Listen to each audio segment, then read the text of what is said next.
It's just before we start. Can I just raise one question? I don't want any response immediately. We've been proceeding so far on the basis that this is governed by onshore UAE law. Is that a matter of agreement, or is it? It seems to me there's possible arguments that it wouldn't be.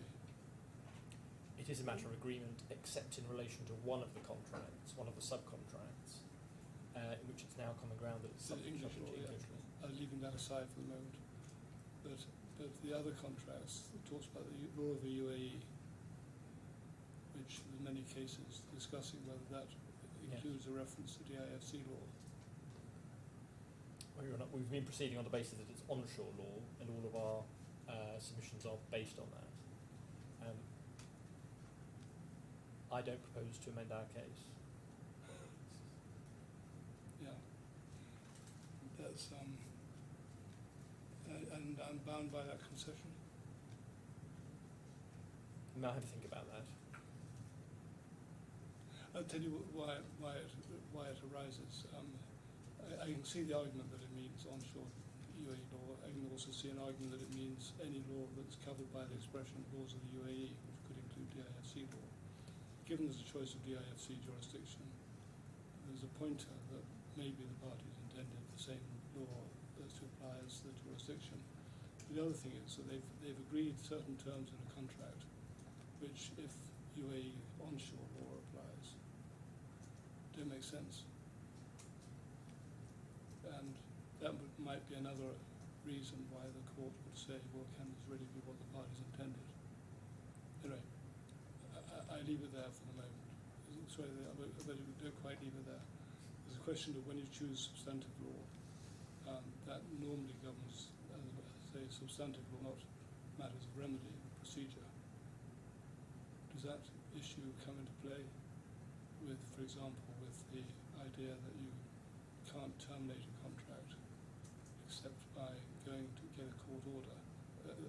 I'm crudely paraphrasing one of the arguments. Anyway, I just leave that thought yes, out there. maybe we reflect on that and perhaps come back if, hopefully at 2 o'clock, but if not. Well, there's no rush, and we're not having submissions till Friday, so. I'm grateful. But I thought it'd be wrong to keep quiet and then spring questions on Friday. Right. I'm grateful. Thank you. The defendant's next witness is Mr. Prem Anand. Yeah.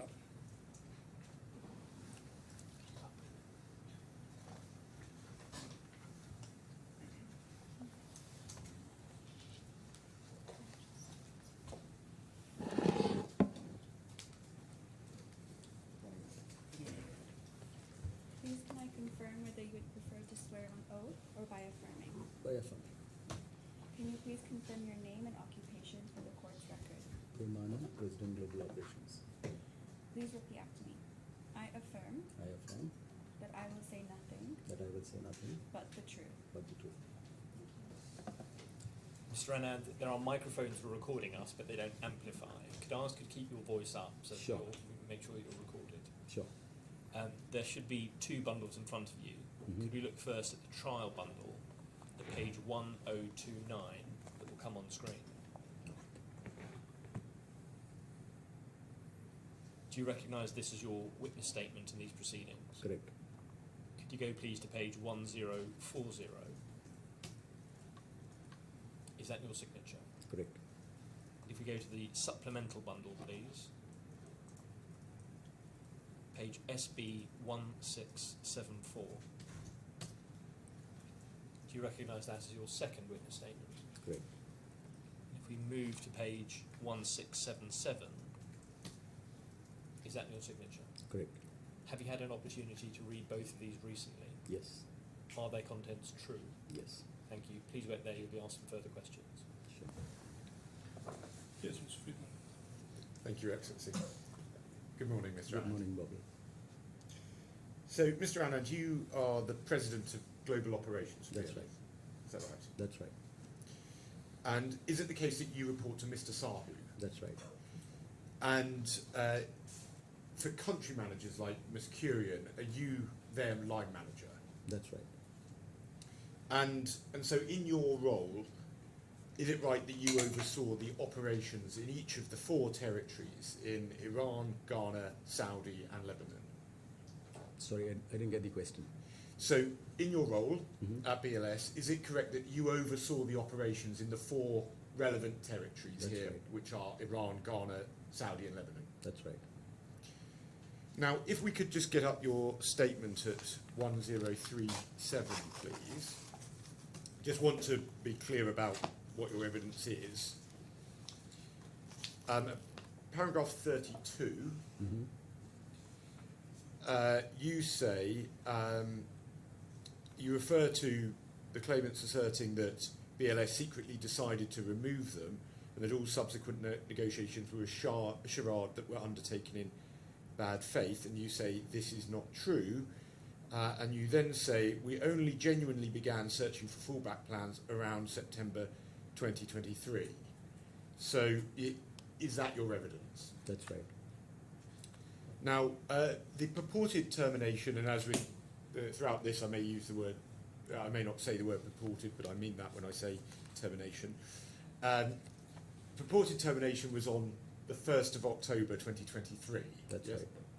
So, when you refer here to saying that you only genuinely began searching for fallback plans around September 2023, can you be a bit more specific? Do you mean early September, mid-September, late September? So the decision was concluded around mid of September. In a planning stage, if I could call that as a fallback action, we started getting quotes from partners who were interested. So we were speaking to them. So sometime in late August, we have started interaction, but nothing concrete was finalized. And in mid-September, when this email from our legal team had been sent, when the internal discussions happened and we were guided to start looking for, to start getting prepared for the rollout plan, is when the action started. Right, and so that's you reference this in your statement. That's the email from this is paragraph 31 from Gaurav Bhatnagar. That's right. Well, see, I think you say it's the 8th of September. I think It is 18th. There was a 18th. typo. Yes. But I just want to be clear then. So you say that from late August you had some interactions, but there were no interactions before late August. I don't remember the exact date. It was sometime in 3rd or the 4th week of August. But yes, I mean, we started talking to a few partners to understand what is the offer they can make, and we were just getting prepared. So there were no serious steps taken in relation to this, in relation to terminating before the 3rd or 4th week of August. That's your evidence. That's right. Now, again, just to be clear on your evidence, if we go to 1040, paragraph 45, you say that the breakdown with the claimants was not preordained, and you say we initially attempted to renegotiate in July 2023, and you say that it was events that followed that led to BLS wishing to remove the claimants. Yes. So again, I just want to check if that is your evidence. That's right. Now, I want to ask you some points about particular territories. Right. I've dealt with Saudi with Mr. Tiara. I'm going to ask you, though, about Ghana.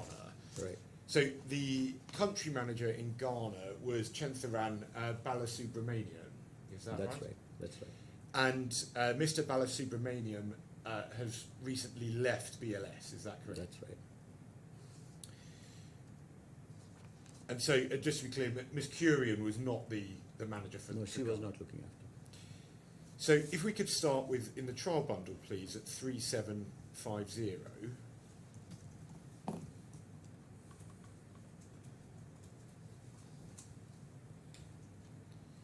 And at the bottom of the page here, there's an email from Mr. Balasubramanian with the subject checklist, Mm-hmm.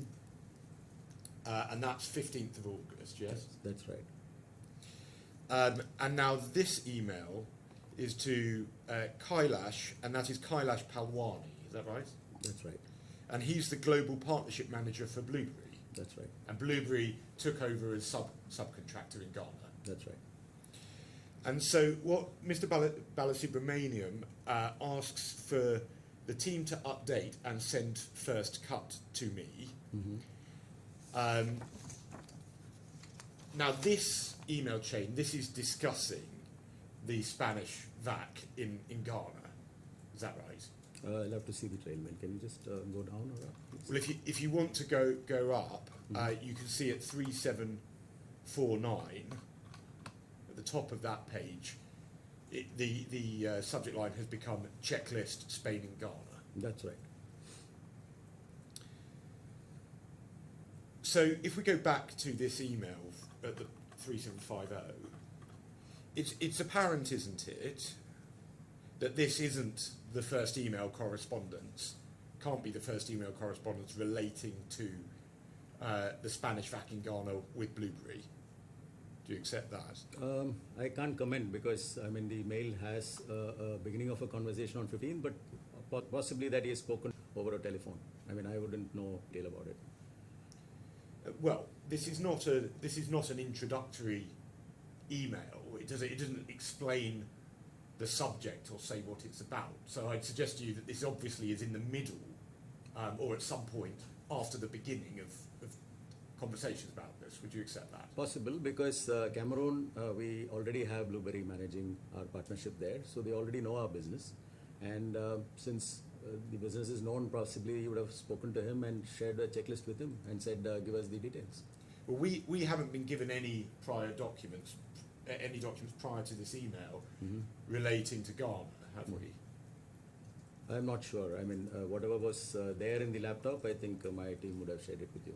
Well, I mean, when you say on the laptop, is that Mr. Balasubramanian's laptop? That's right.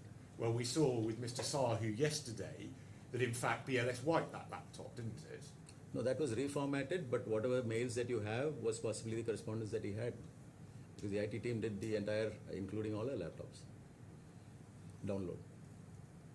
Well, we saw it in.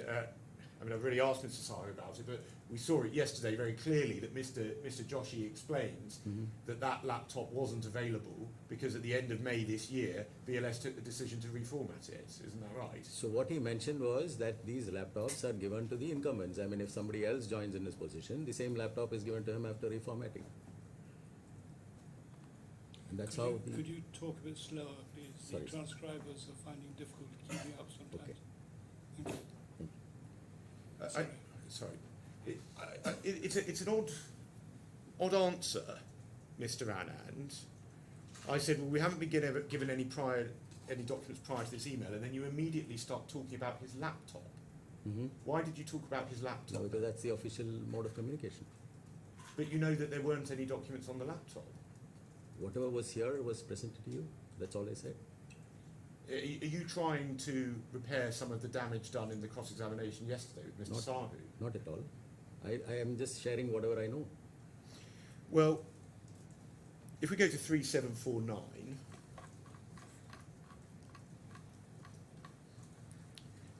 now we have, and we can see just at the bottom of 3748, you can see this is an email from Pankaj Israni, and he's also from Blueberry, is that right? That's right.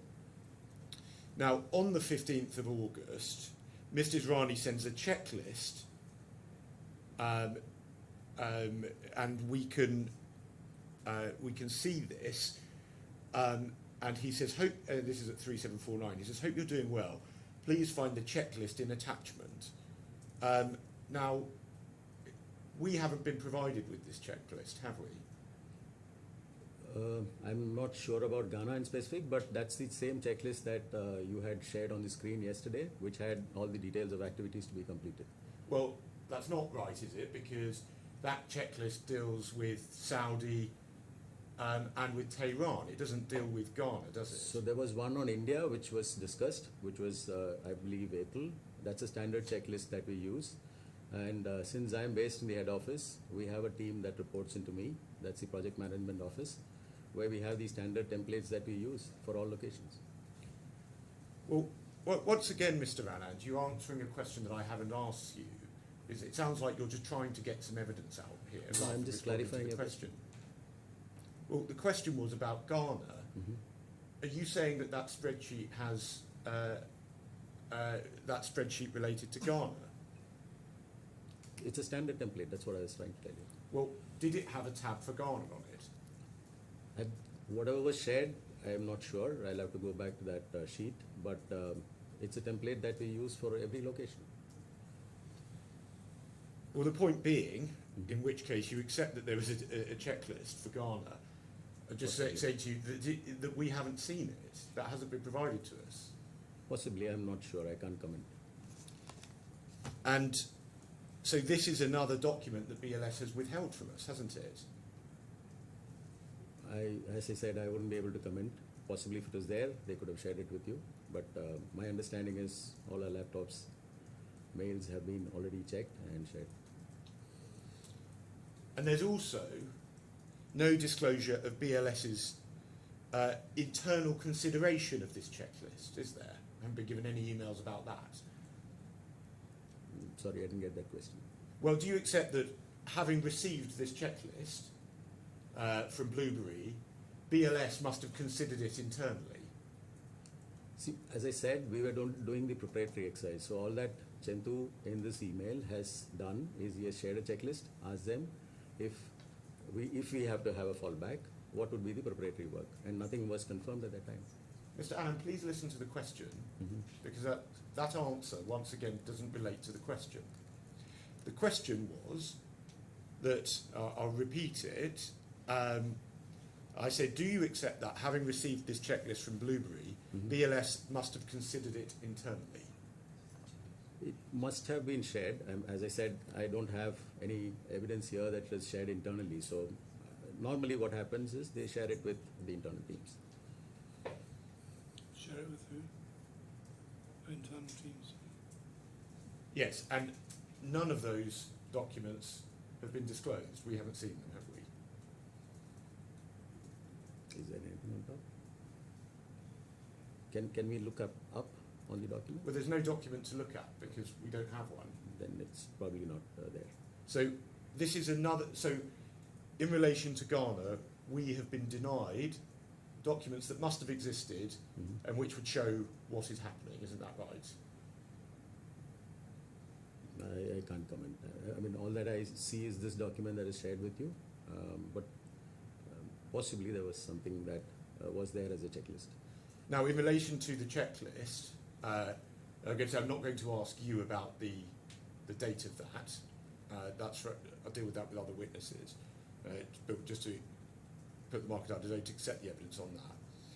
But in relation to the checklist, which you say you were aware of what the checklist showed, the checklist sets dates by which the various steps have to be completed. Is that right? That's right. So if we'd seen that checklist, that would help give us an idea of when specific steps were being taken in Ghana. Isn't that right? Possible. So the fact that we don't have that checklist, you must accept, means that there's important information about the dates of all of this that is now not before the courts. Do you accept that? Well, I can't comment because the rollout actually happens only once all these things are ready. So what was the date in this particular case? I cannot recall. So I'm not asking you about that. Well, do you say you don't recall the dates of the rollout? That was just what you said. Is that now your no, evidence? in the checklist. Right, Particular but to you your accept that the dates in the checklist would be relevant, don't you? Yeah.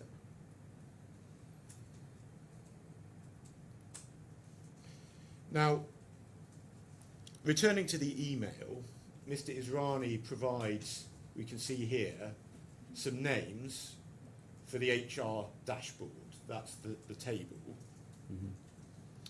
And he also says, below that, please update the address on your site.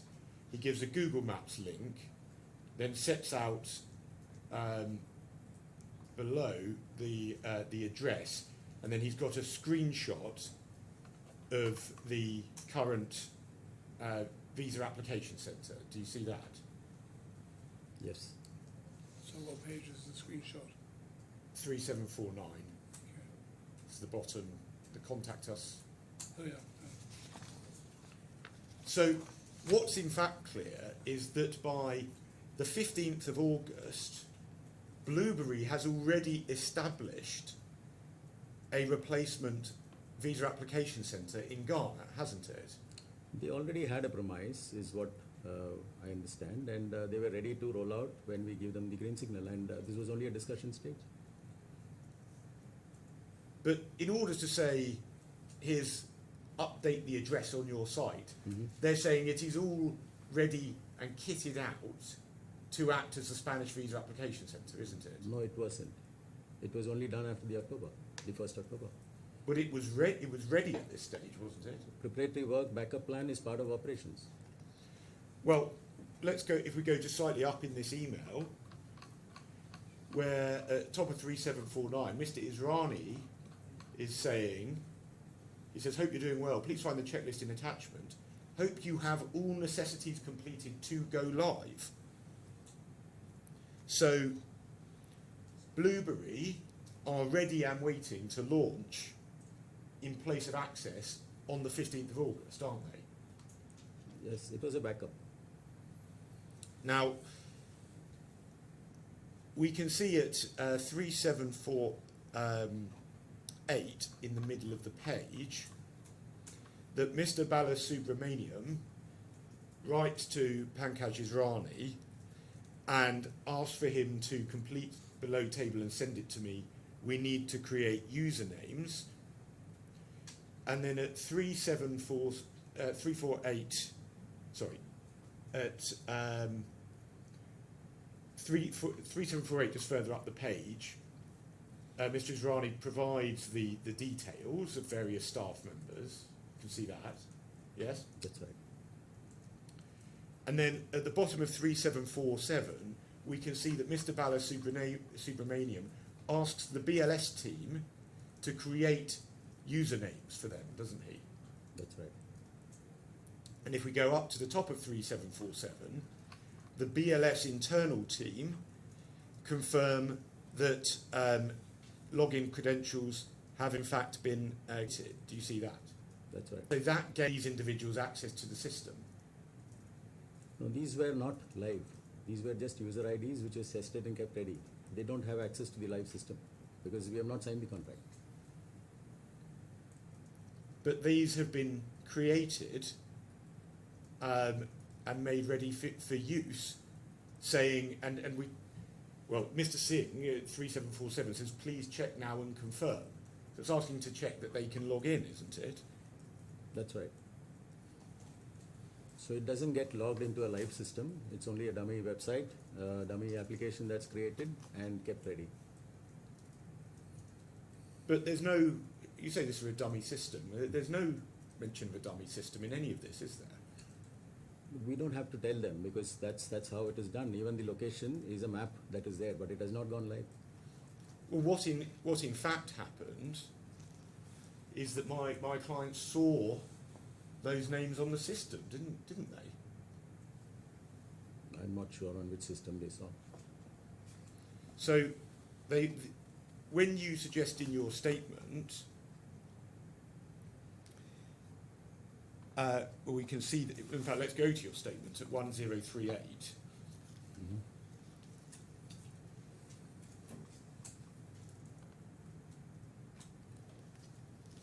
Paragraph 37 in the first line, you say even the login credentials for the new staff were only created in October 2023.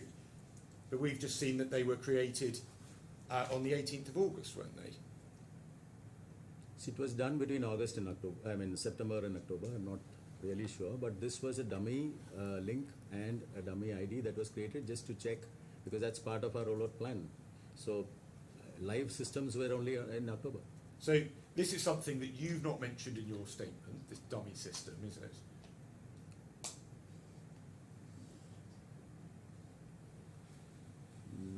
I can't recall. I don't think I had mentioned about the pre-preparatory work, but the live was only in October. Wouldn't it have been relevant to mention that if you're talking about login credentials? Possible. Maybe it was missed out. So it's not in your statement, it's not referenced in any of the documents. I'm suggesting that this is incorrect evidence from you. It's not incorrect. It went live only in October. So what was done was that we were doing the preparatory work, which included finding alternatives, getting things in place, so that in case the negotiations don't reach a conclusion, we had to start in October. Well, you confirmed before that your evidence is it was only in the third or fourth week of August that any active steps were taken. That's right. But it's right, isn't it, Mr. Allen, that in fact active steps were taken from far earlier than that, weren't they? Not actually, because we had 4 locations that we had with Access. So we Sorry, were if I doing, just be clear, I'm talking about Ghana at the moment. that's right. So I'm just giving you a premise because it's just not Ghana. If we were talking with Access and things concluded, then this would not have happened. We wouldn't have gone ahead. But we were preparing for each location separately. It was not that we were doing it together, because depending on the partner, depending on the space availability, we were doing our checks and balances. But everything went live only after October. Now, if we go to 4082,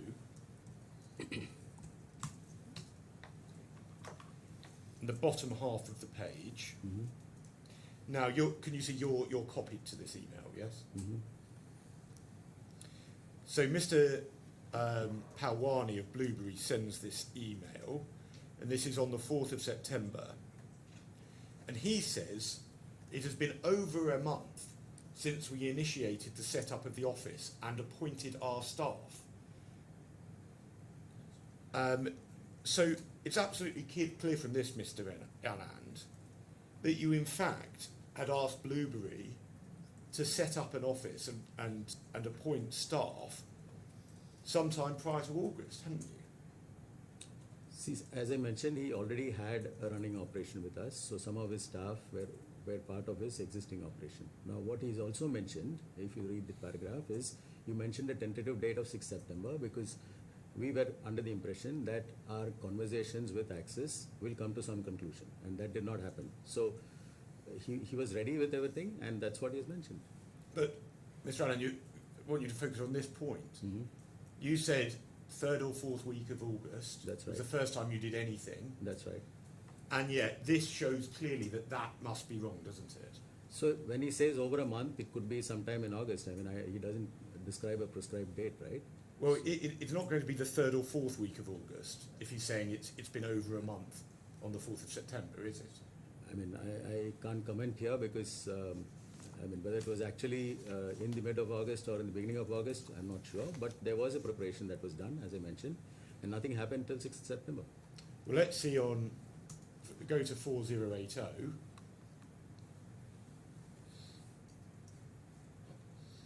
And we can see just back over the page that this is sent from Mr. Palwani to Mr. Balasubramanian, and you again are copied to this email. Mm-hmm. And this is sent on the 5th of September, the next day. Mm-hmm. And he says, thank you for the quick update. I can't understand but wonder, given that we've been actively working on this for the past 5 to 6 weeks, there have been several delays, initially related to the static IP and biometric machine. September 6th was proposed, followed by a lack of communication, and only after several follow-ups we are informed that the date is still not finalised. So on the 5th of September, he says that he's been working on it for 5 to 6 weeks. So that must mean that substantive steps were taken at least in July. Isn't that right? In the previous email, he said over a month, and now he's saying 56 weeks. So as I said, I do not know exactly the dates, but it was sometime in August that we started scoping. And since he was already a partner, he had a promise, and I can get things ready as soon as you tell me. And we said probably it will end in September. I mean, by the time we didn't have a clear communication, so he also says that we haven't got back to him. Okay, can you slow down, Oh, please? sorry. Again, the Sorry. transcribers are sitting there listening and trying to Okay, type it out. sorry. I'm going to suggest to you that's wrong. Let's look later on in this same email that you received. In the final two lines, Mr. Palwani says, similarly, Spain and Cameroon is on hold, as you wish you to start after Spain in Ghana. Please advise on same as we've made preparations, considering September as mentioned in July meeting. Mhm. So that shows that you were discussing with this with them in July, weren't you? So we were talking to multiple partners. I think that's one of the points that Jitendra already mentioned, right? That while we were taking quotes, we were talking to other partners, existing partners, new partners. So one of them was Blueberry, Once again, Mr. Allen, you haven't answered this question. right? I think you're trying to avoid this answer, aren't you? Because this shows clearly that, in fact, you had been discussing with Blueberry in July in relation to the Spanish VAT, hadn't you? See, when we have, just going back to Blueberry, they are associated with us for Italy and Ghana, okay? And they've been asking for business in other locations. So when they came to us, as early as July, saying that now we have won the new contract, we are interested to work with you. So that's where the discussions would have probably started. What's your explanation for why Blueberry is saying it's 5 to 6 weeks on the 5th of September, So, which would take you into July, and they're referring to a July meeting? How is that possibly consistent with your evidence? So July was when they probably would have discussed on the price, but since he came back saying I have a ready premise, I can set it up within a short period of time, he must have been saying that I'm waiting for 5 to 6 weeks, but we have not concluded anything in this email. Well, he'd also appointed staff, hadn't he, to run this? He must have taken it from the existing staff. I don't have the staff details here, so I can't comment whether he has hired it only for this business. I suggest, Mr. Anand, that on any view, your evidence that you didn't genuinely begin to search for fallback plans until your statement said September, now you say 3rd or 4th week of August. Either way, that's false, isn't it? No, I don't think so. This had been going on for months beforehand, hadn't it? See, in July, as my colleague mentioned, we were getting calls from our existing partners. We were also having new partners approaching us. So there would have been a lot of discussions that would have happened at a regional level. Now, one of that is with Blueberry, because they were interested to work for Spain. So you're changing your evidence now. I'm not- You're saying it's in July, not August. No, I'm not changing the evidence. I said the first discussion would have happened in July, but the preparatory work would have happened sometime in August.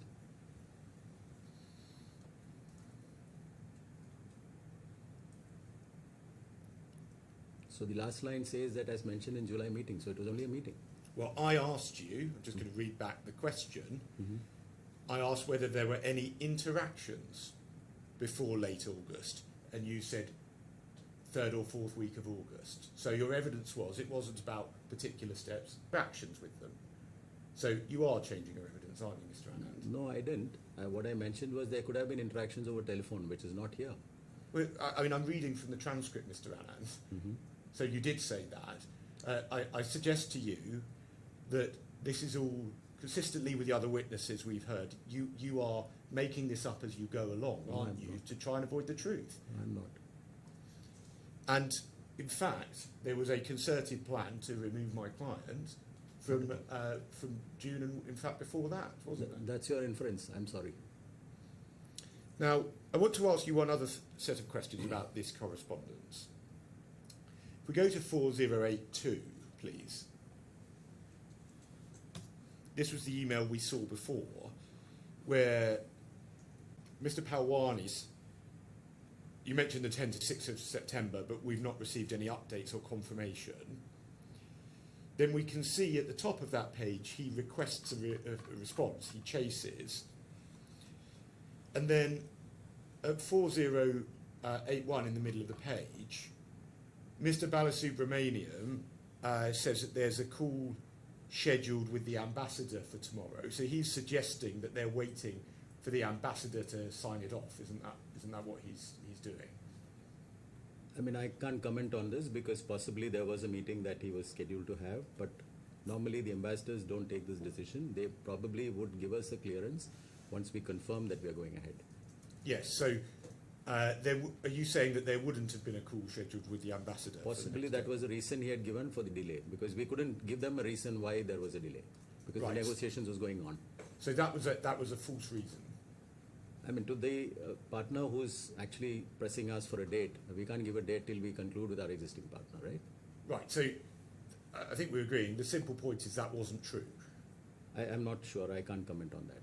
Well, you were on that email, surely you remember. I'm copied on all the emails. Well, let's have a look at 3865.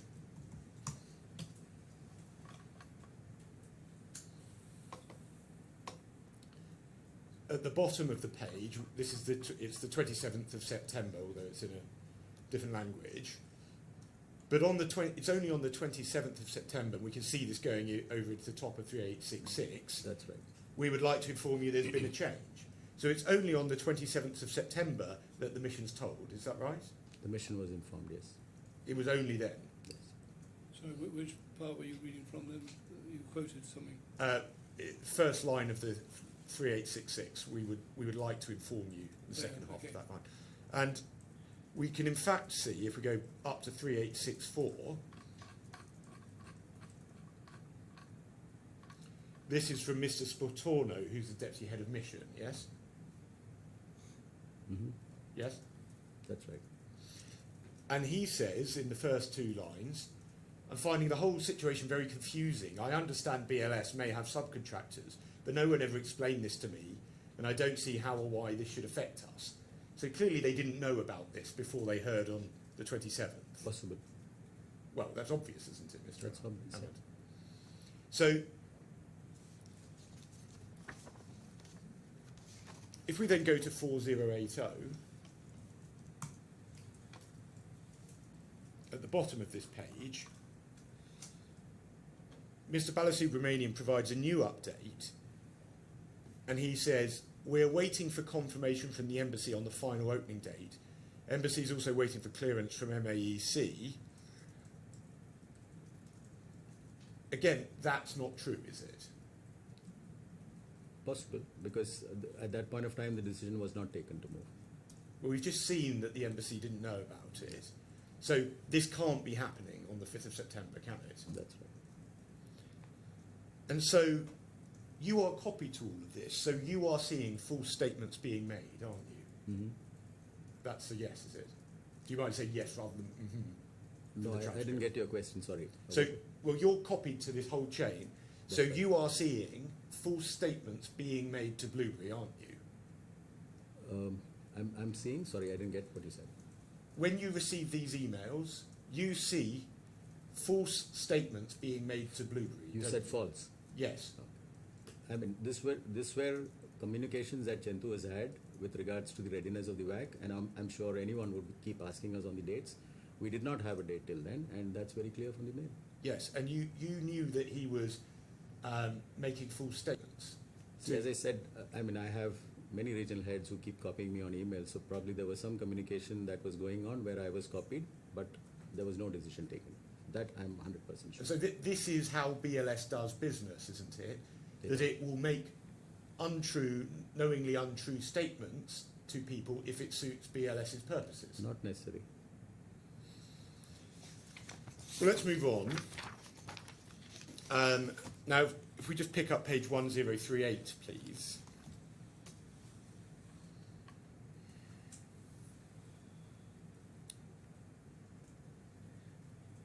At paragraph 36, at the top there, you exhibit a contract with Blueberry, yes? That's right. So it was signed by Mr. Gupta, but you were involved in this process. Yes. Now, if we go to 4074,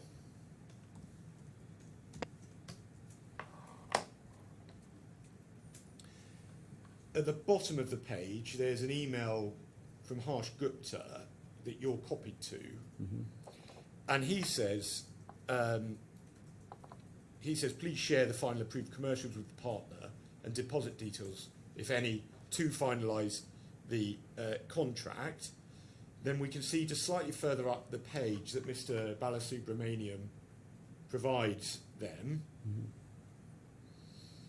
And then we can see at the top of 4074, going back onto the previous page, Mr. Balasubramanian asks Harsh Gupta for the update status of the contract. So he is asking, he wants to know whether the contract's been signed yet. Is that right? Possibly. Well, we've seen that the details have been, he's been asked for the finalised details. The finalised details are provided. So he was expecting the contract to be signed, yes? That's right. There'd be no reason to delay it, would there, once all the details are ready? That's right. What we can see what happens next is at 4073. So Harsh Gupta copies in Nikhil Jalan, and he's a member of BLS's legal team, right? Mm-hmm. He refers to him as our legal head, yes? And what he says is this. He says it's advised from legal to wait till Monday for the Ghana contract, as he's looking for implications for cross liabilities in the contract with two partners at a single time. So Monday, that was the 2nd of October. So that would be the day after the termination letter would be sent. Possibly. What is being said here by Mr. Harsh Gupta is that it would be a problem to have two contracts at the same time. That's his point. That was the legal advice. And it's obvious, isn't it, that if you have contracts with two subcontractors, they are competing with one another, aren't they?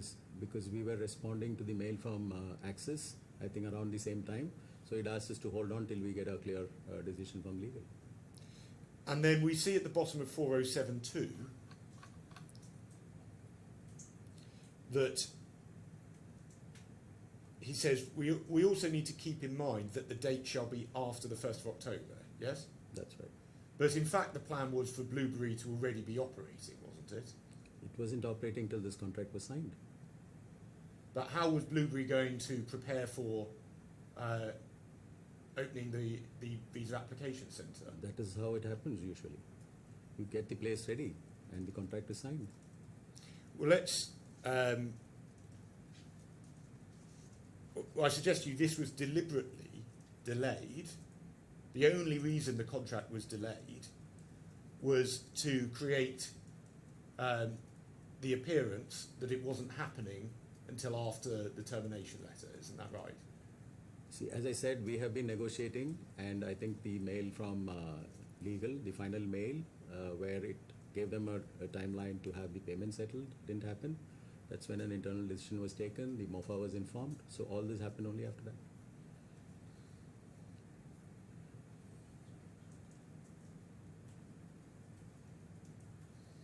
Well, just ask you one final question on that. Mm-hmm. The point is we saw that, in fact, the contract was ready and the regional head was chasing for it to be signed on the 27th of September.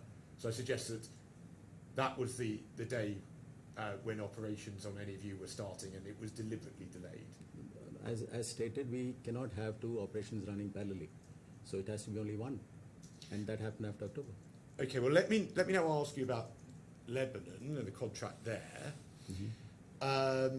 So presumably you were updated about the contract in Lebanon. Which document are you referring to? Well, the contract that was signed, the contract signed with Helen Holidays would be a matter for you to be aware of. Yes. Now, if we go to 3505, this is the contract with Helen Holidays, isn't it? That's right. If we go to 3543, we can see that it's signed on the 21st of July. Actually, this contract had a mistake. If you go on the top, the date is different, the contract below is different. It was just a format that was sent to this partner because Helen Holidays was working with us for the first time. They wanted us to give them a clear picture in terms of what the contract requirements are. So they presumed it was a contract to sign, they signed it, and there was a mistake from our team also. But there was a revised contract that was signed in October, and nothing happened during this period. So you say the date is different at the top. You can go That's back right. to that at 3505. Yeah. And you look at the first page, Mm-hmm. and it refers to the 1st of August. Yeah. And we can see at 3515 Mm-hmm. that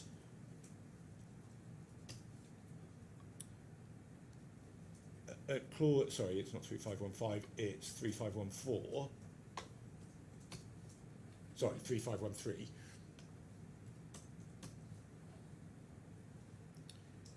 That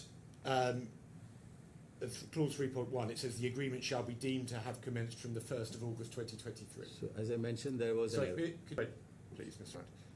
So, contract the 21st of July, setting up operation for 10 days later, isn't that right?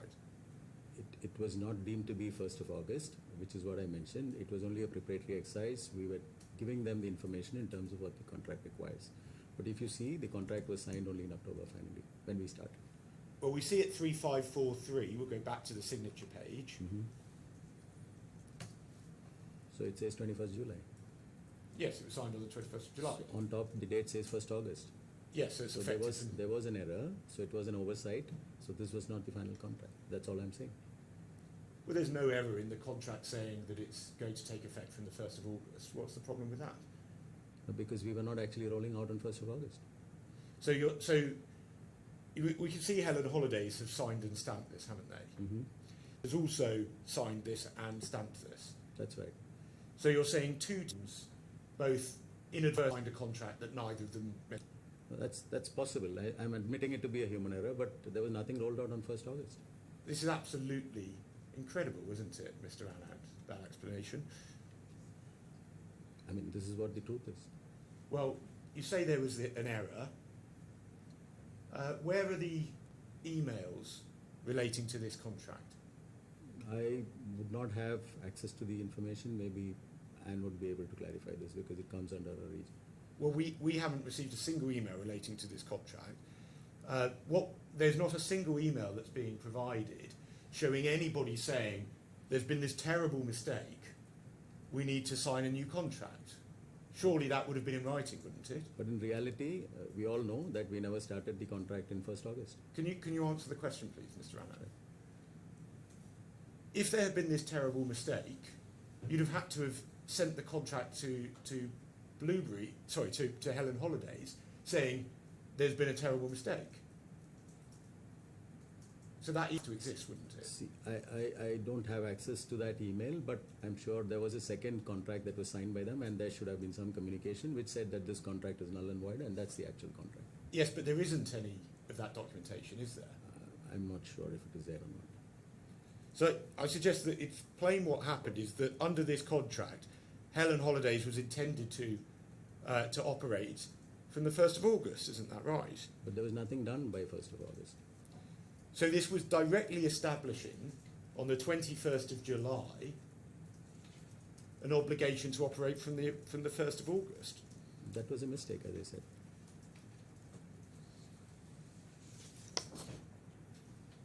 Well, you referenced the later contract. We can see that at 4007.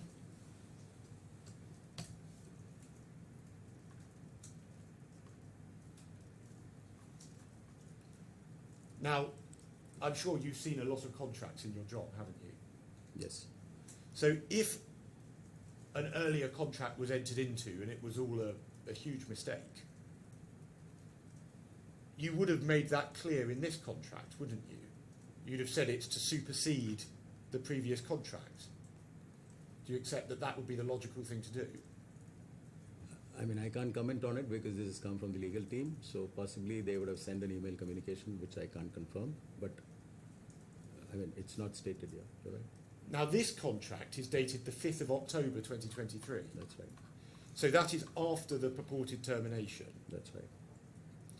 So the reason, it's correct, isn't it, Mr. Anand, that the reason why this second contract was signed was because of that concern we saw from the in-house lawyer, Mr. Jalan, that it would be a problem for two contracts to have been running alongside each other. I don't have much understanding on that, but in reality, the contract was only started after October, and this is the actual date. It's clear, isn't it, that this second document is pure window dressing, that the intention at the time was to try to say we're operating under a contract that was only entered into after the the termination? Isn't that what was actually going on here? No, I can't comment. Now let's go, if we go back to the... Can you help sorry. me with reading? Yes. I haven't compared page by page, but is the text the same apart from the date? I would have to check that. And It may not matter, but it saves me going through line by line. the answer is I'll find that out. Thanks. Then, if we go to 3518, please.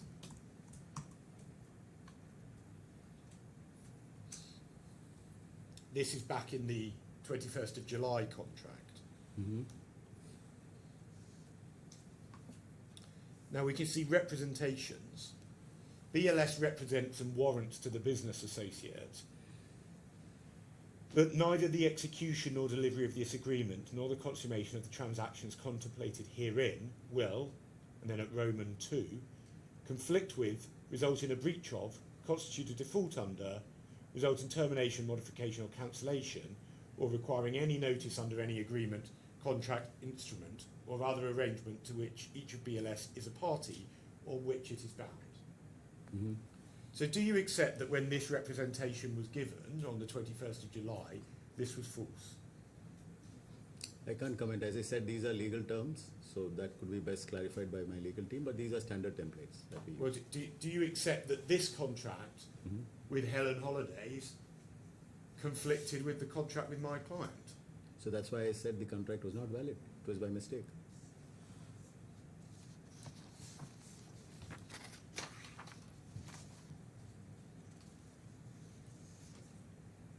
Now, we saw that this contract was signed on the 21st of July. And Mr. Sahu's evidence is that when you have a contractor, you have to meet with them, you have to have a good long discussion with them, he said. You have to understand the business, and then you have to receive the proposal, negotiate the terms, and prepare the contract. So on any view, the discussions with Helen Holidays must have been going on for a significant amount of time before the 21st of July. Not necessary. They are already into this business, so they had approached us, and I guess Anne would be in a better position to answer this. But they had shown interest, and we were in discussion with them in July. Well, you're in charge of the operations, aren't That's you? right. But we have empowered our regional heads to also talk to potential partners. So, That so discussion could have which happened. contracts does Helen Holidays, at the time, did it also do with BLS? It didn't have any. So that's the reason we had sent them a contract document to understand the business. So this was the, so you had to meet them, discuss with them, get to know them, because this was your first piece of business. Not necessarily in person. It could be over a telephone call as well. So I suggest to you the idea that this hadn't been going on back into June is simply wrong, isn't it? It was in July. Yes, it was signed on the 21st of July. Mm-hmm. So the process must have started at least a month or two before that, mustn't it? Not necessary. How do you infer that? And we haven't seen, once again, BLS has not given us any of the run-up documents in relation to this contract being signed or the relationship starting. So I suggest that BLS is stopping us from finding out the true position, isn't it? Not necessary. Otherwise, we would not have submitted this document. Well, why have you not submitted the emails from beforehand? I mean, I wouldn't be able to comment because that was done by the IT team. Whatever was available was shared. There's actually been a deliberate attempt by BLS to deny relevant documents, isn't Sorry, that right? that's your inference. I can't comment. Now, if you recall, you've confirmed a number of times that there were no steps at all, no interactions, you said, prior to the 3rd or 4th week of August. Mm-hmm. On any view, that evidence must be wrong because a contract was signed with Helen Holidays on the 21st of July. As I said, and I keep saying that this was signed by mistake. It was only a conversation that was happening with various partners. But I'm not talking about, I mean, I've asked you about whether the contract was intended. And I mentioned that. But Mr. Anand, regardless of whether it was intended or not, you were obviously interacting Mm-hmm. with Helen Holidays if you were signing a contract, whether or not that was by mistake.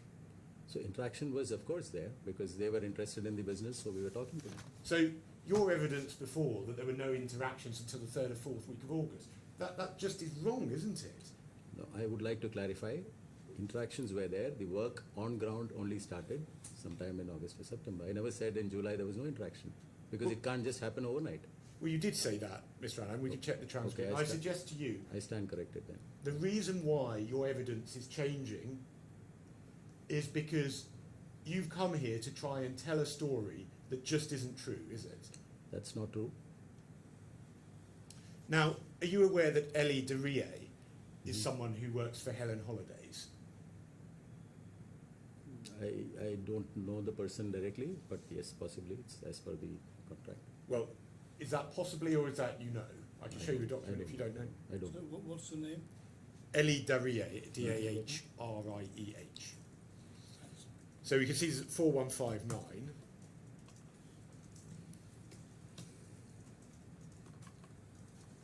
We can see that copied on here is Ellie de Rie, CC'd, Mm-hmm. and this is to do with Lebanon. Mm-hmm. And do you know that Mr. Ali Mokdad also works for Helen Holidays? No, I don't know them. What about Ali Eski? No. No? Well, I want to show you 3630, please.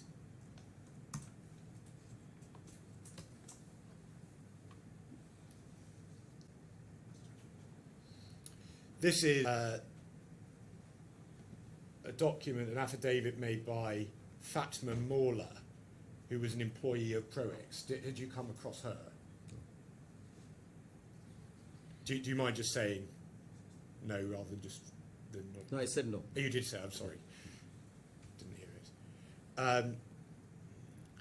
So what she says here is that Ali Mokdad, this is in the big box, Ali Mokdad representing, on the 8th of August, Ali Mokdad representing Helen Holidays called me on my personal number, advising they're in the process of opening a new office in Concord Centre for the purpose of processing Schengen visas for the Embassy of Spain in Lebanon. And I did an interview with Mr. Alieski, who informed me he would like to hire me to work with Helen Holidays, given my experience in this field. So, as Ms. Mawla says, she's an employee of Proex. Mm-hmm. So would you agree that this is an attempt by Helen Holidays to take one of Proex's members of staff? I can't confirm that seeing this document. This is given by the staff of Proex. So, factually, I do not know if she has been called by Helen Holidays. Well, I'll just briefly show you two others. Mm-hmm. If we go to 3629 up the page.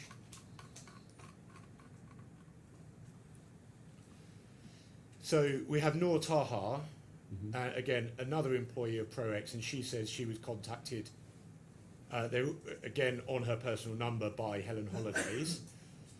And then if we go to 3631, the third one is Nadine Zara, Mm-hmm. another employee contacted in the first half of August by Ali Mokdad, and says that Helen Holiday said in the process of opening a new office for the Embassy of Spain, and he informed her that she should pay attention and leave my current job because it won't last long since it's going to be operated by Helen Holidays. He advised that we will start operations very soon. So the first point is, I suggest that in Helen Holidays trying to recruit staff, it's obvious that they are in fact operating under the contract that's been signed to start from the 1st of August, aren't they? No, I'm sorry, I disagree. I think this was only in terms of hiring and getting themselves ready. There was no contract that was operated during this time. Now, all three are Helen Holidays staff, Mm-hmm. and all three of them are called on their personal numbers. Mm-hmm. That must have been something that Helen Holidays... Sorry, I misspoke there. All three of them are Proex staff. Mm-hmm. All of them are called on their personal numbers. It must be the case that BLS provided those numbers to Helen Holidays, mustn't it? I don't think so. Maybe Anne will be able to clarify, but we don't keep personal numbers of staff. Well, how did Helen Holidays get the personal phone numbers of three members of staff? We should ask them. I mean, I wouldn't know the answer.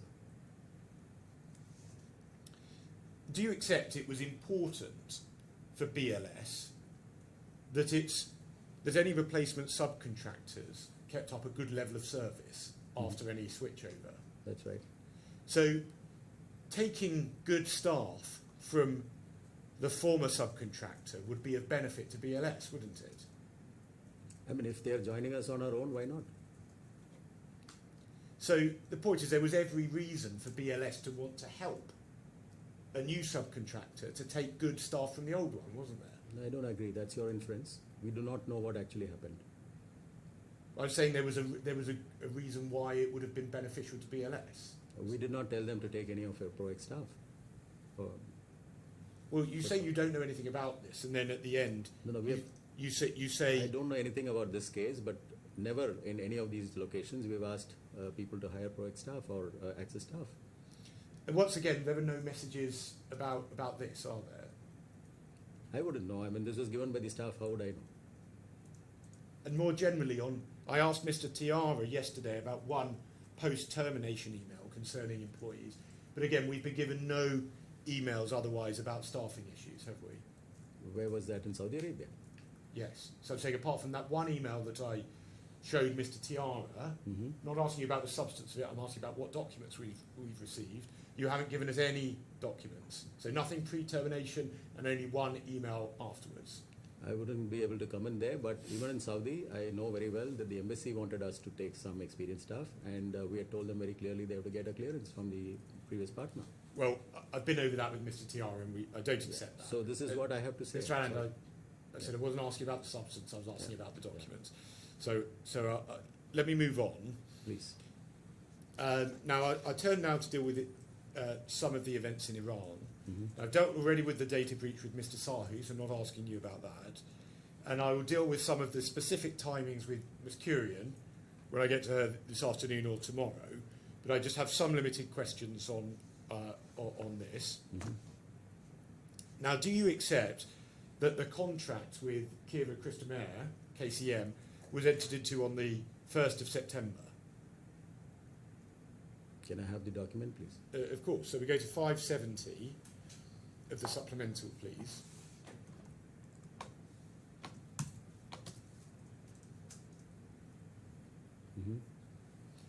And we can see that that is on the 1st of September. Do you see that? That's right.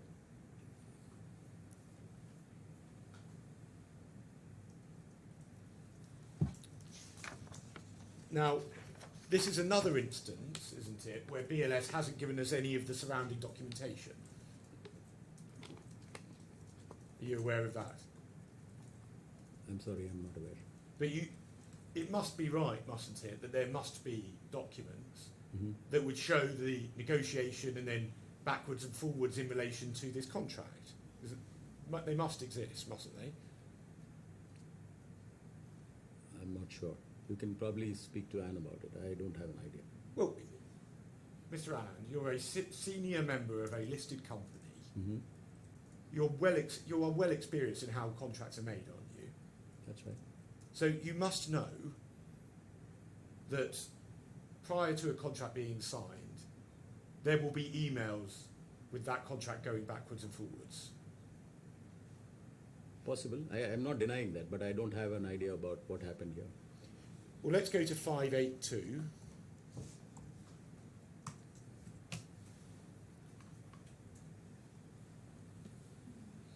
And we can see at 5C2, that's the same representation as we saw with Helen Holidays, yes? That's right.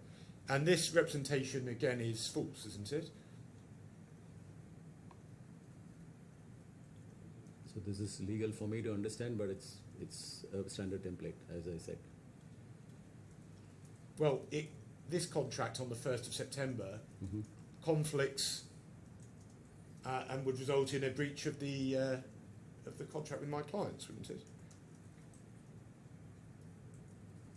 Isn't that a matter of legal argument? I mean, Well, I can make that argument, but it's a BLS decision to choose whether to enter into a contract. Can I see the mail below? Is it been signed? Because I don't recall. Yes, if you want to see the signature, that's at 607.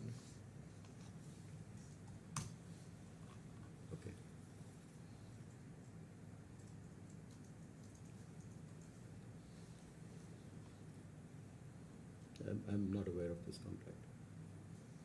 Now, just want to ask you about Ahmed Mostafa. Mm-hmm. Sorry, I may have that. Is he Mostafa Ahmed or Ahmed Mostafa? Ahmed Mustafa. Ahmed Mostafa. Okay, I was right. Now he eventually, after the termination, went to Iran to oversee the rollout. Is that right? Possible, because he reports into Anne, so Anne must have asked him to go. Well, if we go to the supplemental bundle at 758.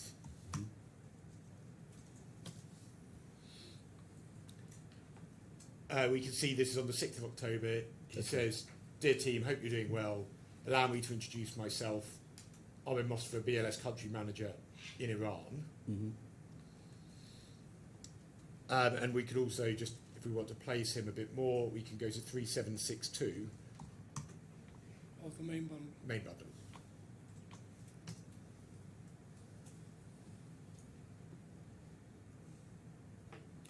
And Maskurian says, "Dear Zara, as informed, Mostafa will be travelling to Iran once he organises his visa to be on ground to support you and the team to set up the operations."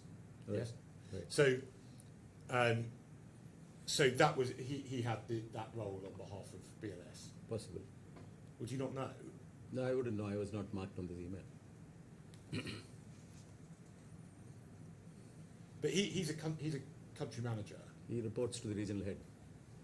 So you're saying you didn't know about that? I wouldn't know their travel plans.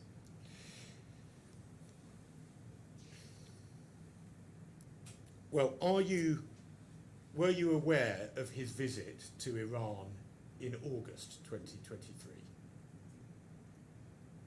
Can you put up the document, please? I couldn't recall. Yeah, so if we go to 3756, Mm-hmm.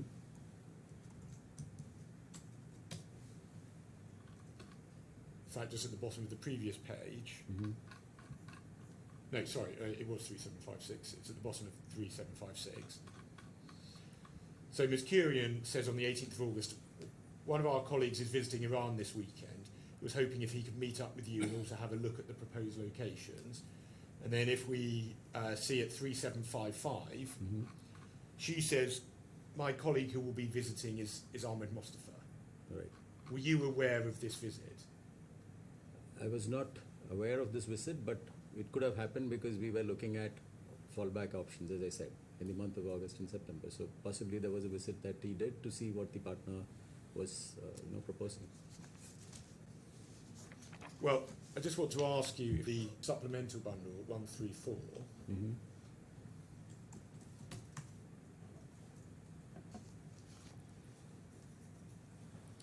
Now these are WhatsApps between you and Ms. Kurian. That's yeah? right. And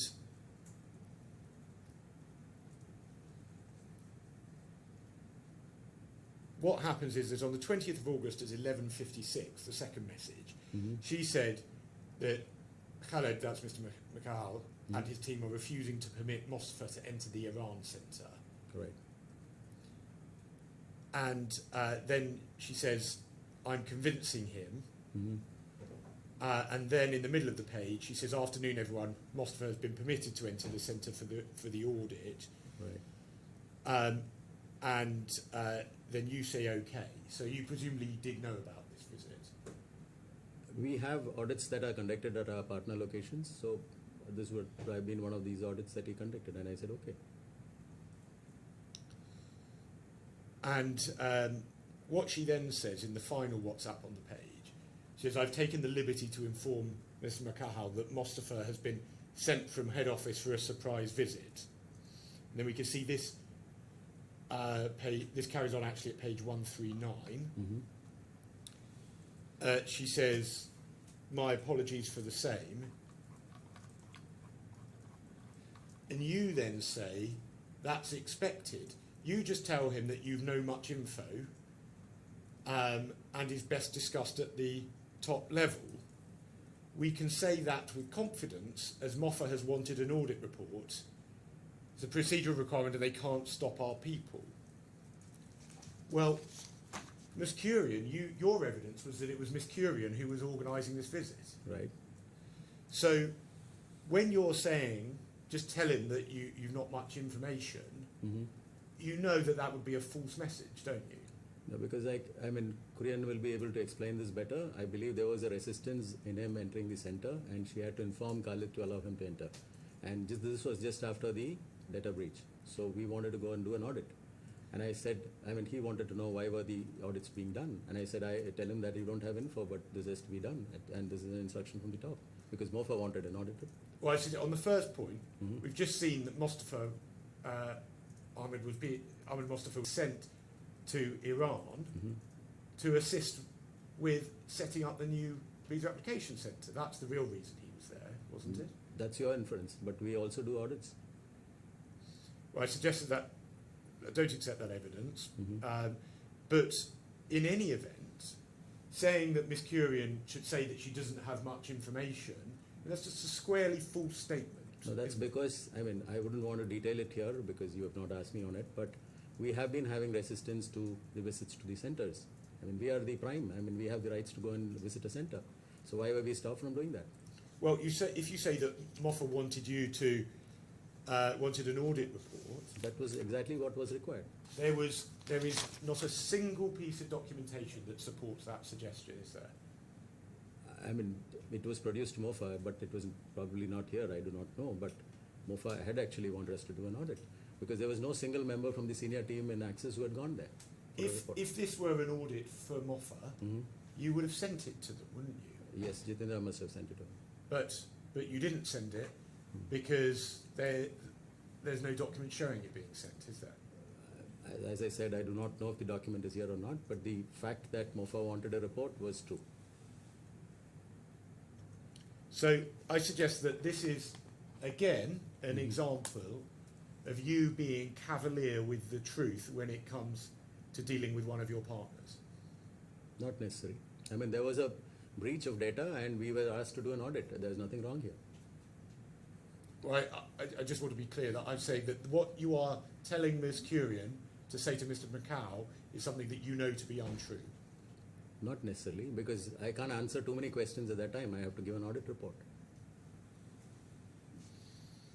Now,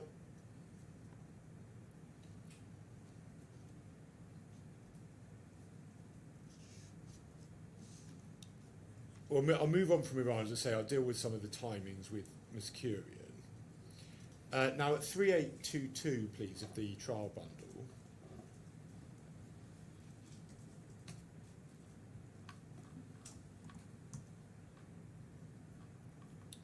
we see your email of the 22nd of September, That's right. and the subject line is transition plan. That's right. And you say, in the first line, I agree, since we anticipate a hostile takeover in Saudi, and then you set out various actions you say should be done. So,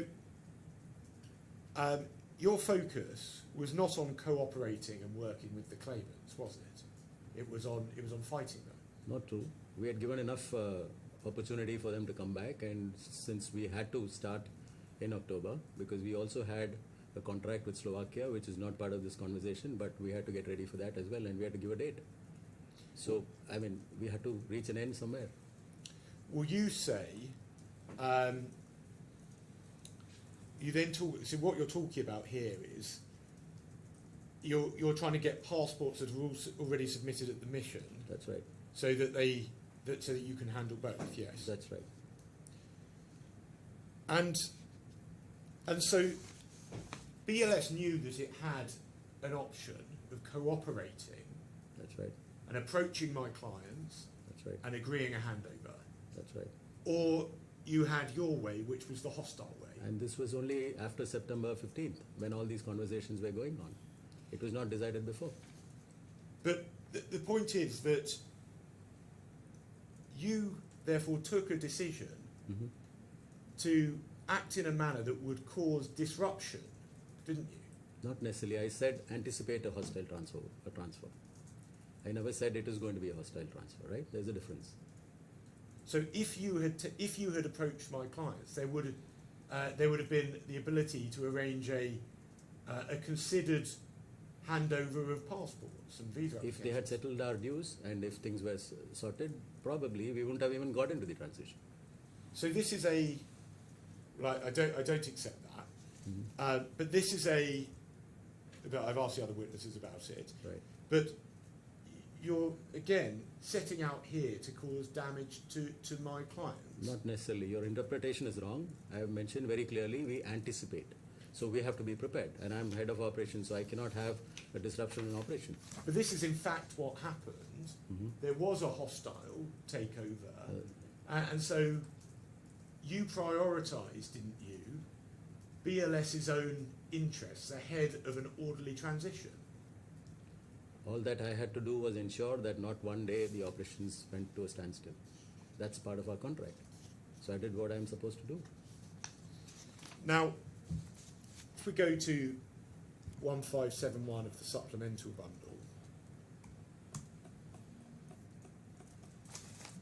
and I've already dealt with this with two witnesses, so I'm going to take this more shortly with you, but I do want to put this to you. This is the email that you've seen discussed relating to the lawyer, yes? That's right. And this email was sent to you, wasn't it? It was addressed, yes, to me. And so when one looks at this, and it starts by referring to the complete case of Access Group for all locations, and then we look at clauses at points 1 and 2 of this email, it's absolutely clear, isn't it, that BLS is looking for a way, it is looking to remove access, isn't it? Not necessarily. We were preparing ourselves with our contract because our contract was not having enough governance. Now, if you look at the contract that we have signed with my exhibit, if you look at the contract for Ghana, it has a 60-page document. And that came after only the discussion with lawyers. So if this was the strategy, why haven't you mentioned it anywhere in your witness statement? What did I not mention? Or what you've just said? But there was nothing to mention about this. It was a part of a routine exercise. Well, you go into detail about whether you say it was a preordained exercise or not.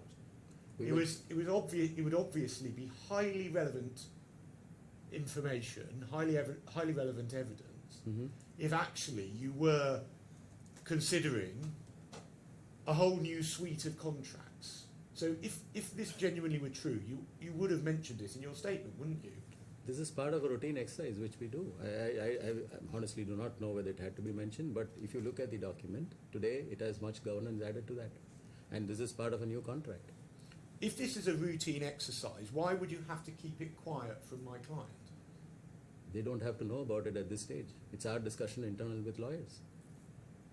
We had not signed it yet with them. This is for the new contract. Well, the lawyer's advising not to disclose it. It's actively telling you not to.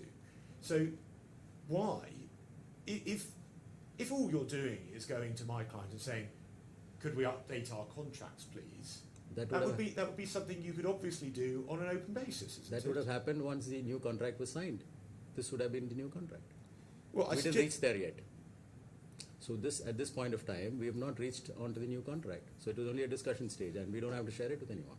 Well, I suggest that answer just doesn't make sense, does it, Mr. Allen? I'm sorry if it does make sense.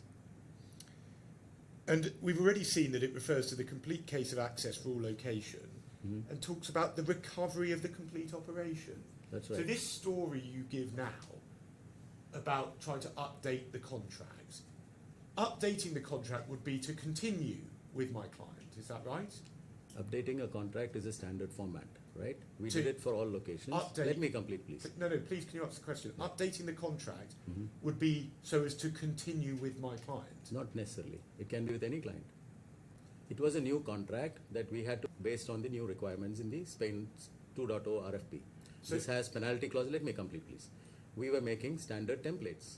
The 1.0 contract was not having enough governance, so we have added new requirements as per the legal advice.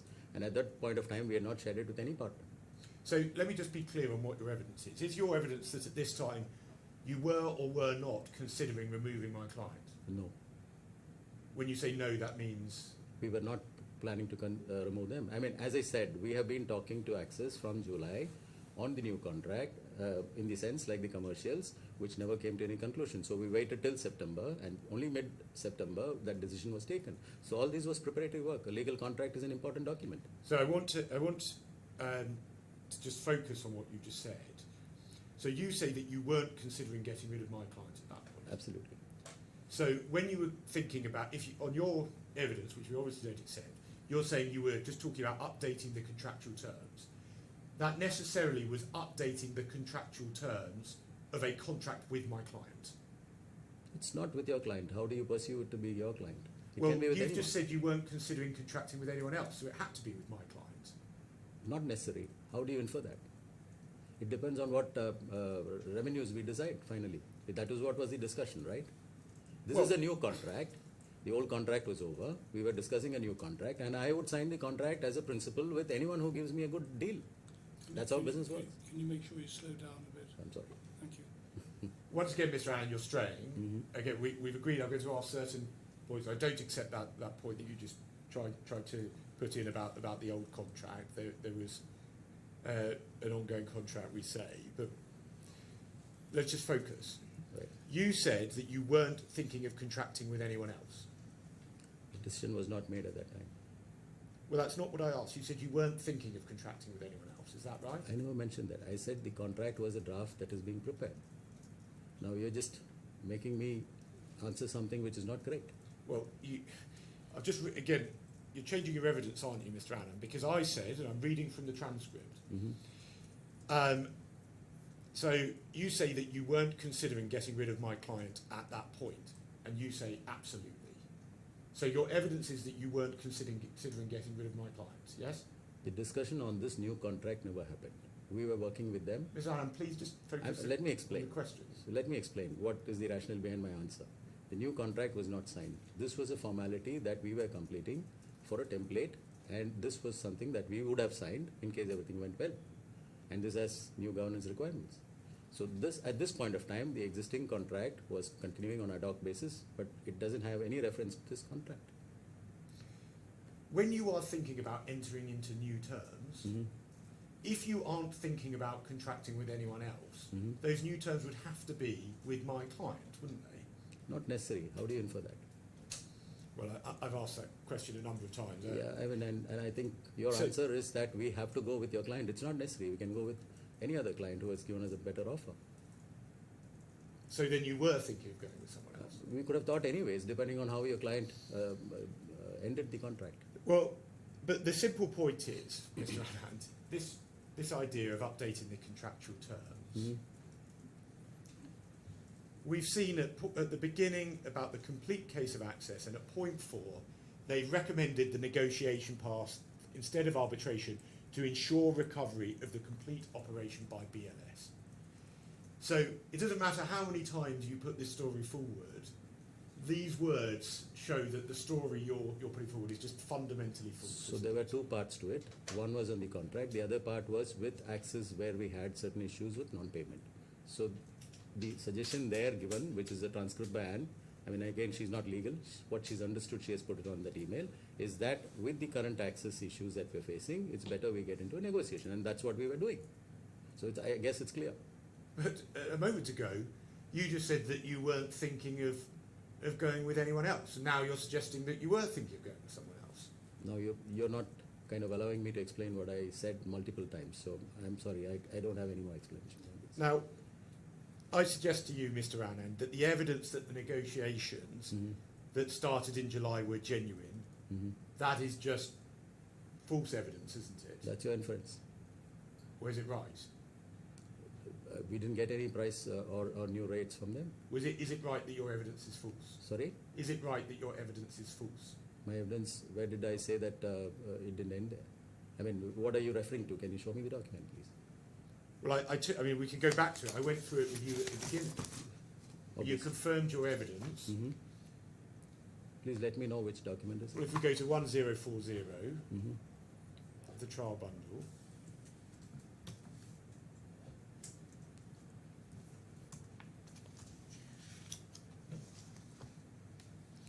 and you say at paragraph 45, the breakdown with the claimants was not preordained. That's right.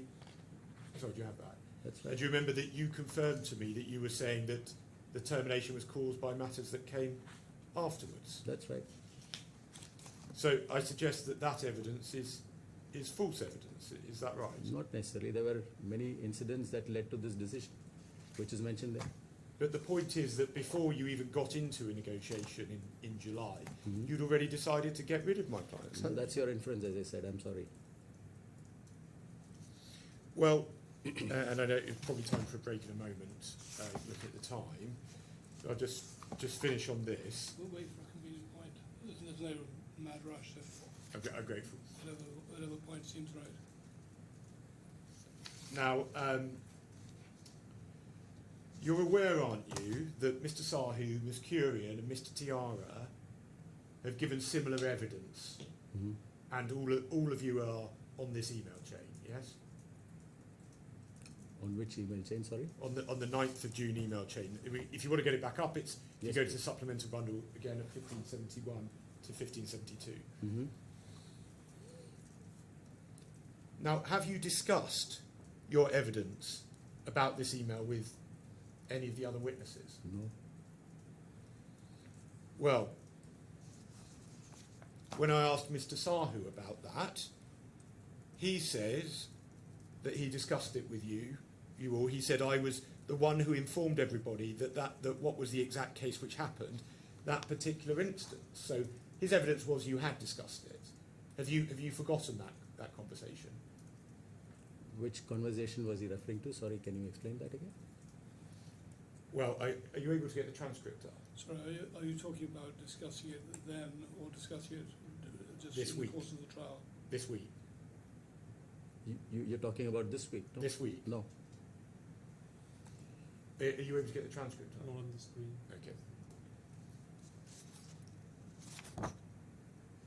Well, I'll just put this to you that Mr. Sahu's evidence was that he had discussed it with the other witnesses. Mm-hmm. So is that wrong? I wouldn't know.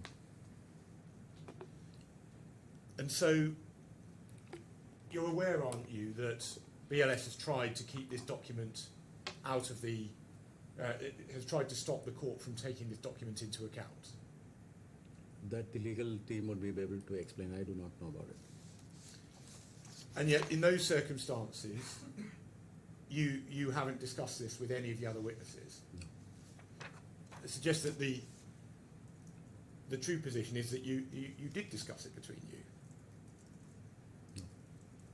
No. I suggest that there's a deliberate scheme by the senior people at BLS who are here Mm-hmm. to mislead the court.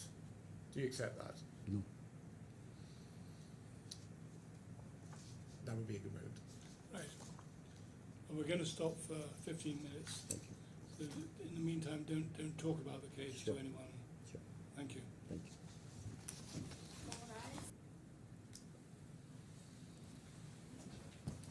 Yes.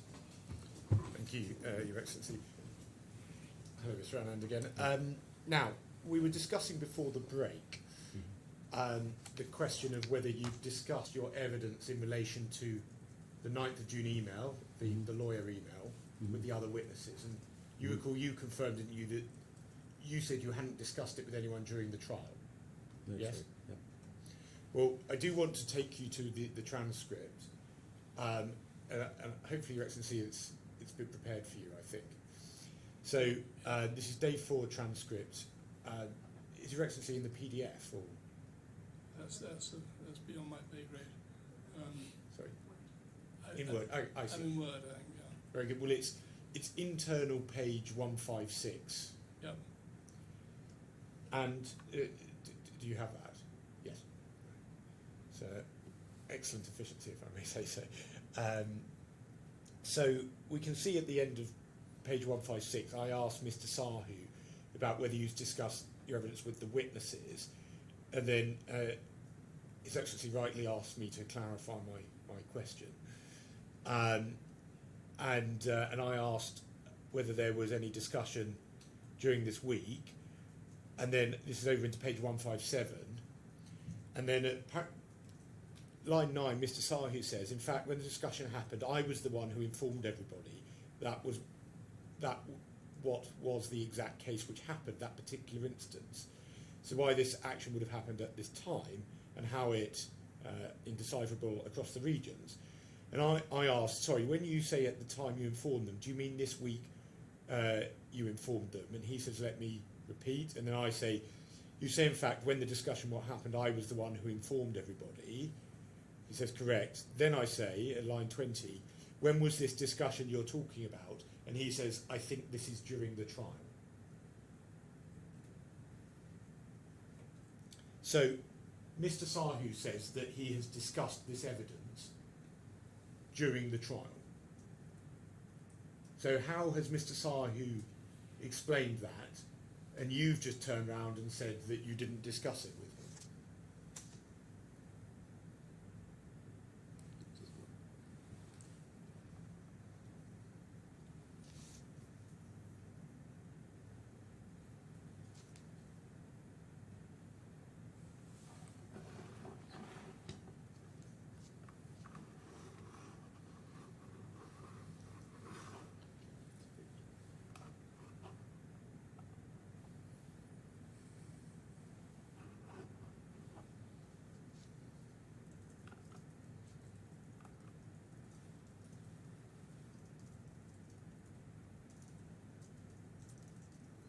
So he says that the instruction has gone into all my regional heads.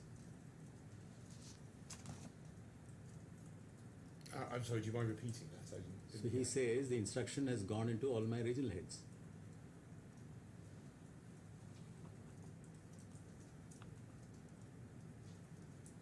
This was asking him about what was discussed during the trial. And he says he discussed it. So that was with you, wasn't it?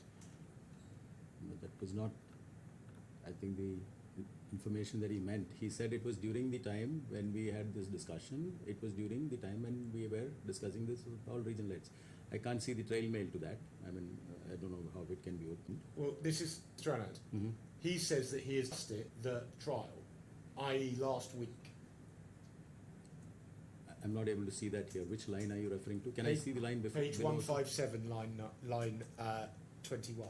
Can I see 158 as well? Because I do not know what's coming back after that.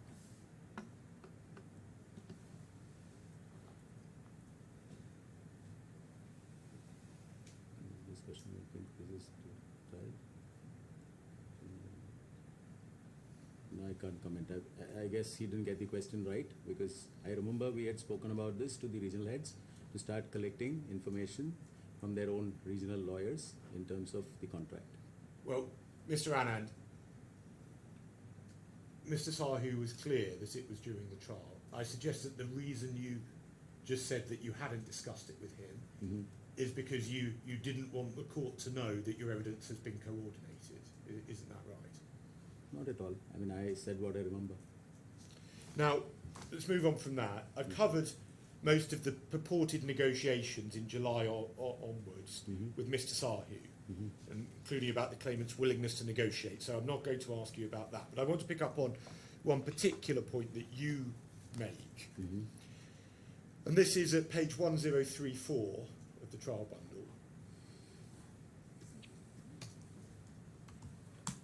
I should say we can put the transcript away.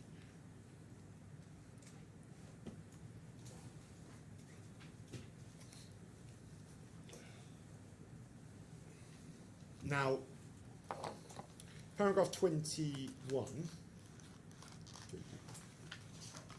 you say, and this is relating to the 7th of, the 3rd of July email. You say, from the email trail of Mr. Sahu, it's evident he's highlighted certain additional requirements, such as stricter governance, BV checks, digitisation, to which the claimant never with any proposals. And then if we go to 1040, which is paragraph 46 of your statement, you say you terminated only after concluding that the claimant's conduct, and the bit that I'm asking about is, and lack of serious engagement with new proposals jeopardised the relationship. Now, I want to show you the email chain you were referring to there. And we can see that at the bottom of page 3607.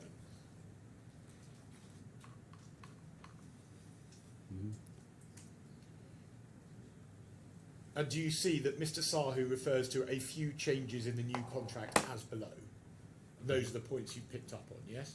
That's right. Now, if we go back to 3606, please. Sorry, my fault, I'm not quite catching up. I'm sorry. What was the sentence you were referring to? So at the bottom of 3607, there are the 5 numbered points. Yeah, So it's a few changes in the new contract as below, and then it's those numbered points. I see, yeah. Thank you. Thank you. And so, yes, so then 3606, please. This is the proposal from Mr. Kamuni, who refers to the 2 options of a cost per application basis or a flat percentage. Do you see that? That's right.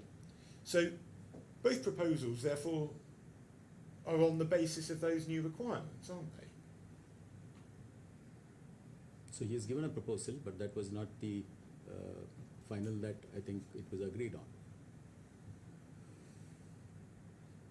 Sorry, it was not the final. Final proposal that we were expecting. So the mail chains continue after that. So he has given a proposal, that's it. But you said he hasn't provided a proposal that covers these matters. The proposal does cover It's just not the service fees, it is also in terms of governance. Because coincidentally, just after this mail, we got to know about the Iran incident. So that was a pure governance issue. But How are they going to manage this from happening in future? this is nothing to do. Sorry, Mr. Anand. Your evidence, I just took you to your witness statement. Mm-hmm. Your complaint was that you said the claimants didn't respond to these new requirements that we saw at the bottom of page Can I 3607. go back to my statement? The please? 5 points. Yeah. If you want to go back to your statement, of course, let's go to 1040. You Mhm. can see it again. Mhm.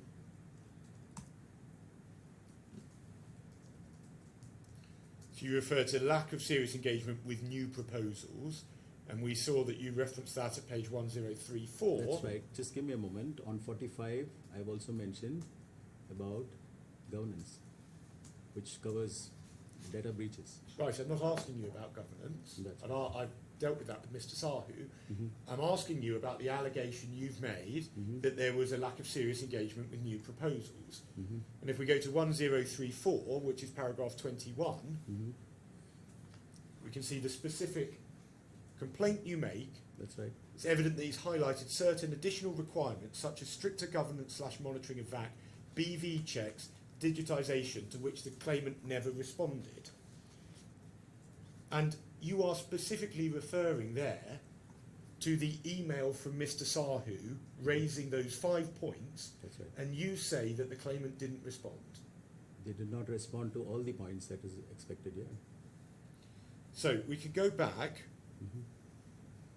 to the response that did come at 3606. Mhm. And the point is that what the claimants have been asked to put in their best commercial offer, Mhm.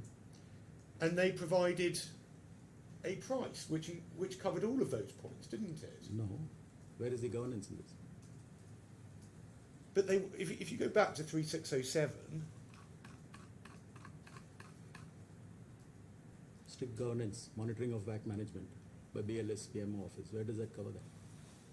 what they'd been asked for, we can see 4 lines up in that paragraph, was we invite you to propose your best commercial offer. But that's the reason he has put in certain other points as well, right?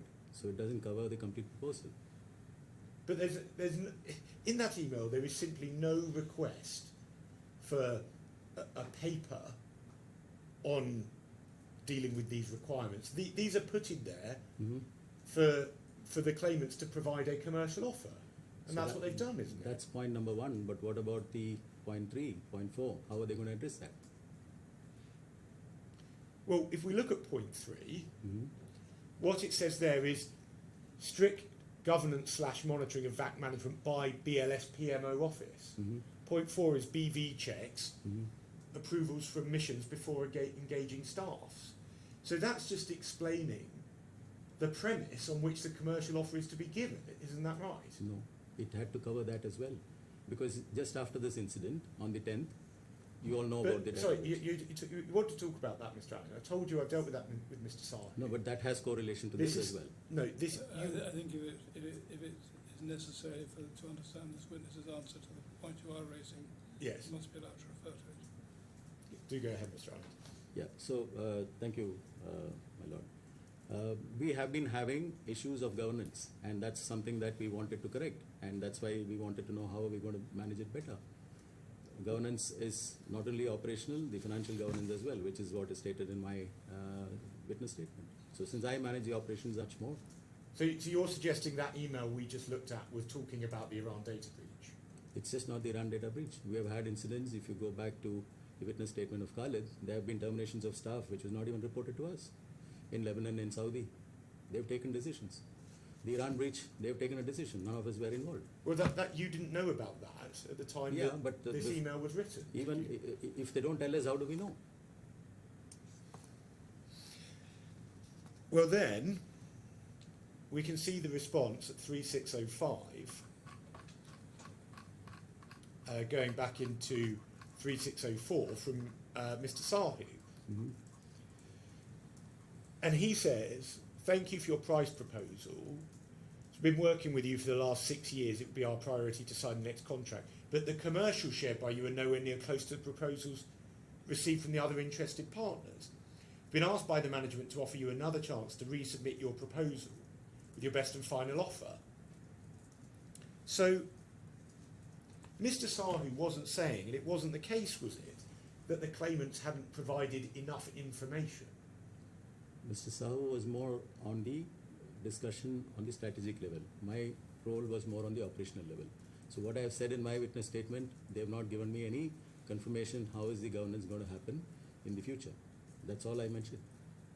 Well, if you're negotiating good faith with someone, Mm-hmm. and you wanted to know about this requirement and you say it was material, why didn't you tell them? So it was already stated in the email. We expect them to respond to the entire email. Once again, Mr. Allen, I suggest to you that your evidence just doesn't reflect the reality of what happened, does it? No, that's the reality. Now, in this email that we was before, page 3607, from Mr. Sahu, Mm-hmm. just above the numbers, Mr. Sahu says that the collaboration with the claimants was an excellent collaboration. Right. Was that a true statement? See, from a collaboration, we don't deny that. We had very good relationships. But in terms of the operational issues, we had discussions very often. And Mr. Khalid is fully aware of it. While Mr. Nidal was more involved on the strategic part with Sahu, our discussions have been more with Khalid. And he knows the operational issues we're going through. Mr. Anand, saying that you have an excellent collaboration is completely inconsistent with the suggestion that somehow you have serious operational issues, isn't it? See, overall, the relationship, as I still state, was good. There was no two ways about it. But what the issues were more operational, which is what we wanted to address. And if you see the statement clear, that we are still willing to negotiate with them. If I've covered that with Mr. Sahi, we don't accept that. But if the collaboration is excellent, that must mean that there aren't any genuine or material complaints about the claimant's conduct at this point. See, the major issue of Iran data breach didn't happen at this time. Point number one. Yes, Point I'm not asking you about that. Let me I'm complete. asking you, as at the date of this email. Let me complete, please. So it gives the context to the whole thing. There have been issues which were at a transactional level, which Sahu may or may not be aware. Can you slow down, please? Oh, sorry. There may have been transactional issues which Sahu may or may not be aware, but from my regional heads, Chentu and Ann, I used to get feedbacks. And that's something that's important from an operational point. So it doesn't mean that the collaboration was bad or it was not excellent. Collaboration was good. We continue in the same collaboration, but there are certain requirements that needs to be adhered to. That's all it meant.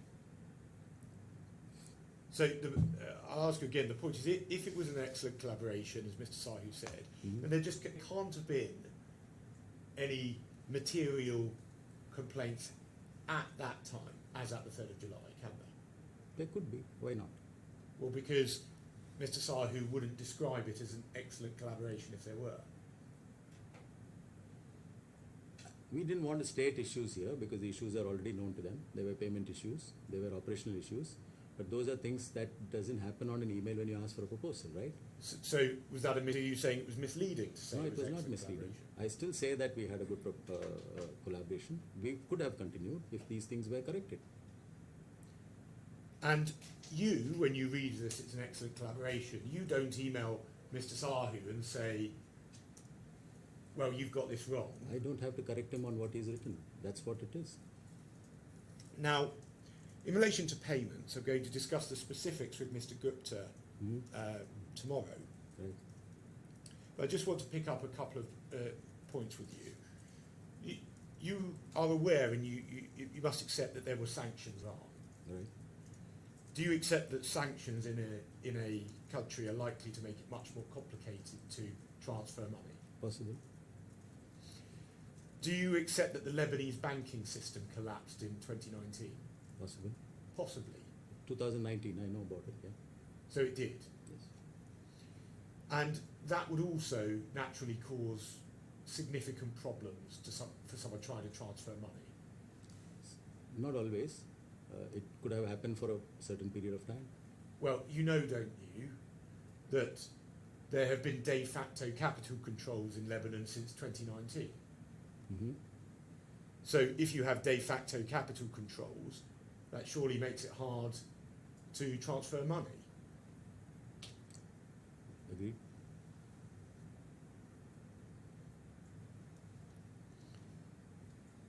And you can't hold, it wouldn't be reasonable to hold the claimants liable for events like that that are out of their control, can you? In certain situations, yes. So you do hold the claimants liable for matters that they can't control. They've not made the payments only during that period, but if you go to the history, if you can display that, please. Well, I'm asking you about this question. Our request to them was to make the payments as per the MOU, right? And if there was an issue, there could have been a discussion that could have happened and a clear date of payment agreed. There was nothing in writing. It was a discussion that we used to have, and we were flexible. You see the aging report, we were flexible. And so the point is that if the claimant come to you with a good reason, Mm-hmm. well, sorry, let me ask this. You accept that you were required to act in good faith, yes? Do you mind just saying yes for the transcript, if you agree? Yeah, yes. So you're required to act in good faith. So if the claimants come to you with a genuine reason why there needs to be a delay, you would agree to that, wouldn't you? That was agreed during one of the conversations, which is where they quote that we said that 1 month payment is accepted. So please just try and focus on the questions. I know you have things that you want to say, Mm-hmm. but I'm asking you specific questions. So if the claimants come to you with a reason that's a genuine reason as to why they need to delay, acting in good faith, you would agree to that, wouldn't you? That's right. And that wouldn't constitute a breach of the agreement, would it? That's right. Now, up until late 2022, Mm-hmm. it was agreed that Iran and Lebanon would be paid on a cycle of around 60 days. Is that right? Right. Now let's go to 3075, please.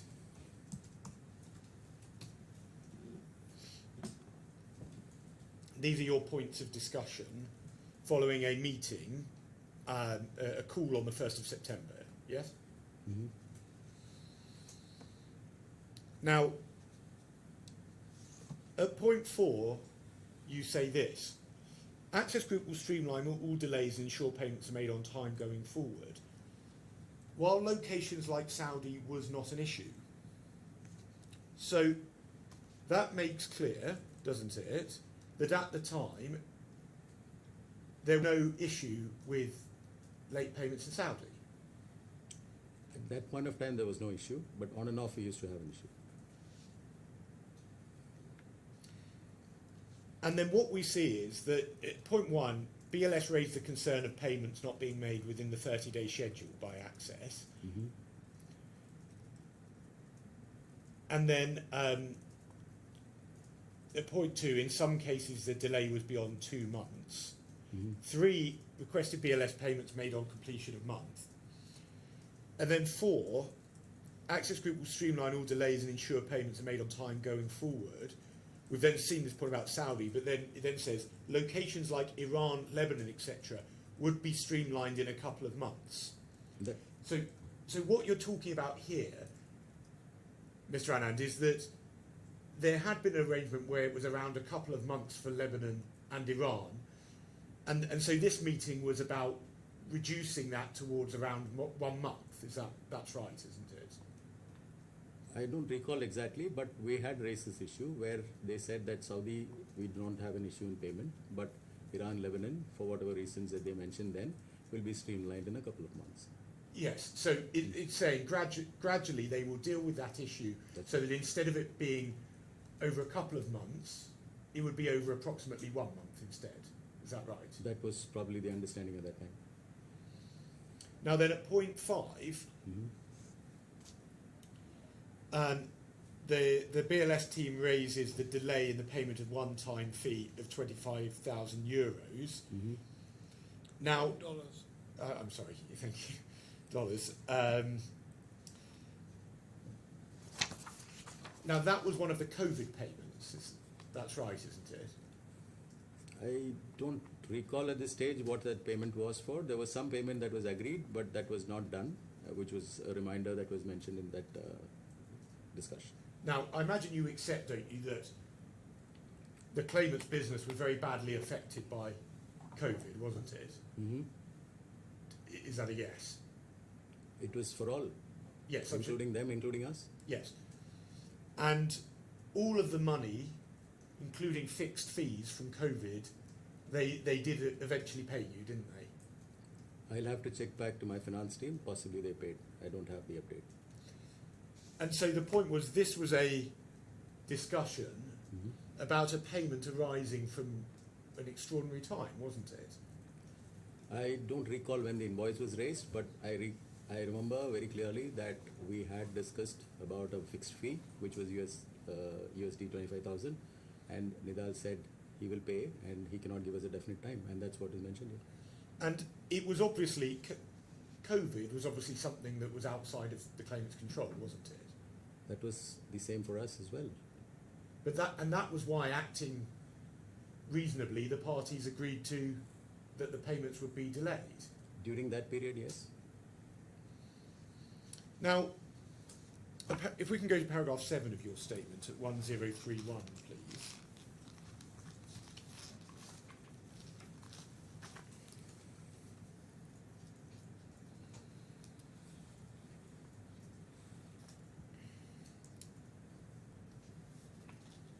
You say in the last 3 lines, the claimants were obligated to open a designated bank account exclusively to receive those fees, which never happened. That's something that BLS knew full well from when the contract started, isn't that right? See, I'm referring to an MOU, and the reason why this was mentioned is we would have a clear understanding of what's the money that is into our account, which never happened. I am not sure if the finance team followed that up, but that was a requirement of the MOU, which never happened. Well, BLS never complained about it, did it? I do not know. I cannot make the confirmation. And, for example, in Iran, the business was conducted in euros. Are you aware of that? I don't recall, possibly. Yeah. It wasn't possible to open a euro account in Iran because of sanctions. There could have been the other locations where they could have opened. But the simple point is, this was not a matter that was ever raised at the time, even though BLS knew about it. So this became a matter when we were not getting our payments because we did not know how much of our money is lying in their account. Well, that doesn't feature in a single piece of the correspondence, does it? It could have been over telephone calls. There are a lot of things that happen over telephone calls or WhatsApp. Or Well, you saying you remember that, or are you saying possibly it might have been? Possibly from finance. I am not involved in that. Right, so you don't know whether it was ever raised at all. Yeah. So I suggest that this is another point where BLS is raising this now, suggesting it was a problem when in fact at the time it never was it? There were multiple meetings that have happened. I'm sure Mr. Nidal and Mr. Guer and this has been through calls where they made us certain commitments and we were flexible. Well, I'm not asking about payments, I'm asking about the bank account being open. You Bank- said before you didn't know. I do not know whether it was followed up, but the reason why it was in the MOU is we wanted to have a clear view of our monies coming into account. Now, I want to ask one point about Ghana. I've dealt with most of this with Mr. Sahu, but I just want to deal with one specific point in your statement. This is at paragraph 39 at page 1038.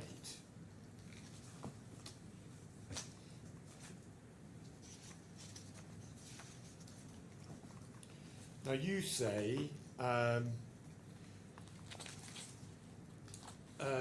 in the second line that the claimants consulted us on an opportunity for e-visa with the Ghanaian government and discussed the modalities for purchase of the tender documents and participation on the tender process. However, later it came to our knowledge that the claimants participated in the tender singularly without involving us and without our consent, used our credentials.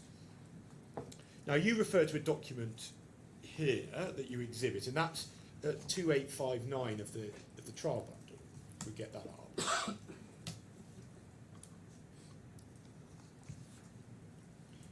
So this is an email in late October 2020. So this is showing the original occasion where the claimants, you say, consulted you on the opportunity, yes? That's right. You haven't provided any document showing Access bidding for or obtaining this work, have you? Can you go back to my statement, please? Can you go back to my statement? Yes, if you want to see it, it's 1038. Paragraph 39. So what I mentioned in the last line, it came to our knowledge.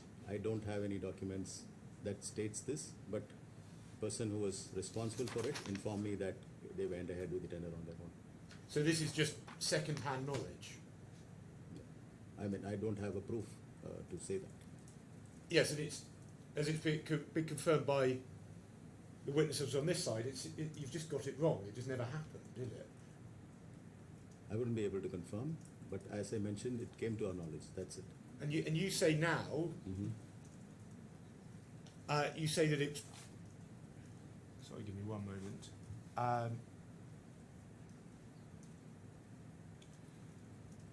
And you say at paragraph 40 that this causes a question of reliability of Access as a subcontractor, but I suggest to you that this is just simply incorrect. This is a complete non-issue, isn't it? See, these are handled by the business development team. It just came to my knowledge that they didn't participate. It was directly done by Access. So this is just incorrect speculation I that can't you're putting forward now I to can't- try and disparage Access. I isn't can't that right? confirm that. I just stated what I knew. Now, at 1034, paragraphs 22 and 23, please.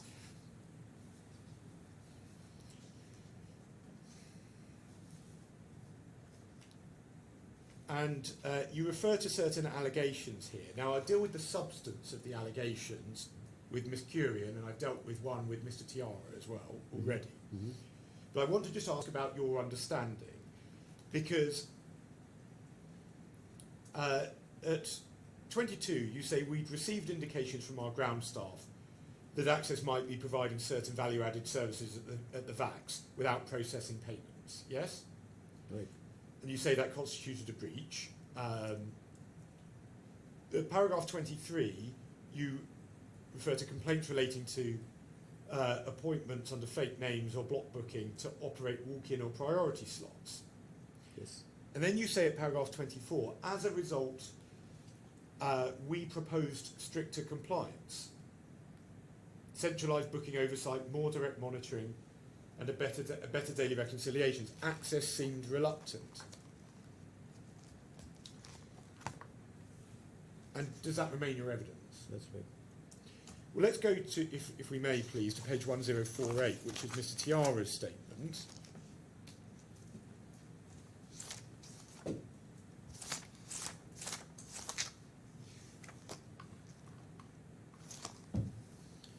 And this is at paragraph 26. And he says, he refers to misreporting of revenue at the VACs. Yes? Yes. Now, that's what you were referring to in paragraph 22 when you talked about misreporting of revenue, yes? Kulwant's knowledge about the incident was much later. Our knowledge was much before. Kulwant went there and he was involved in the operations only post-October. And our knowledge was much before. Well, this is what I want to ask you about. Because that's what Mr. Tiara says. He says at paragraph 9 that we discovered that because agents came to us after we retook control of the VACs. That's right. So he makes clear that BLS discovered it only after it took over. He discovered it, not BLS. Well, he says we discovered that. So he said we. I mean, it's BLS discovered that there was a proof, but before that, it was information that we had received. Well, let's see what Mr. Tiara in fact says at paragraph 30.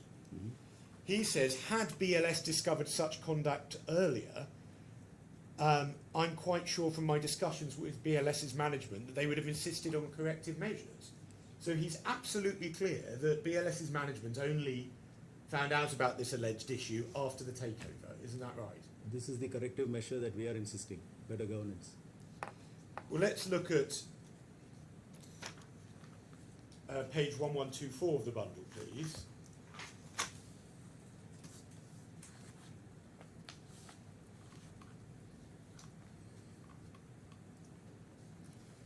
And Ms. Curian at paragraph 21 is talking about the payment of premiums in relation to walk-ins.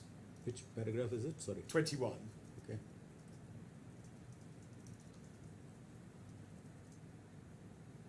She says in the final line, once we later took over the centres, it was apparent from the clients coming into the centre that they'd previously been paying such premiums.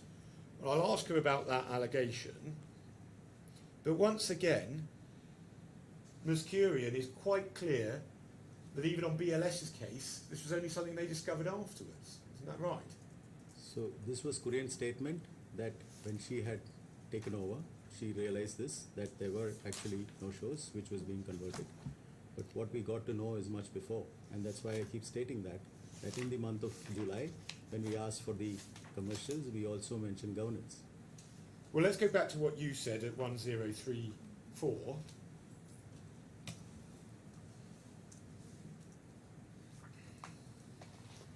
Yep.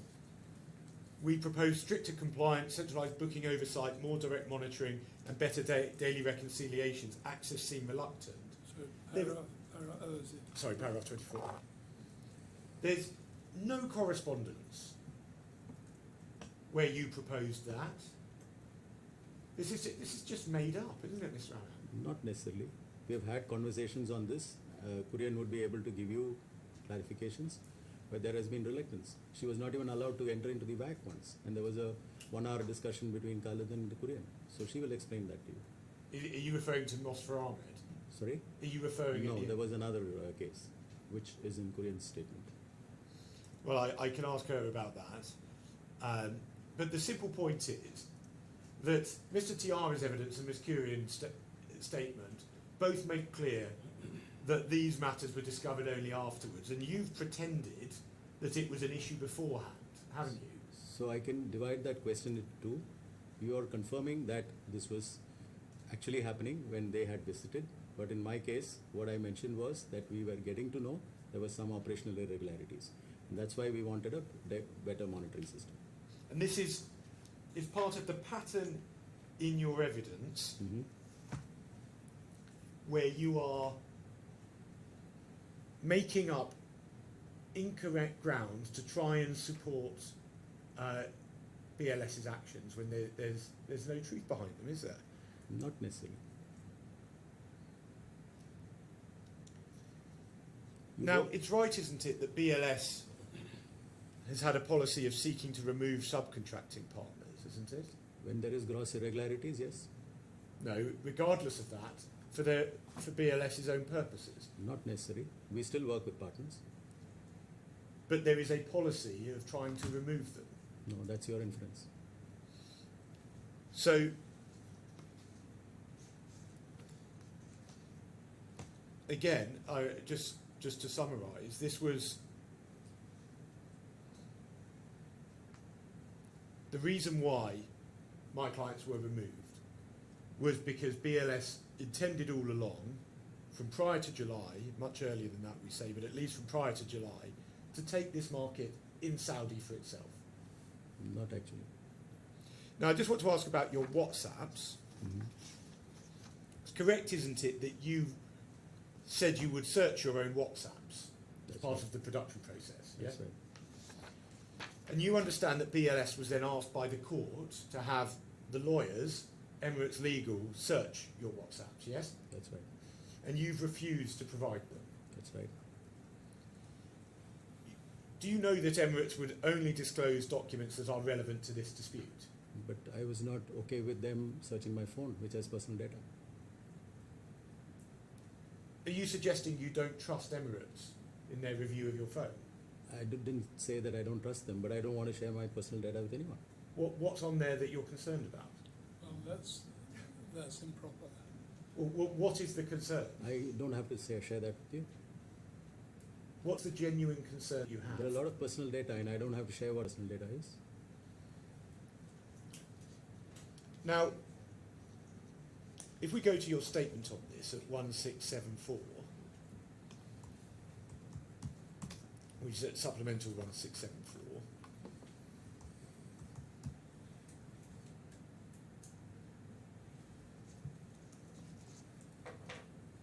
this is your witness statement you've given on this, yes? That's right. Yeah. Is this in your own words? Yeah. Well, this witness statement, at the same time, are you aware that Mr. Tiara, Ms. Curian and Mr. Khan also gave witness statements? I'm not aware. Well, their witness statements are in exactly the same words as yours. You will have to ask my legal team. I do not know. Well, how did this happen? If these are your own words, Mm-hmm. how did they come to put in exactly the same witness statement as yours? I wouldn't know what they have mentioned in their witness statements. That's something you can ask legal. I'd suggest this isn't in your own words. It was just written for you, wasn't it? That's your inference. Was that true? That's your inference. I know, and I'm asking you, is No, that it's correct? not true. It's not true. So can you explain how it is that your own personal words ended up being taken by all the other witnesses? As I said, I do not know what is in their witness statement. That needs to be checked with legal. Mr. Friedman, I'm not going to stop you, but am I going to be helped by this? I mean, everyone knows that these sort of statements are written by lawyers who check the content of the individual, and maybe it should be in their own language, but no one ever does it in their own language. Well, there's a credibility point because the witnesses said it was in his own words. Yeah, every witness says that. I've never known a case before where a witness hasn't said that. Well, if it, Anyway, I'm not going to stop you, but I'm sure you've got many points. yes. Well, I'll make my submissions on it, but if it's not correct, the witness would need to say so. As I say, don't let me stop you. Now,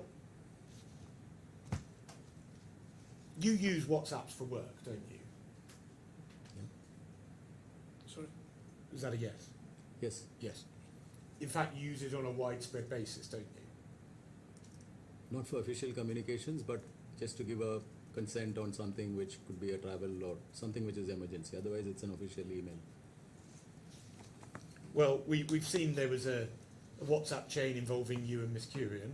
Is that Mhm. right? Yeah. And that was for work purposes. Not, as I mentioned, there could be certain requirements which needs an immediate response, and that's when the WhatsApp would have been used. But otherwise, it's all on email. And so you must have been aware that there were potentially relevant documents to this litigation Mhm. that were on your WhatsApps. Were you aware of that? No. I don't have anything on my WhatsApp which was not shared. Well, okay. Well, you say that. Let's go to your statement. Mhm. Paragraph 5 at 1676.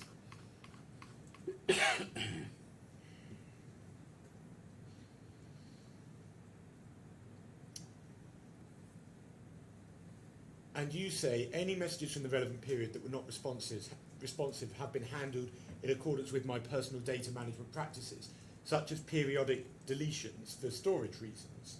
but nothing relevant was withheld. So, have you been deleting your WhatsApps? When the storage gets full, it is deleted. So, what do you delete? Photos, could be information which is not required to store for a longer period.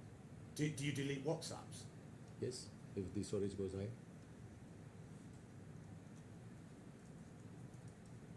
So how frequently do you delete WhatsApps? I mean, it all depends on how much of messages are coming into it. There are a lot of, good morning, good afternoon messages that come in, which is not relevant, so it's deleted. So you go through and pick individual messages and delete them? Depends. If it is not to keep for long, then I delete them individually, or I delete it as a long email. And so WhatsApp. have you deleted any messages since October 2023? I might have, I don't recall. You don't know? I don't recall. October 2023 was a long way back. Yes, so how frequently do you do this exercise? As I said, there's no frequency. It depends on when my WhatsApp storage is full, I keep deleting it. It could be songs, it could be photographs, it could be anything. So do you recall whether or not you have? It's done periodically, but I don't have a cycle to it. So it's possible that you've deleted messages since October 2023? You're saying after 2023 or before? So starting on, say, the 1st of October 2023, it's possible then that you've deleted WhatsApps from that period onwards? There could have been messages that would have been deleted. So it's possible then that you've deleted relevant documents relating to this litigation? Not necessary. You say not necessarily. Are you saying you haven't or you don't know? No, I don't recall, but as I said, I have been deleting messages or information that I don't require to store for long. Now, putting to one side deletions, you must know, Mr. Anand, that there's a risk that by you searching rather than by the lawyers searching, that not all of the relevant documents were found by you. Do you accept that? I haven't had much communications officially on WhatsApp with the Access team. That's not the question I asked, though. I mean, do you accept that Emirates Legal will understand better than you all of the issues that are relevant to this case? We were informed of keywords and we had given them all the information we have on those keywords. So, well, it's right, isn't it? That in the days leading up to the trial, you were searching for documents that you thought would help BLS. No.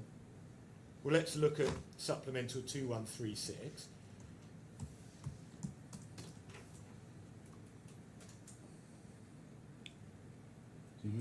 This is a 2136. Yep. Do you have that? Yeah. Yes. Thank you. So that's an email that you must have found, yes? Yes. And that was disclosed to us just before the trial started, yes? Because I got to see the witness statement of the defendants that this was not produced at all, which is untrue. So I'm not going to ask you about the. I don't accept that, but I'm not. I've It was already on my asked. email. It was Mr. on my- Anand, please. I've already asked Mr. Sahu about the substantive point, but I'm asking you about this, about how it came to be found. So the point is, you were searching for this document to try to help.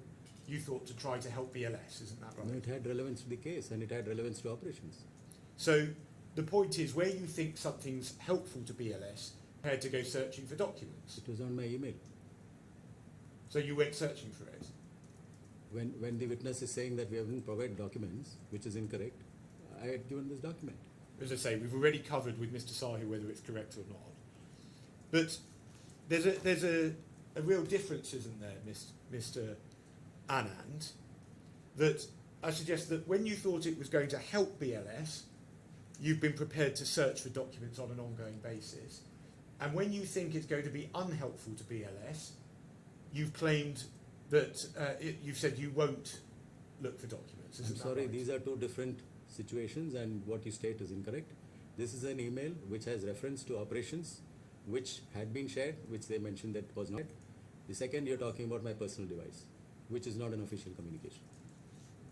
Now, Mr. Anand, I'd suggest that this reflects your role as a witness, which is you are here to do whatever it takes to try to help BLS, whether or not that means giving evidence that you know is false. I mean, this is what you have been stating always. So this is the correct information. I can't share more anything beyond this. Thank you, Mr. Anand. Thank you. Just one question, Mr. Anand. Just one question, Mr. Anand. Sure. You were taken to a document at page 3748. Could you look at that, please? Mm-hmm.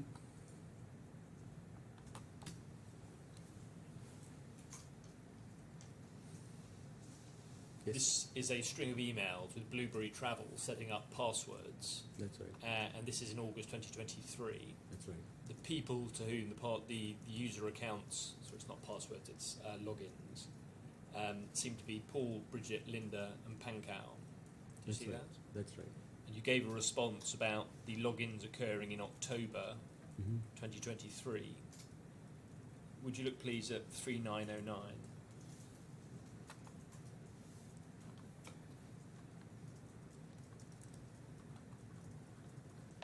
If I go to the start of that thread, could you look to 3912? And then back to 3911, email at the bottom of the page. Mr. Zafar writes on the 30th of September to Mr. Balasubramanian, Dear Chentu, please instruct the IDs of personnel in Ghana to be activated. Yes. And if we go up to 3910, email on the bottom of that page on the 30th of September, kindly activate the Ghana staff username IDs Linda, Bridget and Paul. Yes. And then 3909, which is the first email in that string. Yes. Dear team, please do the needful. Can you explain what's going on in this chain of emails? So the first email that was presented to me were tests done to check if everything was working fine, which was not live. What is mentioned here in September, post the 27th, 28th, where you see the thread of this chain of mails, is when the IDs got active. So as I said, that was only a preparatory exercise, while this was when the actual go live happened. And could you go to 3908? Mm-hmm. There's another email on the 2nd of October 2023 Mm-hmm. from Mr. Balasubramanian to application support, Right. subject disable Ghana user IDs. Mm-hmm. You weren't copied into this email. No. Do you know what was happening in this email? This was, I presume, from the first name, which I recall, is the ID of Access staff. Access. Sorry, members. I didn't hear that. This was the email IDs of Access I see. staff. Thank you. I don't have any more questions. Does your Honor have any questions? No, thank you. Well, thank you very much. That's the Thank end you of your very much. evidence. You're free to go and you can talk to people. Thank you so much. Your Honor, during the course of that cross-examination, there was a line of inquiry between around pages 84 to 90 Hang on. that was dealing. I don't want to raise it, but I'm not going to make any detailed point. I just want to lay down a marker. It was in relation to payment delays and the justification for those payment delays. We may need to come back to the pleadings as to what extent that was open to my learned friend. The pleaded issues in respect of payment. It is agreed that it was a 30-day payment plan. The issues. It was agreed what? It is agreed that the payment terms under these subcontracts were 30 days, and the issues in respect of payment are first whether or not there was a right of suspension, and secondly whether or not there was an overcharge of 166,000 reals. Those are the two issues. But if anything turns on that, we'll come back to it in submissions. Yes, thank you. Thank you. Thank you. Do you want to say anything about that? Well, I wasn't entirely sure what my learned friend was actually saying. That was I think he's just putting down a marker that the cross-examination went rather beyond the agreed position on the pleadings, and that I think it's best if you talk about it outside court. yes. I don't accept that the pleaded issues that relate to the run up to the run up to the purported termination. There's no. I just don't think that I'm precluded in any way by the pleading from asking those questions. But perhaps we can discuss that. And Yeah, I think if you discuss it, if there's an issue to be resolved, we'll resolve it. yes. Thank you. We next have Miss Kurian. I mean, you're on his hands. Whether I'll probably start now, but if you want to take an early lunch and come back 20 minutes. Well, otherwise you get a longer afternoon. I think let's start now and Of course. see where we get to. In which case, Ms. Curran, please.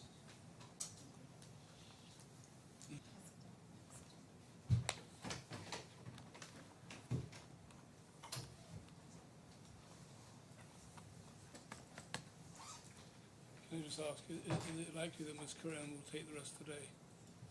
Yes. Yes, that's right. I mean, I'll see. I imagine I probably won't finish her today, but we'll see. Yep. Right.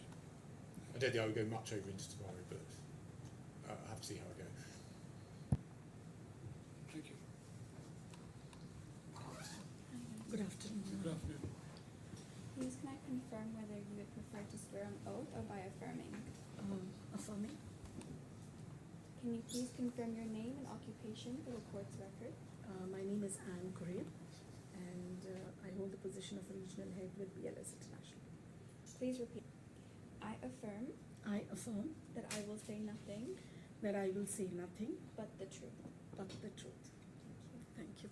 Can I get a bottle of water? 2-3 bottles, but I think it's all empty. Ms. Curran, I'm going to ask you some questions. There is a microphone that's recording you, but it doesn't amplify. Can I ask you to keep your voice at a level that we can all hear and Okay. speak at a pace that we can transcribe, please? Okay. Thank you.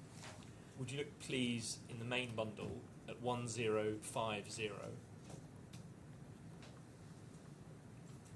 Do you recognise that as your first witness statement? Yes, I do. If we look at page 1061, is that your signature? Yes, it is. Next, page 1119. Do you recognise that as your second witness statement? Yes, I do. Page 1126. Is that your signature? Yes, it is. If we go to the supplemental bundle, please, at page 1678. Do you recognise that as your third witness statement? Yes, do. And page 1681. Is that your signature? Yes, it is. Have you had a chance to read these recently? Yes, I Are their contents true? Yes, it is. Thank you. Please wait there for some questions. Yes, Ms. Friedman. Thank you. Good afternoon, Ms. Curran. Good afternoon. Would you Ms. prefer Fowler. if I called you Mrs. Curran or Miss Curran or Miss Korean is Miss fine. Curran? Very good. So, Miss Curran, you are BLS's regional head for the Middle East, is that right? Yes. And so I think Mr. Rannan confirmed it, but I'll just confirm it with you as well. You cover the relevant territories, Iran, Lebanon and Saudi, but not Ghana. Is that That correct? is right. Now, I'll ask you about some of the points in your statement. Obviously, I've dealt with some points with other witnesses, and I won't go to them with you. I want to ask about the progress of matters in Iran first. And I've already asked Mr. Sahu about the data breach, so I'm not going to ask you about that. Could we start, please, at page 3756 of the main bundle, please?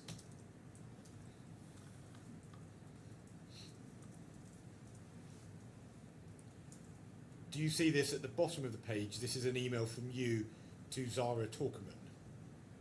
Yes, And Zara Torkerman was the commercial manager of KCM, is that right?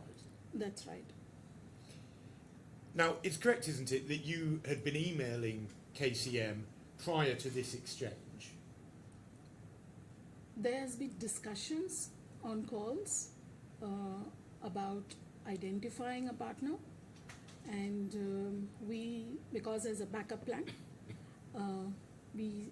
and this was in relevance to that, because I think at this time my colleague was also traveling for an audit, and because of that, yes, Please do try to stick to okay, the question. It was whether there had been previous emails. no emails. I think there would have been conversations.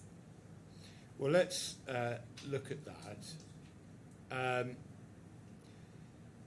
Now, let's go to 3755. at the top. And, well, sorry, actually, I'll just read you what 3756 is again, just so you've seen it. That Ms. Talkerman said, please share the contact details of the BLS staff member in Iran. Contact to arrange a suitable time for viewing the office property. And she says, do you have any updates about the commercial agreement and what will be the start date? And then we can go back to 3755. And you say, I will be shortly sharing the agreement, post reviewing your comments and validation from finance and legal. So it's obvious, isn't it, that she had previously sent you comments on the agreement? Yes, it was a format because we were in discussion with our management and the legal in terms of how to strengthen. So the new format of the contract was given, and that was shared because she wanted to understand what are the terms, what are the conditions of the new contract, and that was the comments which she returned back to me. That's it. So when you said that was the first email, the one we saw at 3756, that was wrong then? Sorry? Well, when you just said a moment ago, the email I showed you at 3756, I suggested to you that wasn't the first email and you said it was. You've now just confirmed that there was a prior email. There was a discussion, as what I mentioned earlier. There was a discussion on the contractual terms which was there, which I have discussed with her on call, because it's very difficult to have any kind of a communication with Iran besides a call. It's difficult to have a communication with Iran besides a call. Yeah, because we can't have... Ms. Kieran, please don't interrupt. We're just seeing you emailing them, so why Yes. can't you email them? The whole point was she was not available most of the time because they are primarily into another business. So whatever was possible... I'm sorry, I don't mean to keep interrupting, but I please do ask you to focus on the question. Okay. You've just said you had to... you said it was difficult to communicate with Iran. You said it's very difficult to have any kind of communication with Iran besides a call, but we're seeing you emailing her backwards and forwards. Yes. So how is that the case? There are certain situations where I would send, because I don't know what time this is, at 6:46 in the evening, I presume. At that time in the evening, I don't call, and I would have sent an email to her. When she replied, she sent an email to me. So these are communications which were there between her on an email, but largely the communications were on a call. So I don't think you've answered the question. I'll ask it again because I do want to know your answer. You said it's very difficult to have any kind of communication with Iran besides a call. Given that we can see, and you've just confirmed, you email backwards and forwards, why is it difficult to have a communication by email? Communications can be various, right? So there can be a Zoom call, there is a phone call, there is an email communication as well. So when I would try to connect with her, whether my first attempt would be obviously on a call because it's more convenient and we get a response back, followed with an email if required to close the matter and clear the understanding. So, Ms. Kieran, do you want to withdraw your evidence that it was difficult to have any communications besides a call? No. So in which case, please can you clarify? So you say it's difficult to have any communications besides a call. Please clarify the difficulty you have in communicating over email. Could you repeat your question? I didn't understand. Please can you clarify specifically what is the difficulty in communicating over email? Because at times she wouldn't read and I would never get a response in certain situations. So she herself had informed me saying that it is better that you please call me and inform me saying that you're sending something, and then I would follow up on certain matters as an email. Well, you said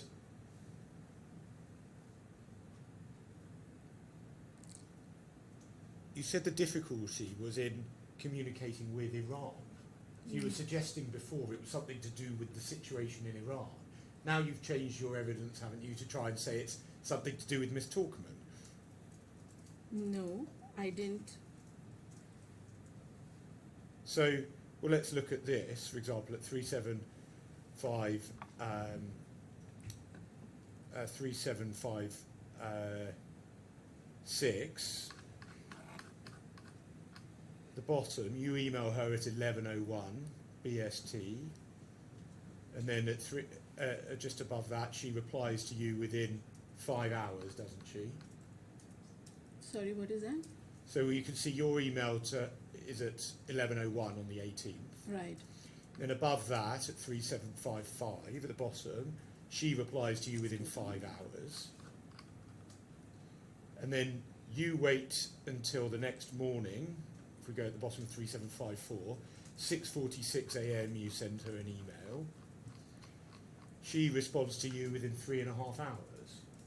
So it doesn't seem like there are any difficulties with emailing her, are there? That's what I said. When I am having a challenge in terms of speaking to her, then I send an email to her. This was an official matter. I needed to give her more details, so that is the reason I have put it on an email. Well, but it's in these emails you don't say I tried to call you before, so I'm sending you an email. So I suggest you didn't try and call her before. Most of my discussion with Ms. Zara Wall. And we go back to the original point, which is when you started trying to say it was difficult to email. What we see from this chain, and this is back at 3755, you say that you'll be sharing the agreement post-reviewing your comments. So these are comments that are provided on a written agreement, is that right? I don't recollect how the agreement was given back, but yes, I think there should have been some written communication about the agreement, the revised draft which was shared. Yes, and so that communication hasn't been given to us, has it? Whatever communication was available and I could search, I've given it. And that communication necessarily was before your email that we saw at the beginning, isn't that right? Sorry, could you repeat yourself? That communication was obviously before the one at the bottom of 3756. It could have been. Now, more generally, BLS hasn't disclosed internal documents showing the showing BLS considering appointing KCM as a contractor. Are you aware of that? Sorry, could you just repeat it again? Of course. Are you aware of the fact that BLS hasn't given us any documents showing BLS considering KCM as a contractor? I think that would be because most of the discussion would have been on call A call with who? with Zara from KMCU. So just to be clear, I'm talking about internal BLS discussions. You with Mr. Anand, you with Mr. Sahu, you with members of your team. There must be documents with emails or WhatsApps or some kind of written communication about KCM. I can't recollect. Well, do you normally email with other members of your staff? Yes, I do. And do you WhatsApp with them? Yes, I do on certain situations. So there must be documents reflecting this, mustn't there? I can't recollect any. Well, how many contracts did you have with KCM at the time? At this time? Yes.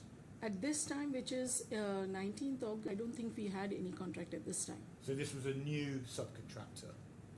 We were considering, it was at this point of time in the month of August, as we see, we are just sharing, we are just having a conversation with them. I'll ask you about that in a bit if I may. I'm not trying to cut you off, but it's just, we'll come to that.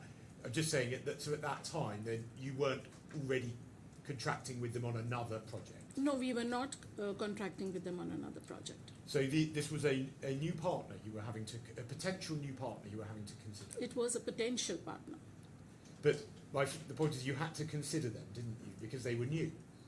I don't have to consider them. It's a choice which there are many factors which decide on a partner.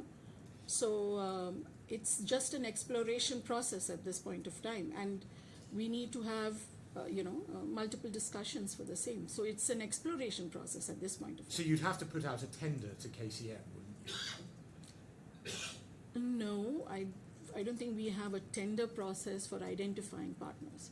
We take partners on probably on credibility is what I understand, people who are known, who are in this particular business. So it's not a tender that we have released. So you don't have any kind of formal process, are you saying, in relation to choosing new partners? We have certain criterias which is there, which has to be fulfilled. But otherwise, as a formal tender, no. Well, presumably KCM would have to make a proposal to you, wouldn't they? Do you accept that? Yes, it would. They would have had to give us some information about their organization. So the simple point is, Ms. Kurian, that there's been no disclosure of any tender, there's been no disclosure of any proposal, there is no disclosure of any of the prior emails. So this has stopped us on this side from seeing what in fact happened, hasn't it? See, as I mentioned earlier, there was no tender. There is no tendering process as a policy itself, according to my knowledge, right? So that's one. So there is no point of mentioning that, tender was there and tender is not given. No. We have our clients who release a tender and we fill the tender, and then we, if we are successful, then yes, we the clients are with us. Now, is it right that when you were preparing your witness statements, you've looked at the disclosure that's been given, you've looked at the available documents? Could you repeat? I'm sorry, I didn't understand that. Well, for example, if we go to page 11, and this will be my final question, if we go to page 1121 of the bundle,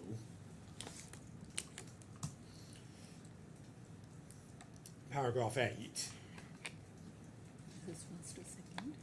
This is first statement or? first statement. First statement. Sorry, I don't want to mislead you. No, it's your second statement. Just to be clear, I will ask you about this later.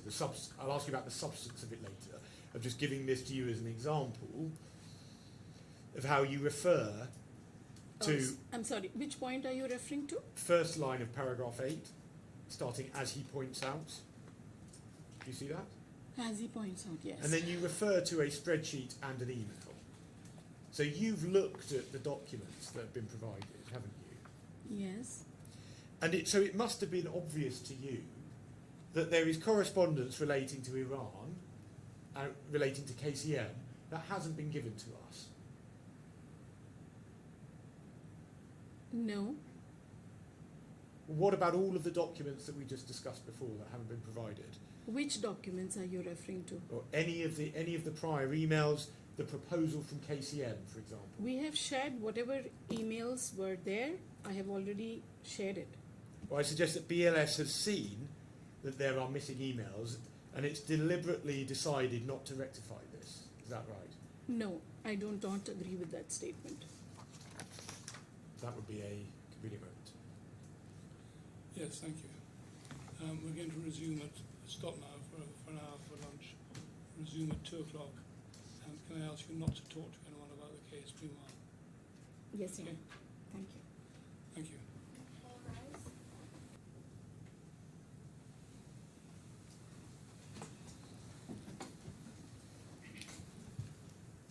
Good afternoon.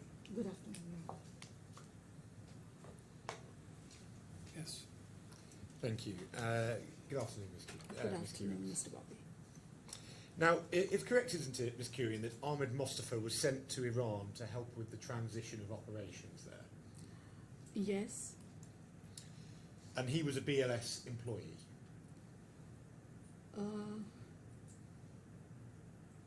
He was a BLS employee, but he had left and then he rejoined us. So when he rejoined us, I think he was a consultant first, and then he joined us as an employee, as far as I can recollect. Okay, so I'm not asking about his precise employment status, but the point is he was doing it on behalf of BLS. Yes. Yes. Now, if we go back to the email at 3756, please, of the main trial bundle.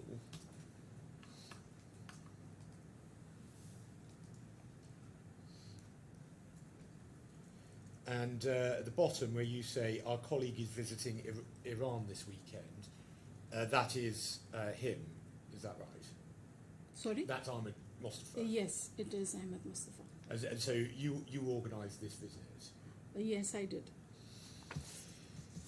So that weekend is sent on Friday the 18th of August, so you can hopefully take it from me that was the Saturday and Sunday with the 19th and 20th of August. And he went to Iran to view potential VAC centres to be used under the Spanish contract. We were not talking to our partner about which project it was at that point of time. They had certain offices. We were just going to see those. Well, let's go through this. You say he wasn't looking at offices for the Spain contract. Not for the project. We had not informed the partner that it was for Spain project. We never informed the partner at the beginning before the signing of the contract for which project it is, till the time things don't gradually progress. Okay, well, let's have a look at that, shall we? So at 37, we've seen the email at 3756. At 3755 at the top, you say, I'll be shortly sharing the agreement post-reviewing your comments and validation from finance and legal. Could you share the proposed location for the operations? Are you really suggesting that you've been going back and forth about a contract without telling the partner what the contract's for? This was a draft contract which was sent, as I mentioned earlier. We were just sharing the terms and conditions with them for them to review and come back. How could they review the terms and conditions for a contract that they don't know what Because it's for? the contracts are largely a set framework. 80% to 85% is more or less the same because the SLAs are more or less the same. It's that 20% which gets modified or changed depending upon which contract, which partner, what commercials, etc. Well, Ms. Kieran, there's nothing in these emails about it only being a partial consideration of the contract or it being only an outline. They just refer to, you're all just referring to the contract, aren't you? This is a draft contract because at this time there was no contract which was given for signing. It was just a format which was given to them, a draft, for them to just review the terms. What is the expectation that we have? Well, your evidence before was that that you didn't discuss Spain with them until they signed just before they signed the contract. Yeah, I mean maybe a little later. So how after this conversation, how much later are you saying that they knew? I think maybe by, to the best of my recollection, maybe first week of September, close to that, or end of August, first week of September. Okay, so you're saying To the best of my recollection, yeah. So you're saying that when he was going to look at locations, that wasn't for Spain specifically. When Ahmed Mustafa was going with KCM to look at locations. No, because Zara had mentioned that there were options they have. They wanted us to just have a look at those centers. That's it. But you're saying not specifically for Spain. No, we were going at this. This was the first visit, and they were just going to see what is it that they have. Okay, well, let's go to 3754. That's on the Monday. KCM said, we contacted Mr. Ahmed Mustafa and arranged a viewing of 3 office locations today. Ms. Parisa Zareka, one of the directors, will meet Mr. Mustafa and show him around. All of those offices are within 1.4 kilometres to 3.2 kilometres distance from the Spain embassy and between 5 to 15 minutes drive from the Spain embassy. So I suggest that the evidence you've just given that they didn't know about Spain is wrong, isn't it? It's not true what you're saying, because she is aware of our organization. She knows what business we are in. She knows our profile. So she has just assumed and mentioned saying that, okay, the center which you are proposing is within this limits. Ms. Curran, come on. Yes. You're suggesting that you've never mentioned Spain to her. Not at this time. And so just off her own back, she just decides to volunteer to you how far all of these locations are for the Spain embassy. No, that can't be right, can it? May I explain? Of course. See, normally when we speak to the partner, we just share what is our expectation. They want to see what kind of, terms would be. We discuss, we share, we make. This is the regular practice. What project it is, which mission it is, it comes only subsequently. It is never told, because we may choose not to go with that partner. So we don't want to give all those information to them. So it is just at this moment we are exploring the possibilities.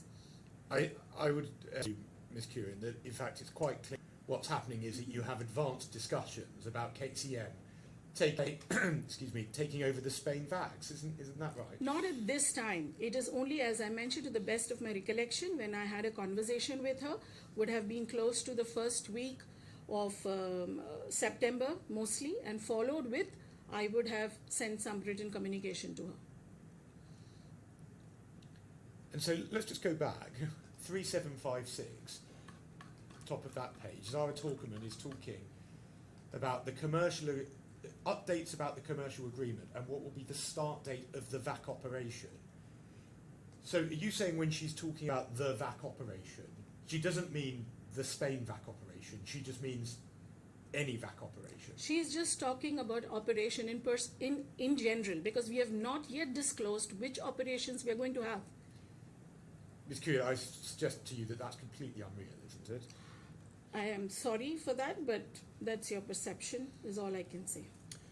Now, the purpose of Mr. Mostafa's visit was to help in the transition from the Access VAC to the new subcontractors VAC, isn't that right? In around the 20th of August. On 20th of August? Yes. No. Well, let's go, if I may, 555 in the supplemental bundle, please.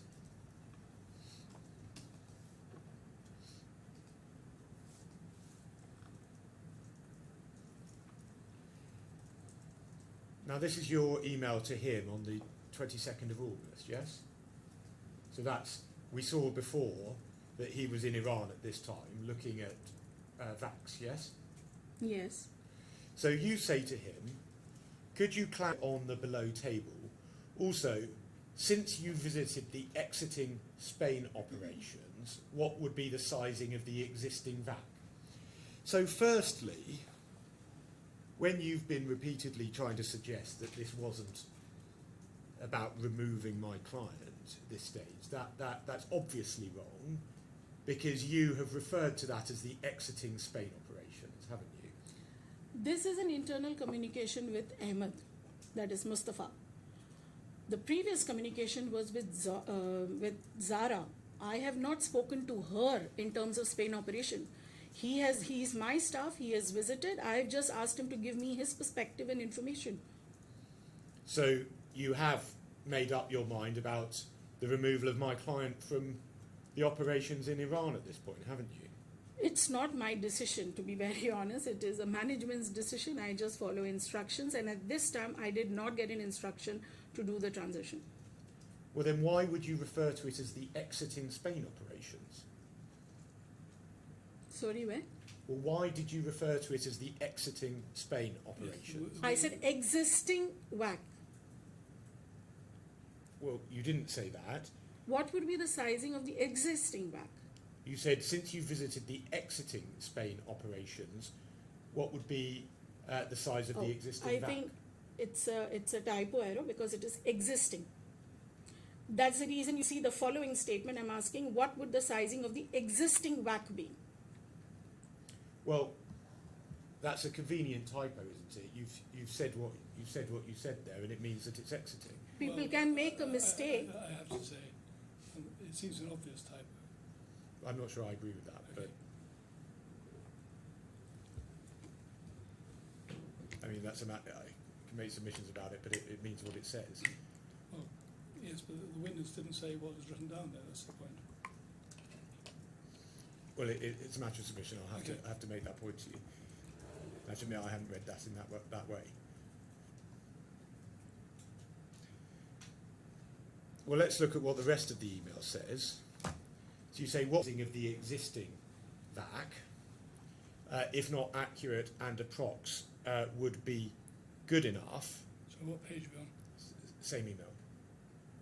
555 of the supplemental. Right. Also, are these property fully fitted or partially fitted? Which offer should be considered for a quick setting up of the operation? Are there pictures for these centres? If so, please share the same.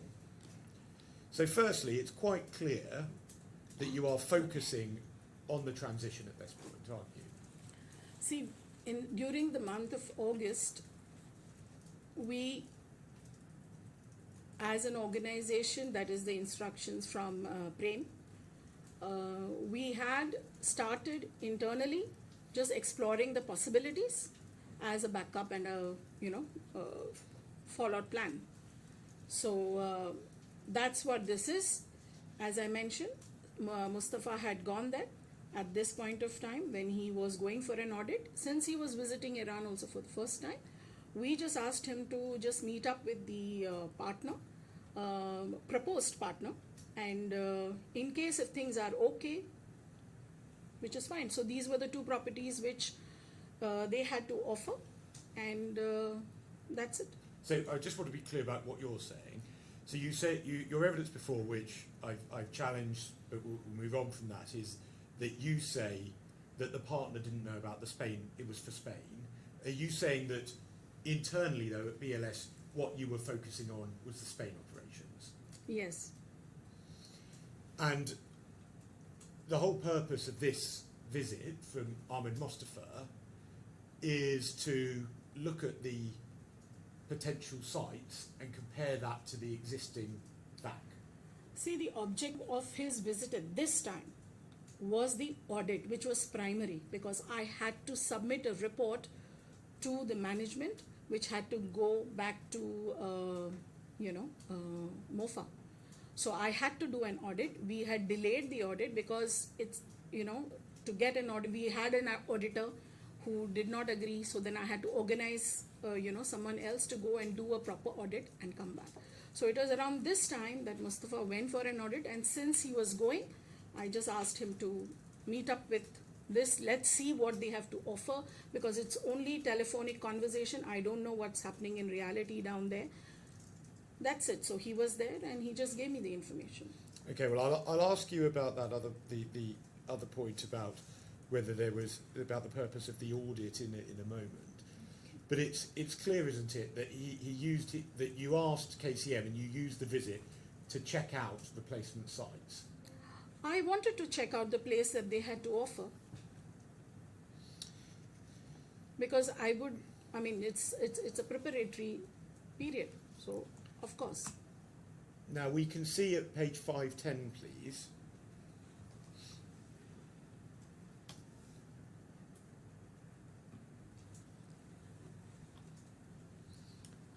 He sends you an email on the 20th.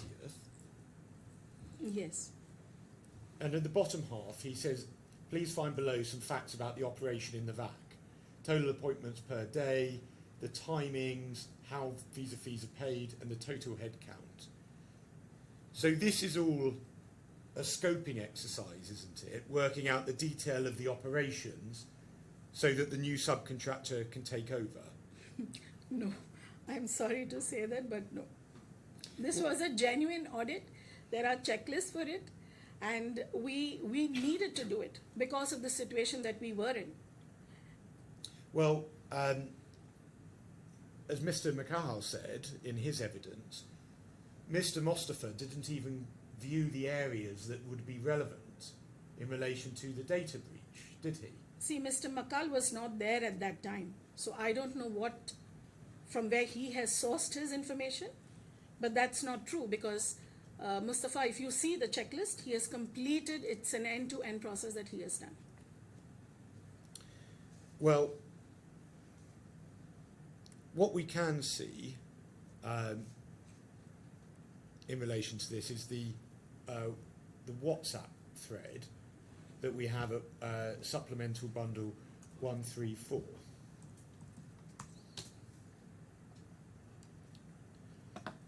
Now,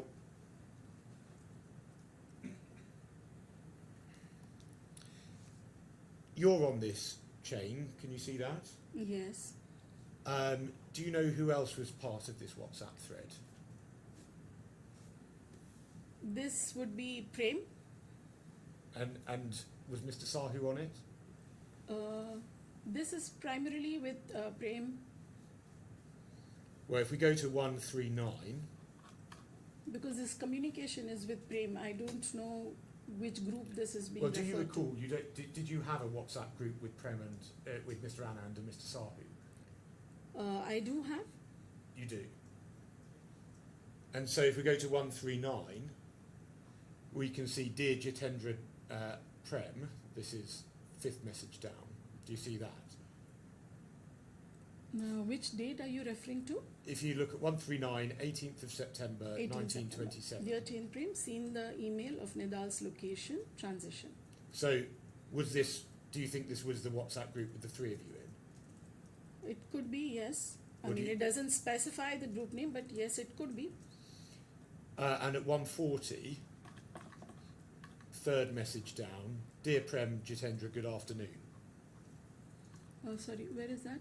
Third message Okay, down. 21st October. Yes.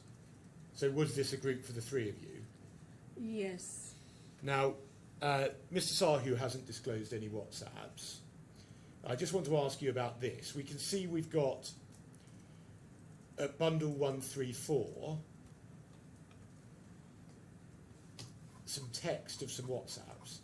Bundle 135, we have a screenshot of some WhatsApps. Now, I think it's fair to say, isn't it, that 135 can't be from your phone because you're in the white text on the left. So it has to be from someone else's. Is that right?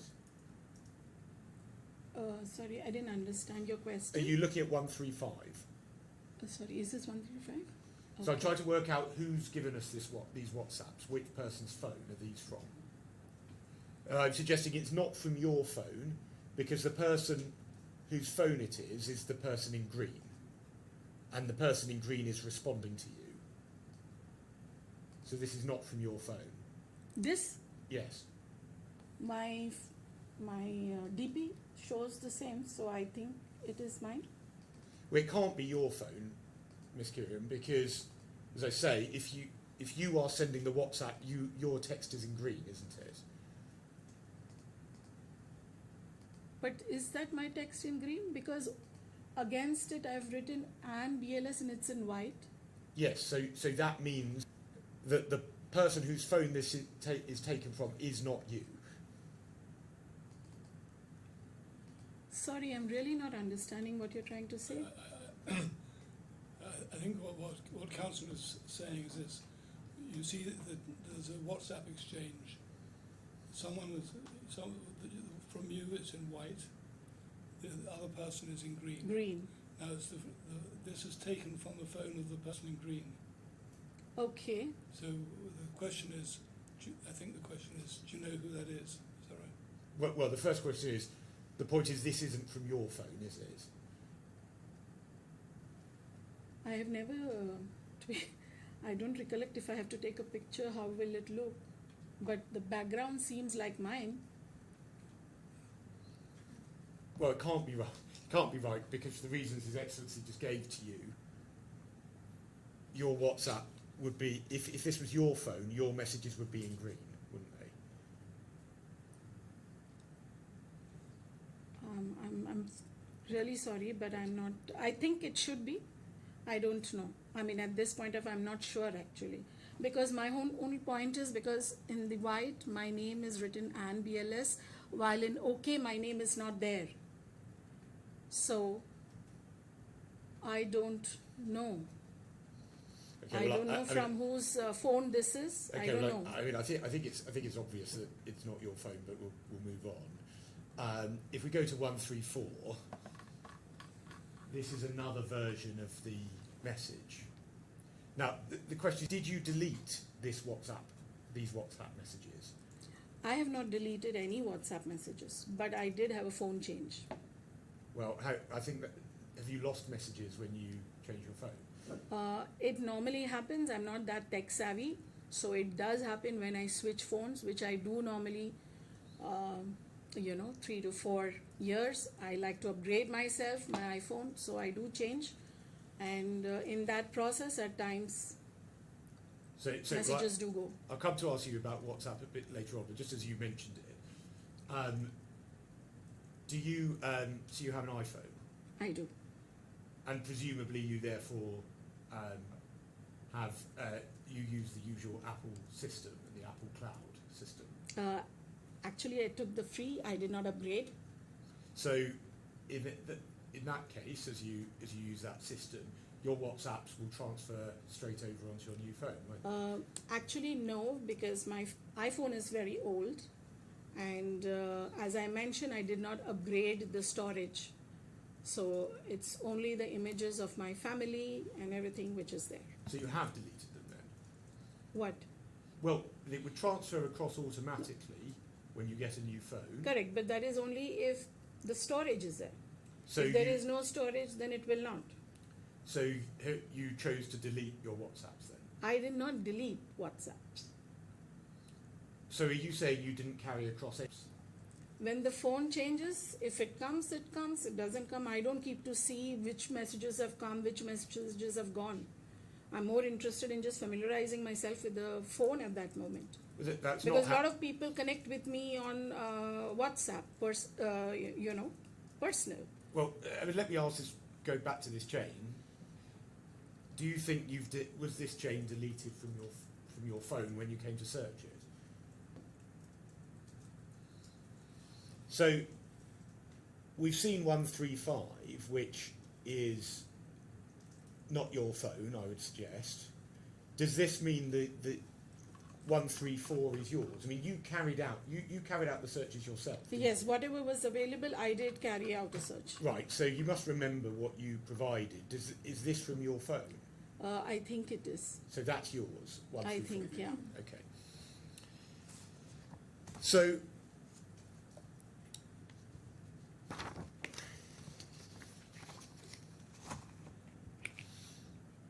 we'll stick with 134. You say, morning everyone. Khalid and his team is refusing to permit Mustafa to enter the Iran centre. Do you see that? Yes. Okay, if we can then go to 136. This is your conversation with Mr. McCall over WhatsApp, yes? Yes. And says, so what happens here is that you say to him, there's someone from BLS at Iran Centre, please get Sherman to permit him to enter.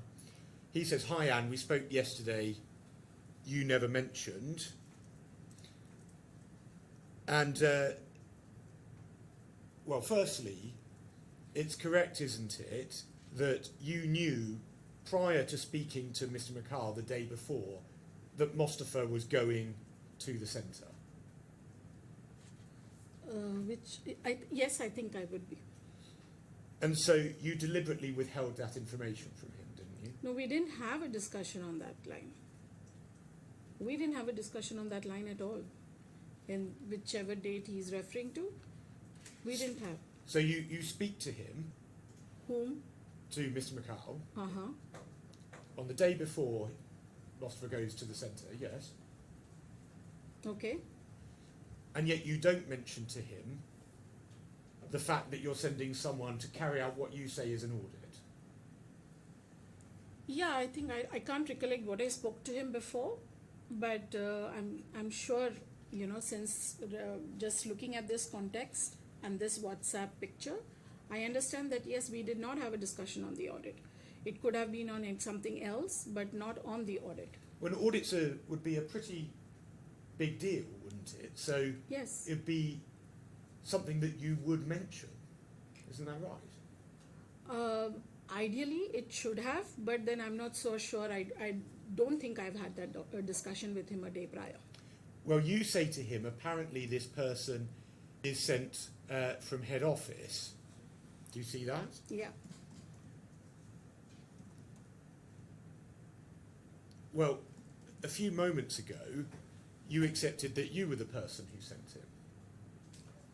I identified the person to send, but it was the instructions from the head office for me to send. So he was fulfilling the role of what was asked from the head office. It was not of my choice that I sent him. It is the instructions which I had from the head office. We have to submit a report, and that is the reason I just followed through. So yes, the instruction is from the head office. Well, I suggest that that's a misleading statement to Mr. McCall, because you did accept before that you sent him. I sent him on a head office instruction. So it is the role that the head office required to be done. That's why he went. It was not my requirement to do the audit. It was the head office requirement, and I just followed the instructions because the issue was grave, and the head office was answerable to the ministry. They had to fulfill and submit a detailed report. So when I asked you before whether you were the one responsible for his visit, why didn't you tell me that it was head office, not you? I don't think you asked me that question as to who authorized it. Now, So I just responded to the question in a simple manner. the truth is that you're saying this because you're trying to fob off Mr. McCall and mislead him about what the visit's about. Isn't that right? I don't think so. And then we see at 137 that Mr. McCall says, sorry, Anne, they cannot enter in this way. I know you're not part of this, but it won't happen this way. We won't accept this cheap way. And then, and so it's clear, isn't it, that Mr. McCall wouldn't mind a normal audit. Sorry? Mr. McCall wouldn't mind a normal audit, an audit in normal circumstances. The reason he's objecting is because he knows full well that that the purpose of this visit is for you to orchestrate the termination and set up a rival VAC. Isn't that right? I don't know what he thought about it. As far as we were concerned, it was an audit because of this incident which had happened, which was a delayed information which we got almost 12 to 15 days later about this entire incident. In fact, my whole reputation as a regional head was questioned as to why I wasn't even aware of such an incident when the MOFA came in. So I was questioned very, very seriously by the management on this matter. For me, it was a personal matter that, an incident has happened, I've not even reported, and it's questioning coming from the ministry, my, client's head office. And for me, I needed to just fulfill the requirement which my head office had done. I had to just go along with it.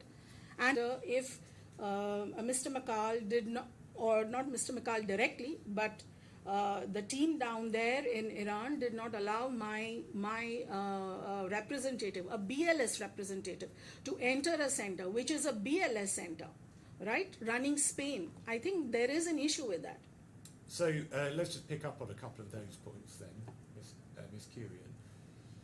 I've already asked Mr. Sahu about the data breach, but I just want to pick up on one point just on there where you've talked about you being questioned and so on and so forth. Not a single email, not a single document that supports any of that, is there? Meaning? What it means is that what you've just claimed about how this is questioning you, how all of these terrible consequences, none of that is supported by a single document that's been disclosed in this litigation. These are serious situations. We don't sit to write email at that time. It's just pick up the phone and speak. And that's what happens on every single point where you're coming up with new evidence. None of that is supported by any documentation. And I suggest that that's because you're making it up. Sorry, I don't agree with that statement of yours. Well, let's look at what happens next. And just to finish this chain, is that you asked Mr. McCahal, you said, I'd appreciate if he's permitted. He says this cannot work this way. Nothing will change until there's transparency. I repeat, you're not part of it. You say he's there. Mr. McCahal says, I have nothing against you in person, but I'm not going to take this lightly. And then you say he has to audit the centre, requirement from the ministry post-incident. Sorry, where So- is that? Which page number? 138. 138.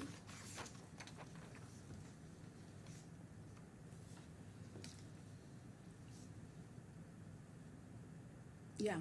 So I suggest to you that was an untrue statement to Mr. McCahal, wasn't it? About? Saying that he was there from the ministry. Where does it say it is from the That ministry? it was a requirement from the ministry. Where does it say it is? In this email, it doesn't say. Does it say it is from the ministry? But yes, we had to submit a report to the ministry. Ms. Kieran, you say, this is your WhatsApp, Yes. you say this is a requirement from the ministry post the incident. And I'm suggesting to you Yes. that was untrue. No, it is not. We would never have. Mustafa would not have gone on an emergency basis until and unless there was this incident. Well, There was this it wasn't incident. on an emergency basis, was it? Because the incident happened on the 10th of July. There were emails backwards and forwards for 8 days after that to the 18th of July. So if it's on an emergency basis, why are you only doing this more than a month later? Because it is not easy for an Egyptian to get a visa for Iran. It does take time. The visa processing does take time. And then we've already seen that the true purpose of him being there... Was the audit? Ms. Kieran, please don't interrupt. Sorry. The true purpose of him being there, the only one that comes up now, is that he was there to visit the various new visa application centres for the Spain contract. That's why he was there. No, I don't agree with that statement, Mr. Bobby, because there are emails which is part of my exhibits which I've shared, very clearly saying that he went for an audit. There is an audit report which has been submitted, which we also referred at the beginning of this discussion, prior to the lunch. Now, the Ministry of Foreign Affairs, there's not a single piece of correspondence from them or to them in relation to the audit, is there? It's part of the process. When we have a complaint which has come, we investigate. This was of a serious nature. We need to go and see as to what's happening. So an audit had to be done. A mystery audit had to be done. So and that's the basic. I suggest to you that the evidence you're giving isn't supported by any document, and that's because it's not true, is it? No, I disagree with that statement of yours, Mr. Bobby. Well, let's go back to your WhatsApps internally, which is at page 134.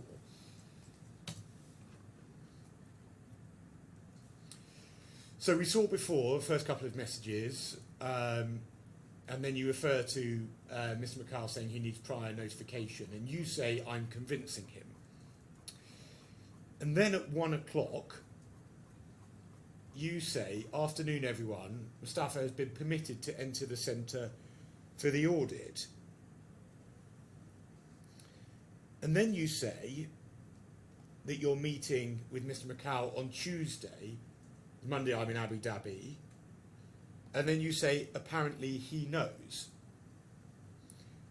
And you say, I've taken the liberty to inform Khaled that Mostra has been sent from head office for a surprise visit. Now, I just want to show you over the page, because that's what you said has come from your phone. Now, over the page, we can see, I've suggested from Mr. Anand's phone, as Mr. Sahu has deleted his messages. Now, what you say, what in fact is said after the OK, you say, I'm meeting Khalid on Tuesday. As Monday, I'm in Abu Dhabi for meeting with the Italian ambassador. Apparently, he knows development in Saudi and Lebanon. So, in the version that you've disclosed, you said you've disclosed at 134, why have you missed off the words in Saudi and Lebanon? Sorry, development in Saudi and Lebanon.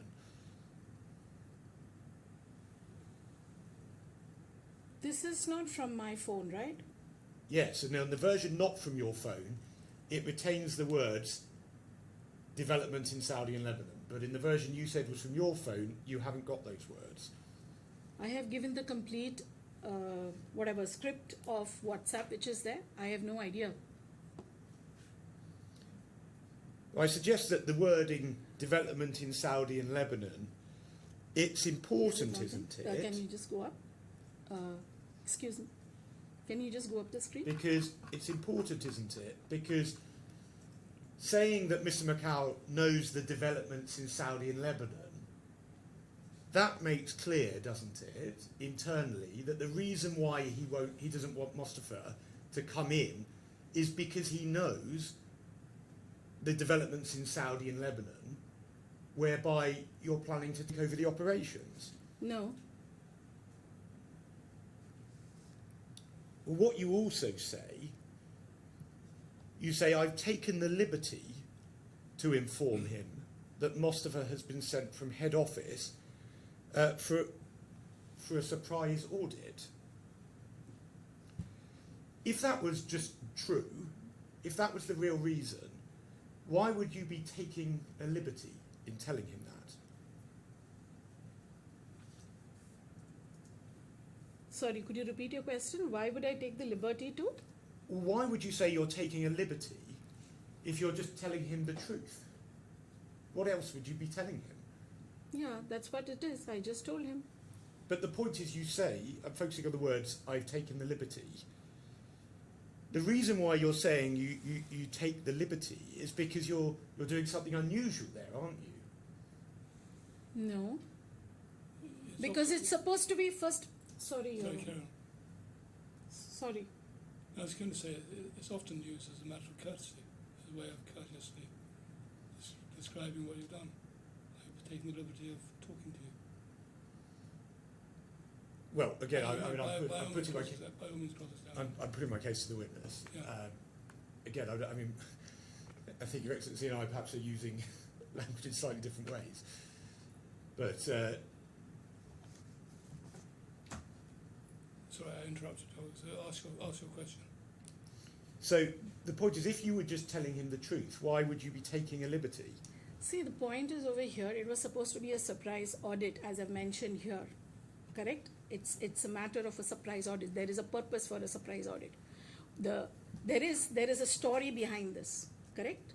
So obviously then I had to tell, because he was refusing at that point of time, not permitting my auditor, who has gone there for an audit to the center, not allowing him to enter the center. So I had to disclose it to him, saying that yes, please, this is an audit which has been instructed from head office, please allow him to enter. Well, once again, you're changing your evidence, aren't No, you? I am not. Ms. I've Kieran, stuck to Ms. it. Kieran, please do not interrupt. Sorry? You are changing your evidence again because I asked you before about the phone call with Mr. McCall the day before. And you said you might have told him. You didn't say then, oh, well, actually, it's a surprise audit. If it had been a surprise audit, you would have explained that when I asked you that question earlier, wouldn't you? Sorry? Previously, as I mentioned, in fact, we discussed, you gave me a WhatsApp image referring, saying that I must have had a discussion with McCall earlier. And I replied back saying that we would have had a discussion because the WhatsApp says so, but I can't recollect what was the conversation which we had. Well, the obvious answer would have been to say, well, I didn't tell him because it was a surprise. But you didn't say that, did you? I really don't know the entire statements of my discussion at that time. And then let's see how this message carries on. And we have to piece it together because if we just look at 135, so you say, apparently he knows development in Saudi and Lebanon. I've taken the liberty to inform Khaled that Mustafa has been sent from head office for a surprise audit. My apologies for the same. Do you see that? And then if we go to 139, we can see that it carries on from there. My apologies for the same. So what are you apologising for? Sorry, this is which page for? Well, the message from 1.3 is on at 1.3, where it says, my apologies for the same. Okay. So what are you apologising for? This seen even Iran that was expected. You just telling me to know. So. I don't, maybe because I said it is from head office, maybe. I don't know. I can't recollect. If you've just told him the truth, Which I did. I told him it is for, you know, there then is a what would- person coming from Ms. head Geary, office. I've got to please do. I know you want to have your say, but you've got to listen to the question and then you'll have your say. Thank you. If you're just telling him the truth, what are you apologising for? Whom am I telling? And I'm not apologizing to Khalid, right? I mean, Mr. Makal here. You're apologising to Mr. Anand and Mr. Sahu. Correct. So what are you apologising for? For the fact informed that the person is coming from head office for an audit. But what? So why would you need to apologise for that? I mean, for the person to come into the centre, you'd need to tell them. So there's no reason to apologise, is there? Actually, no, there is no reason to apologize, but the whole point is that Mr. Makal did not, I mean, Mr. Makal's team did not allow us to enter the center at that time. So what I suggest is happening here is that you say he knows the developments in Saudi and Lebanon, and then we say, see, even Iran. And so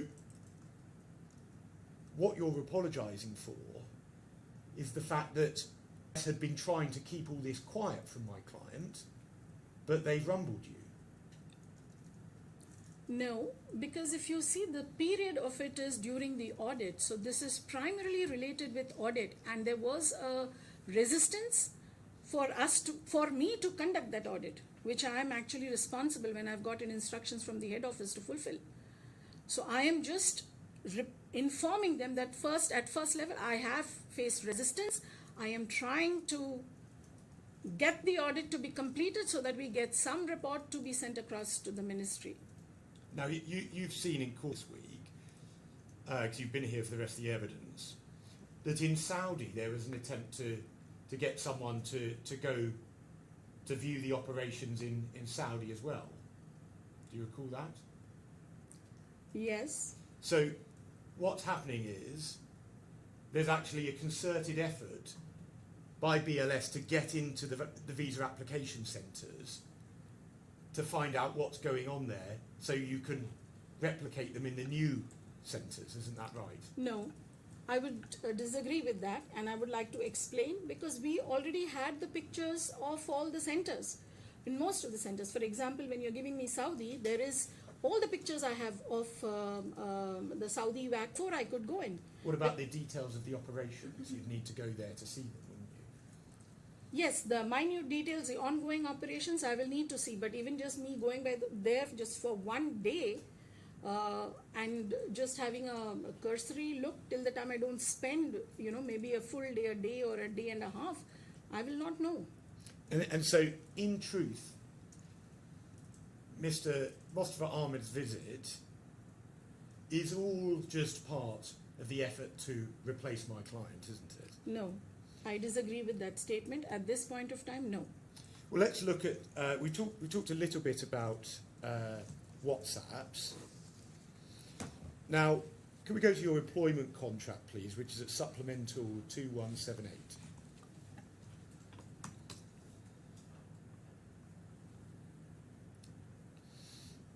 And if we go then to page 2180,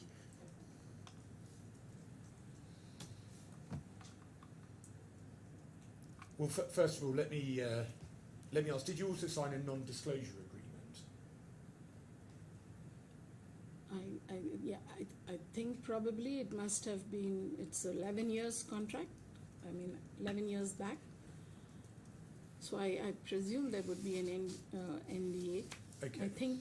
I'm not so sure, because there's been constant evolution as an organization, progresses and develops. So if we look at the third bullet point on 2180, the employee acknowledges that all documents, words, files, customer lists, information and data in his or her possession or custody, whether gathered by the employee or any other person, and whether or not reduced to writing, an electronic or magnetic medium, to the business activities of the company, are and shall remain the sole and exclusive property of the company and or the company's customers. So that makes clear, doesn't it, that any WhatsApps relating to work are owned by BLS. Isn't that right? Yeah, so whatever I had, I have given it as part of this. When the management asked me, I gave it. So BLS has the right to any and all WhatsApps sent between you, Mr. Sahu, and Mr. Anand that would in any way relate to my clients. Is that right? Could you repeat your So question? BLS has a right to any WhatsApps that you might have sent to Mr. Sahu or Mr. Anand that relate to my clients. Actually, WhatsApp, as I understand, is not an official communication. While we do have discussions on WhatsApp, it is an informal communication because official communication always remains on an email. So, Ms. Kewen, you accepted, when I asked you the question before, that this was owned by BLS. Now you're rowing back from that. I suggest to you that the employment contract is clear in what it says, that all documents, word files, customer list information and data in your possession or custody are owned by BLS. And the WhatsApps, please don't interrupt. I know it's tempting. But the WhatsApps are in your possession or custody, aren't they? No, that's what I said. Firstly, my phone, there was a change which I do upgradation over this 10, 11 years. Please try and stick to the point. Let's just take it one by one. Okay. Do you accept that the WhatsApps on your phone are in your possession or custody? WhatsApps in my phone, yes, this phone is personal, it is in my custody. Yes. And so, and you would accept that they're on an electronic medium, aren't they? They're electronic.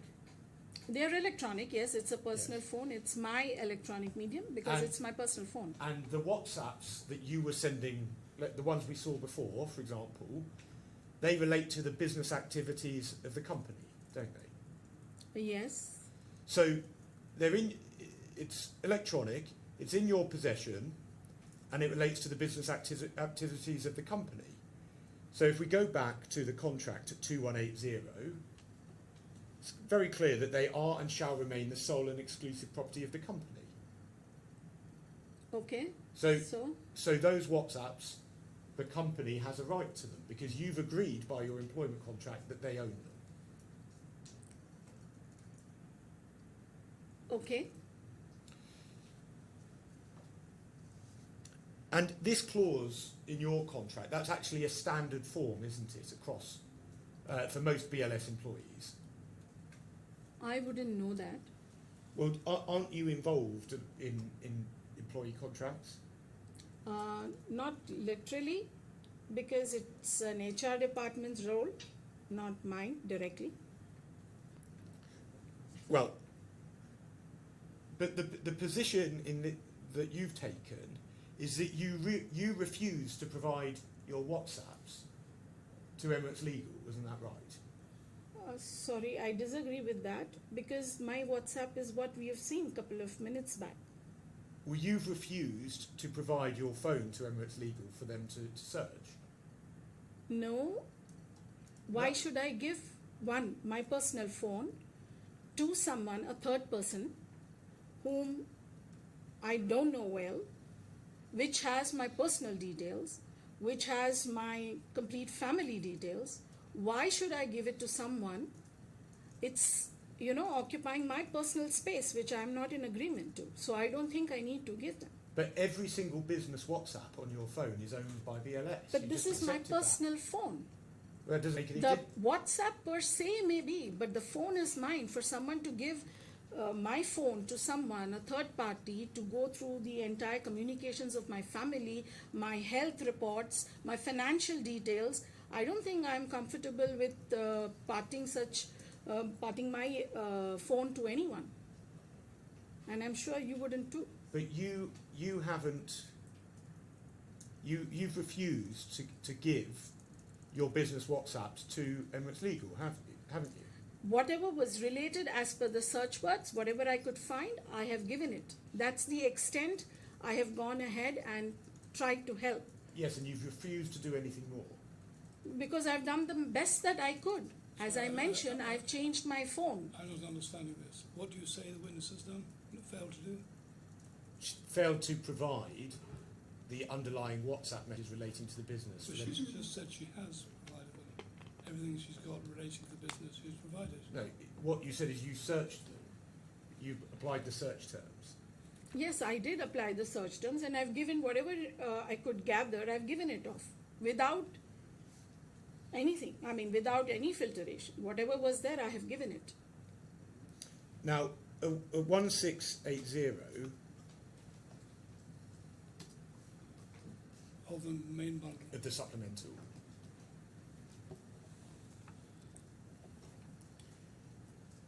You say at Roman 2 that the defendant has no control over WhatsApp messages stored on personal devices and cannot compel me or other employees to provide access unless they volunteer to do so. Now, had you read your contract before you gave your statement? I don't recollect reading my employment contract. So you didn't? No. At that time, no. You can't have known when you gave them whether it was correct or not if you hadn't read your employment contract. Yeah, I mean, it's 11-year-old contract. I didn't go to see what was there in my contract to make a witness statement. So why did you think it appropriate to make a clear statement of this sort when you hadn't, in fact, checked the underlying document? Sorry? Why did you think it appropriate to make a Can clear you just statement? go up or down? Just that- 1 minute, please. Just go up a minute. Go. Stop. Why did you think it appropriate to make a clear statement of this sort when you hadn't, in fact, checked the relevant underlying documentation? Because this was related to, this is a policy. The policy document says that it does not authorize. But this is my contract. In my contract, it says whatever communication is there, it is there. At that moment of time, I did not go through my contract to see whether it was. But I know that as part of the policy statement, WhatsApp is not part or considered as an official communication. The communication official is the emails. Well, what we've now seen from your employment contract is, and as you accepted before, is that BLS has a right to all business-related WhatsApps. As per, So, please don't interrupt. So, sorry. I do appreciate it's hard. No, you want to say? No, but, no, it's okay. But so the position is you've ended up giving this statement, and it's wrong, isn't it? No, it is not wrong. Because it refers to the policy, it doesn't refer to my contract. What I suggest happened is that all of the BLS witnesses in this position have taken a common position to refuse to provide underlying messages because you don't want the full extent of those messages to come out, do you? I don't agree with that. Now, let's turn to page 1121, please, of the trial bundle. Is this a new topic? Yes. Should we break? Absolutely, I'm in your hands. Well, we're going to break at some stage in the afternoon, so this seems as good a point as any. Absolutely. Right, we're going to rise for, we're going to stop for 15 minutes. Can you not talk about the case, please? Absolutely, Your Thank you.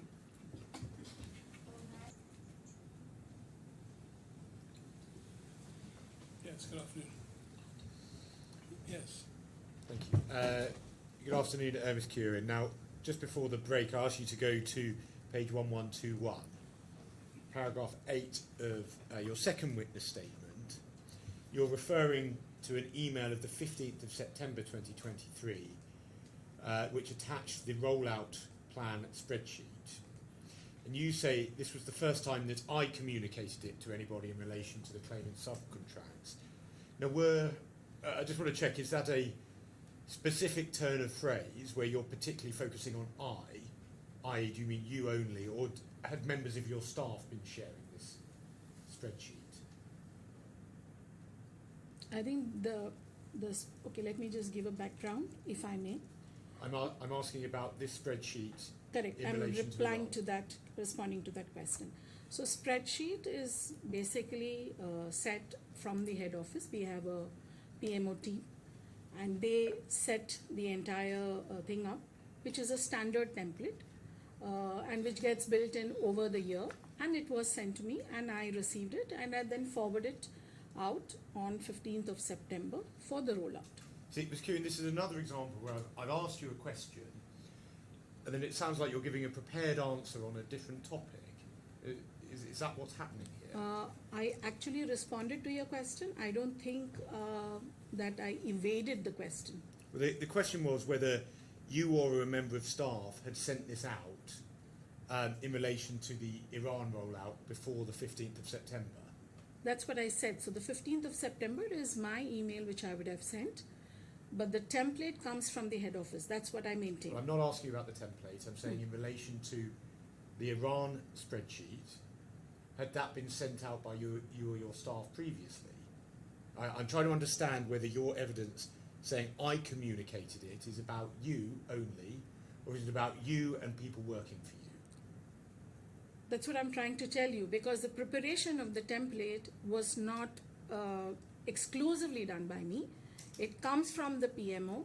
There is a standard template which comes. I make here and there maybe relevant to it, relevant to the project, and then I send it out. But is this something that you had been sending to KCM before that date, before the 15th of September? I don't think I have sent any. I don't recollect. Let's look at what the emails Yes. say. 3762.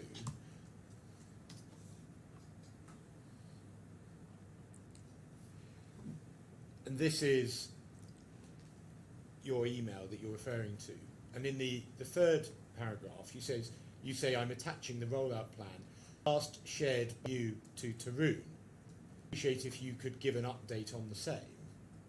So that indicates, doesn't it, that in fact the draft of the rollout plan had been going backwards and forwards with KCM?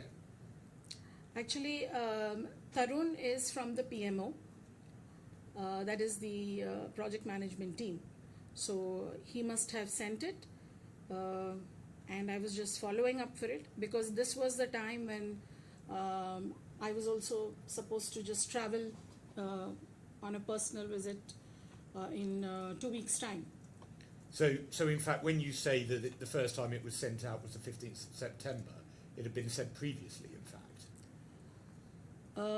I don't think so. With the final modification, it would have been sent by me. That's the reason over here I mentioned, saying that please, this is a rollout plan, kindly please give me an update on the same, and that's about it. Well, you say last shared by you, i.e. Barbara Talkerman, to Tarun. So she had previously shared it with Tarun, hadn't she? I said, I'm attaching. Yes, the rollout plan last shared by you, by Zara, to Tarun.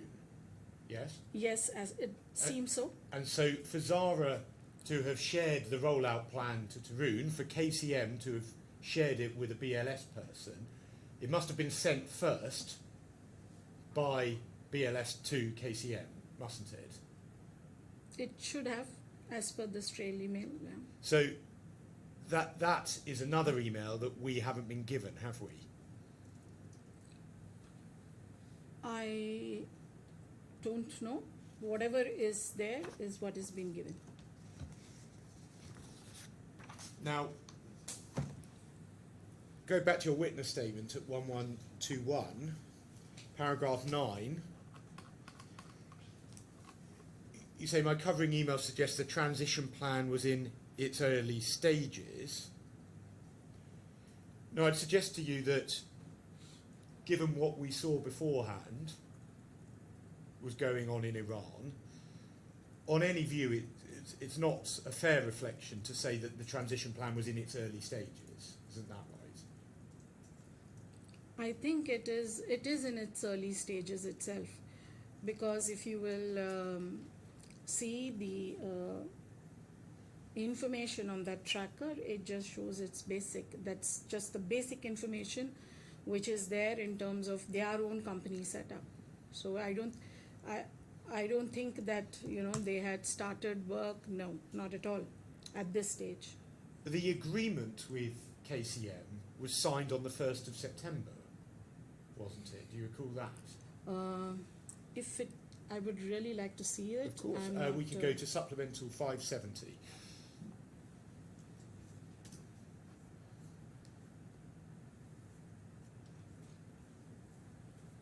Yeah, it seems so. Agreement is made on 1st September 2023. Yes, and in circumstances where you had in fact signed a binding contract, sorry, just in case you want to see it, I'll show you 607. You can see the signatures are on the 1st of September.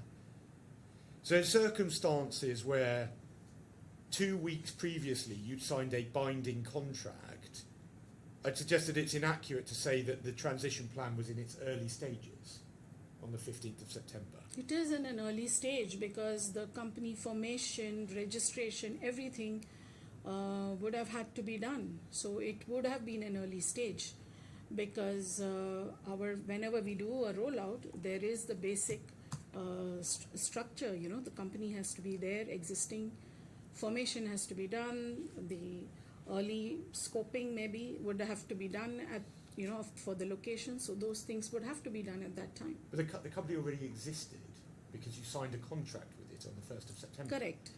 But the whole point is that this is a new facility. We did not operate in the KMCO office. They had offices of other premises which they showed. So for that, they would have had to finish whatever regulatory, statutory work procedure is. They had to complete, and then it would not have been, it takes minimum, 2 to 3 weeks to just have a structure, then built up in terms of the WAC specification, that is a center specification. Let's look at 3266 of the trial bundle, please.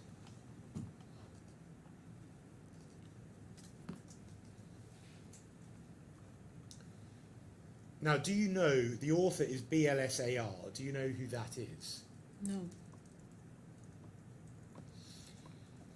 Now, we can see that the content is said to be created on the 24th of April. You can see that, yes? And what you say, and you've tried to say it a couple of times already, is that there was a template that was adapted to use a rollout plan, yes? There is a template. I mean, I think it's been there since 2016 onwards. Whenever we do a rollout, we get a kit which includes the rollout plan. And of course, it has been developed. Well, but it hasn't been there since 2016, has it? Because we can see that the content was created on the 24th of April. Correct. That's what I said. It gets developed over the period because a lot of things get added into a rollout plan. Few nuances of each project or a new thing which has happened. So and sometimes it also does happen. Those people at 2016 are not existing. So someone will again, recreate it. So all these are possibilities. Well, let's just be clear though. Are you saying that the content created date is the date it was first created? Or are you saying it's the date when the template is updated for the new project? Here it says content created, so this is a system information. So, but if the content created date is the date that the template is first created, you said that was in 2016, so it would be a 2016 date, wouldn't it? Not really, because we do get. That's the reason I'm saying. At that time, we had a team who was actually doing a rollout because we have a process very clearly saying that, okay, because it's multiple locations we operate in, so we cannot have a standard guideline, the SLAs to be incorporated, the basics, everyone will not know because all of them are not from the same industry. So we need a guideline, and this kind of a rollout plan helps us in terms of what do we need to do, step 1, step 2, step 3. So it's a very clear indication. I'm asking about timing. That's what I'm saying. It gets evolved. Please. It gets evolved. So it could be that I cannot respond to this because I am not the creator of this. So I can only say that as per just seeing this image, I can just say content is created 24/4/2023. What to infer from this, I'm sorry, but I cannot comment. Well, you've opined on this in in your witness statement. So Witness statement. Which The position- page is that?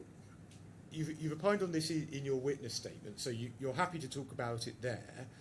But May I, sorry, no, I'm Bobby? in the middle of asking a question, please. I'll show you if it's... She wants to know what page you're talking about. Yes. Well, I was going to ask a question first. Okay. It's a general point, which is you've spoken about it. Do you recall that you mentioned this in one of your statements? Okay. Yes. So the point is well, if you want to see it, we'll go to 1121. It's just I'll then have to go back to this document to then show you it. But Sorry. no, not.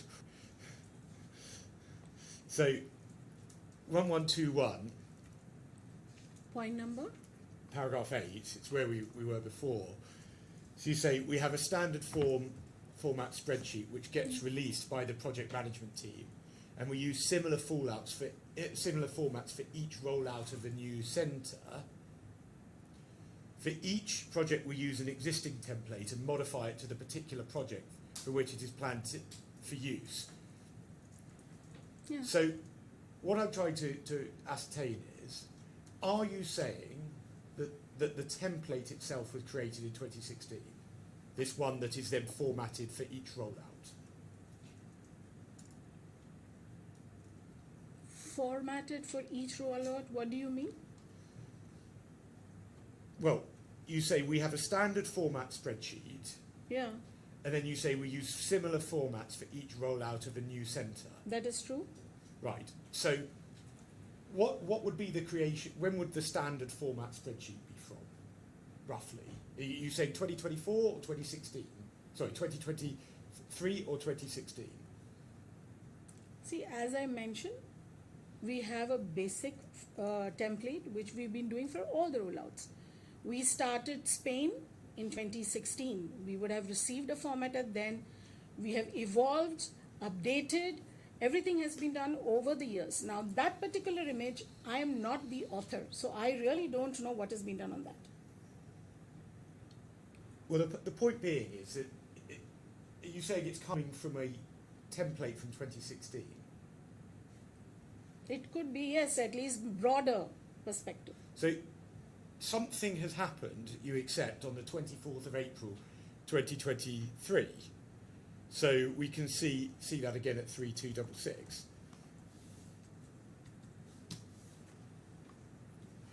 '24th April 2023. So that shows us, doesn't it, that there was a change at that date. And the only change is that it was then that you started the project to replace my clients with different visa application centres. How can you infer that from this? Well, what other reason is there that the content was created on the 24th of April? As I mentioned, the templates are released from the PMO. I'm not so sure, I'm not even aware of the cases in the month of April globally which project was running.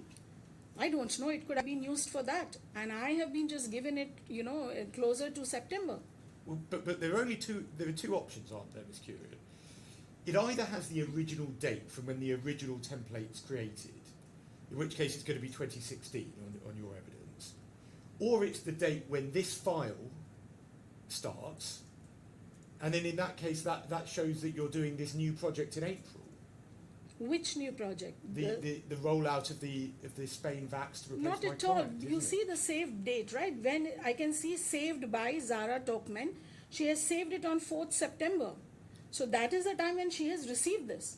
So how can we infer saying that from month of April that she's been having it and this was created? I mean, that's a long shot. Well, that's the date that it was last saved. Do you see that? So that's when Yes. it's last worked on and saved by her. But this is the point. It says the content was created, i.e. the document was created, on the 24th of April. That's what I said. I look at the image and I can say that the content is created 24/4/2023. So this is entirely consistent with our case. I suggest that this is true, which is that this document was created in April because that's when you started making concrete steps to replace my client. No, It's absolutely wrong. And that's around the same time that Mr. Varsi was appointed in Saudi Arabia. Isn't that right? Mr. Varsi, as far as I know, has been appointed for the destination management business, which was a new initiative. I didn't ask what he was doing. I said it was around the same time that he was appointed, wasn't it? That's for destination management. So I don't deal with Look, destination if management. you don't want to answer the question about the time, I'll move on. Now, you refer to a template. You haven't disclosed this template document to us, have you? Which template? Well, the template that you referred to in your witness statement. May I see which page we are referring to? Of course, it was the same place we were just looking, which is at 1121. The standard format spreadsheet. I think it is already there in the attachment as my witness statement. Well, the only document we have is the rollout plan that was sent on the 15th of September. Correct. That is the standard template which is there. Well, I suggest that if you're saying there's a different template that would be adapted, then that must exist as a standalone template, wouldn't it? Not really. Now, just to look at one point from this, and obviously I dealt with some of this with Mr. Tiara, and this is going into the Excel file again, I'm afraid, which is at page 630 of the supplemental bundle. Right, we'll give it a go.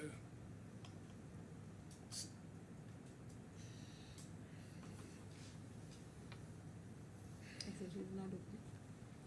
Have you been able to? It's just opening. I feel it's a learning experience for us all.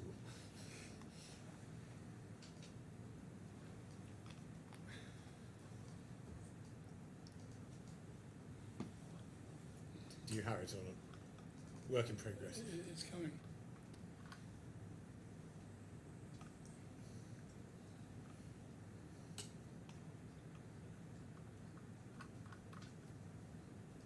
Yeah. So I just want to ask you about the Tehran point here. Spain and Iran, Tehran VAC rollout. Now, if we see down the left-hand side, there are various points here where you have an activity on the left, and under the remarks, it then says not applicable in Iran. So if you look at row 4, the Ministry of Investment license, not applicable in Iran. Do you see that? Sorry, which number? Do you Which see row number? number? The row number 4.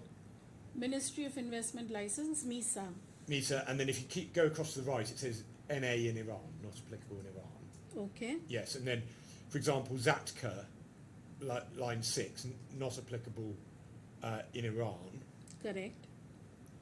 So I suggest that this appears to have been copied from a Saudi spreadsheet. Do you accept that? Because these are Saudi requirements that are included here, and then it says not applicable. May I be permitted to see the Riyadh and Jeddah as well? I see that there are 2 sheets over there. Well, if you want to see we could give an example. If you go back to the Jeddah tab, Yeah. so you look at number 6. So these are, if we look at rows 4 and 6, you can see they're the same. Correct. Ministry of Investments License and Zatka. Correct. So I'm suggesting that what's happened is that those have been carried across to Iran. It's just a copy paste. Yes. So this suggests, doesn't it, and I'm asking whether this is the case, that what happened was there was Saudi work going on even before the work in Iran in terms of setting up new visa application centres, because that's why the Saudi spreadsheet was first and then it's copied across to the Iran one. No. Now, Can I go to the Jeddah one? we can also see, can't we, that on the Tehran VAT rollout page, for example, it's already been completed various stages such as commercial registration, bank account, draft budget, landlord negotiation, and then banking, we've got the point of sale machine procurements and so on. So there are a number of stages that have already been undertaken by this stage. Yes, because 1st of September, if we have signed the contract, we should have started work by now. So these are the basic things which should have been completed for, subsequently for the WAC to be ready. And we haven't seen, for example, the negotiation with, there are no documents about the landlord negotiation or the draft budget, are there? That's not for us because it's a partner location. They never share. Now, I've asked Mr. Tiara mainly about the points in Saudi, so I'm not going to go over them with you, but there was one point that he said you would know about, and so I moved on with him, so I do want to ask you about this.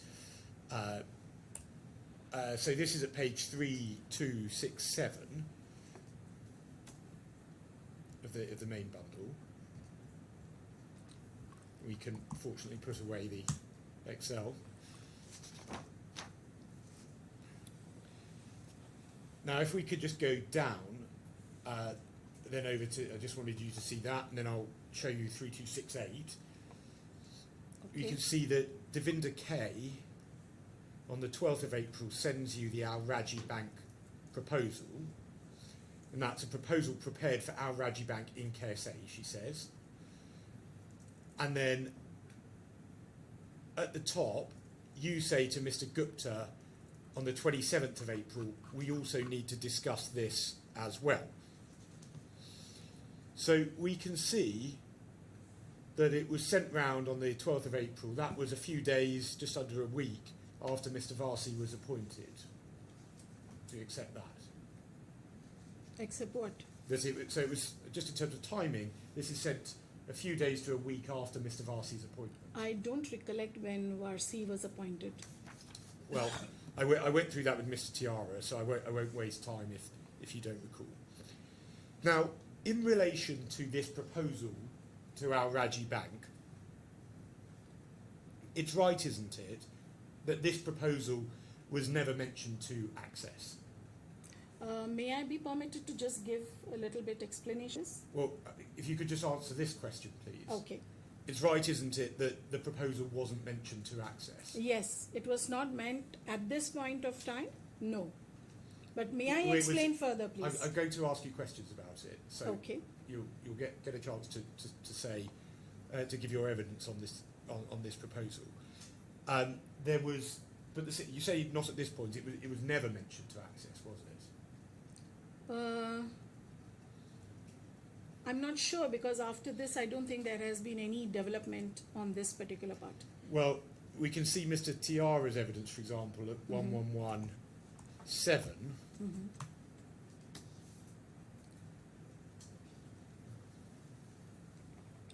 The final two lines of paragraph 15. He's talking about this proposal in this paragraph, and he says, we never got to the point with the client that we had to have any discussions with the claimants about what could be done. Which is true. So you didn't ever discuss this with Access, did you? No, I did. So let's go to the. I would like to to comment on that, please. Ms. Kieran, I'm going to ask you about this. There are going to be lots of questions about this where you'll have an opportunity Okay. to comment. So I'm going to go to 3275.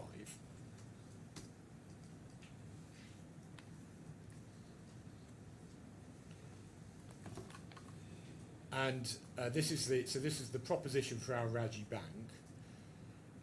And the first thing to say is it's right, isn't it, that this relates to visa application services, doesn't it? Sorry, what is that? The proposal relates to visa application services. Not directly in a way, to be very honest. Okay, well, let's have a look at what is proposed. Yeah. 3206. This is a mock-up of a visa app centre. And the first thing to say is this doesn't look remotely like the Access Visa Application Centre, does it? This is a graphical representation. Yes, so it's not a mock-up of the Access Centre that was in existence at the time, either of them. Yeah, because that is not the focus here. That's what I'm trying to say. I think for you to understand this better, I think I should explain. If you don't mind, I'll ask you questions, and to the extent Which is relevant, fine, it but will come I up. still would like to explain so that things are No, better clear. hopefully you can trust me on this, Ms. Kieran. You may not Okay. do so, but I think I'll there will be an wait. opportunity. I will wait. If at the end of it you still think you haven't a chance to explain, you tell me. I'll do that, Honor. Thank you so much. So let's see what was suggested. If we go to 3278,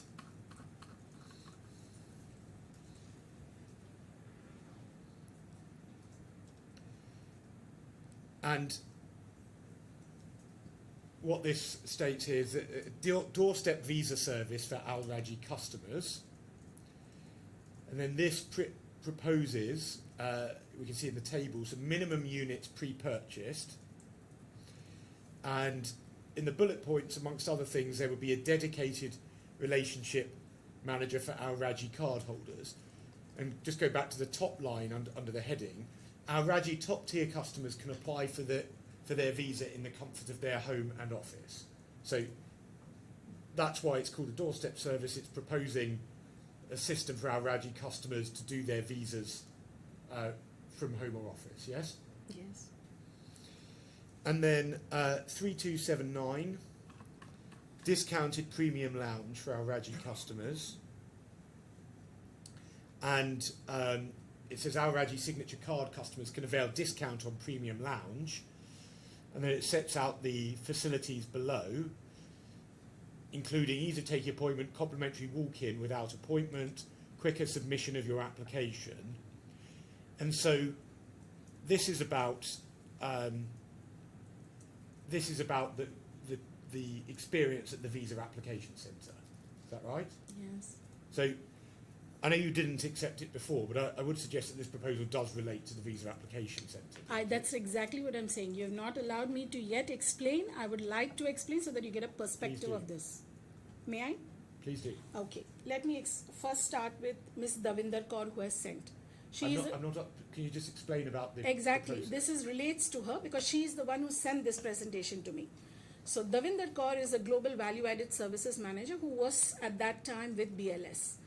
Her job was to see how we can have partner associations for value-added services. She happened to connect because she was, having known the people of Al Raji Bank. So she wanted to pitch in.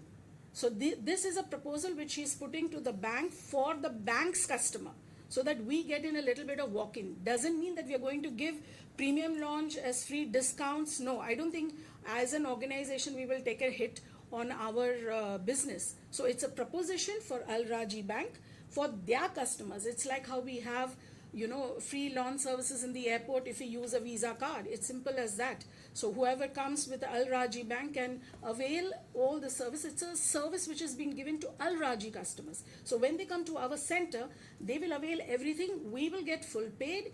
It's only that, Al Raji will give certain benefits to their customer. That's the kind of proposal which was there. She presented to me saying for consideration. That is the reason I put it across to the finance, who is Deepak, just to have a discussion on the same. But this did not materialize because she resigned and she went, and this was not taken forward. So my question was that it did relate to the Visa Application Centre. Yes, because if you Right. see the image, may I just share with you one more thing? Can you please go up the screen to the layout of the center? If you see, nowhere in a center we focus on a TV screen ads. That is where we were supposed to put in information about, maybe the Al Raji Bank, so that there is a visibility. This is called as space selling. It's nothing to do with inside the center. Right. Well, I don't accept that the answer you gave was necessary to answer whether it related to a visa Because I application. wanted to give an Ms. explanation Kieran. to give. Please, Ms. Kieran. Sorry, but I wanted. Ms. Kieran, please. Sorry. Please. I'm trying not to interrupt, and I do know you've got a lot to say, but it's important that we don't talk over each other. I'm saying that I asked you whether it related to a visa application centre. You've now said it does. I suggest to you that the very long answer you gave was not necessary to answer that. Because I It's think just you wanted to set out a pre-prepared statement. no, sorry, I disagree with that last statement of yours, because I wanted to explain. Because you see the entire text of that email, it just talks about a proposal which is there, which is going to Al Raji Bank. It is nothing to do. She has come to. Okay, I don't think it is relevant over here, but even she has done the same for me here in UAE as well. So it's a space sailing concept which she has come up with. Right, and then let's go to 327, back to 3279 where we were. So the customer would be charged at 80% of the defined fee. Do you see that? Yeah, but please, this is correlated to the top. It is for the customers of Al Raji, so they Yes, will pay. I know it is. And Yeah. please, I know you want to give these answers. I've tried to do it backwards and forwards. Now, if we go to 3280,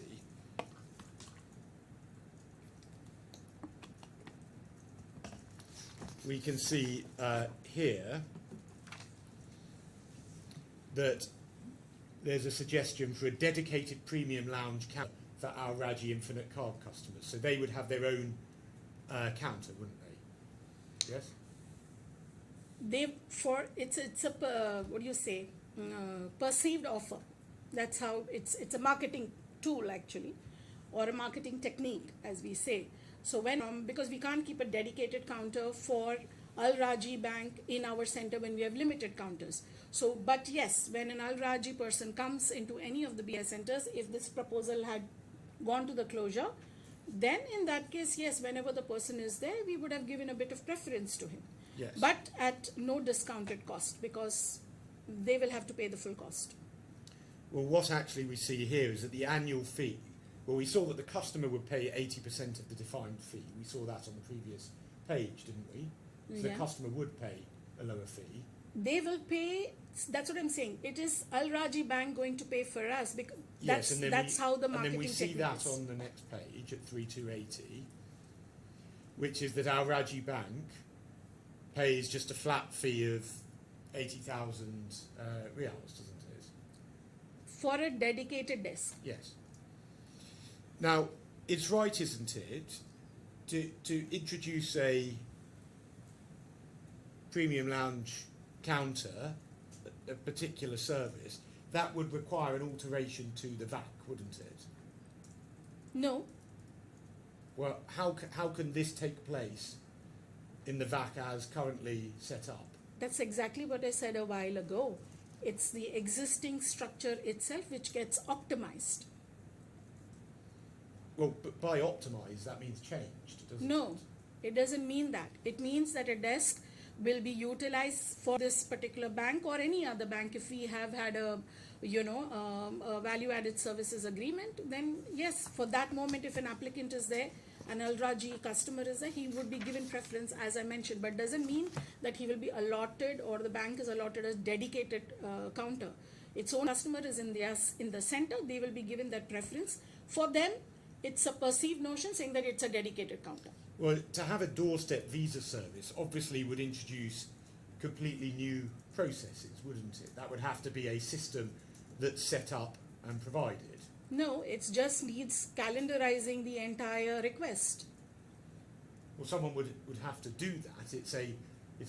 The reason why you're offering this as an additional service is because it's a service on top, isn't it? Home collection was already being done in Saudi Arabia. It was just an extension. Because we were not doing enough of home collection, and we wanted to have customers for home collection.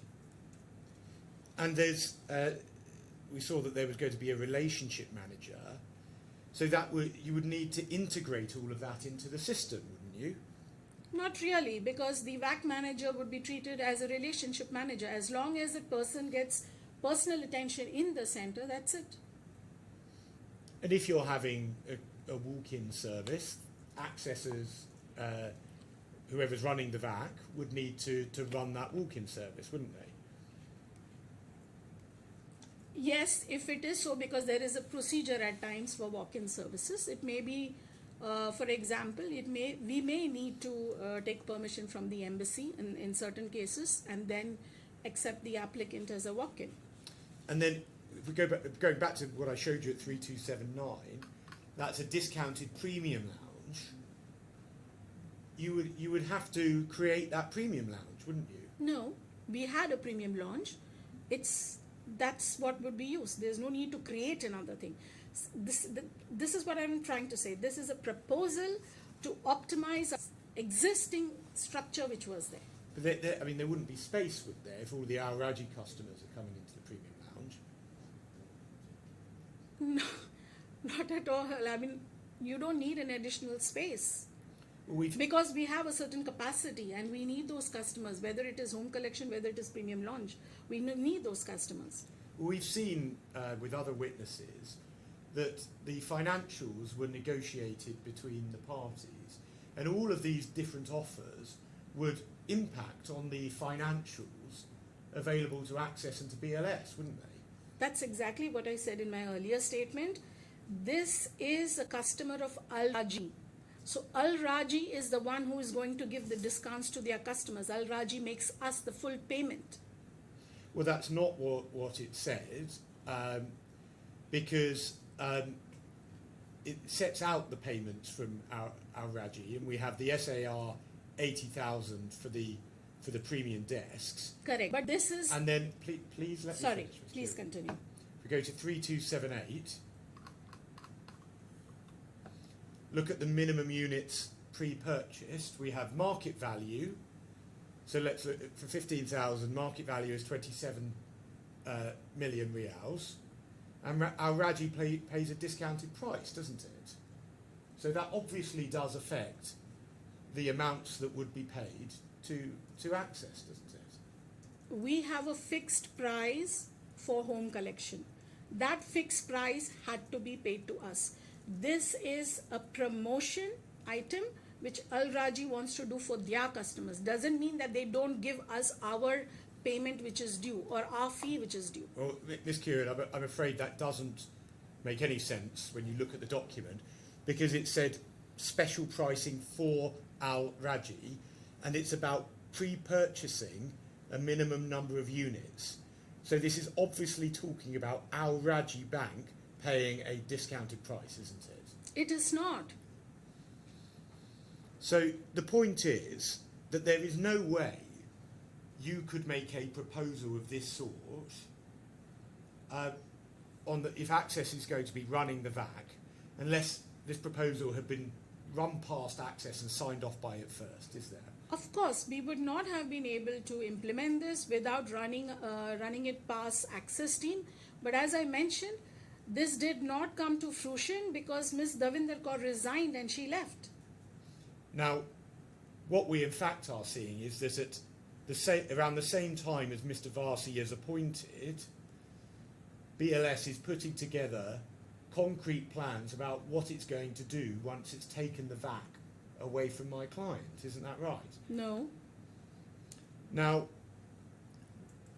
we saw your email to Mr. Gupta, but we haven't been provided with any of the emails that followed, have we?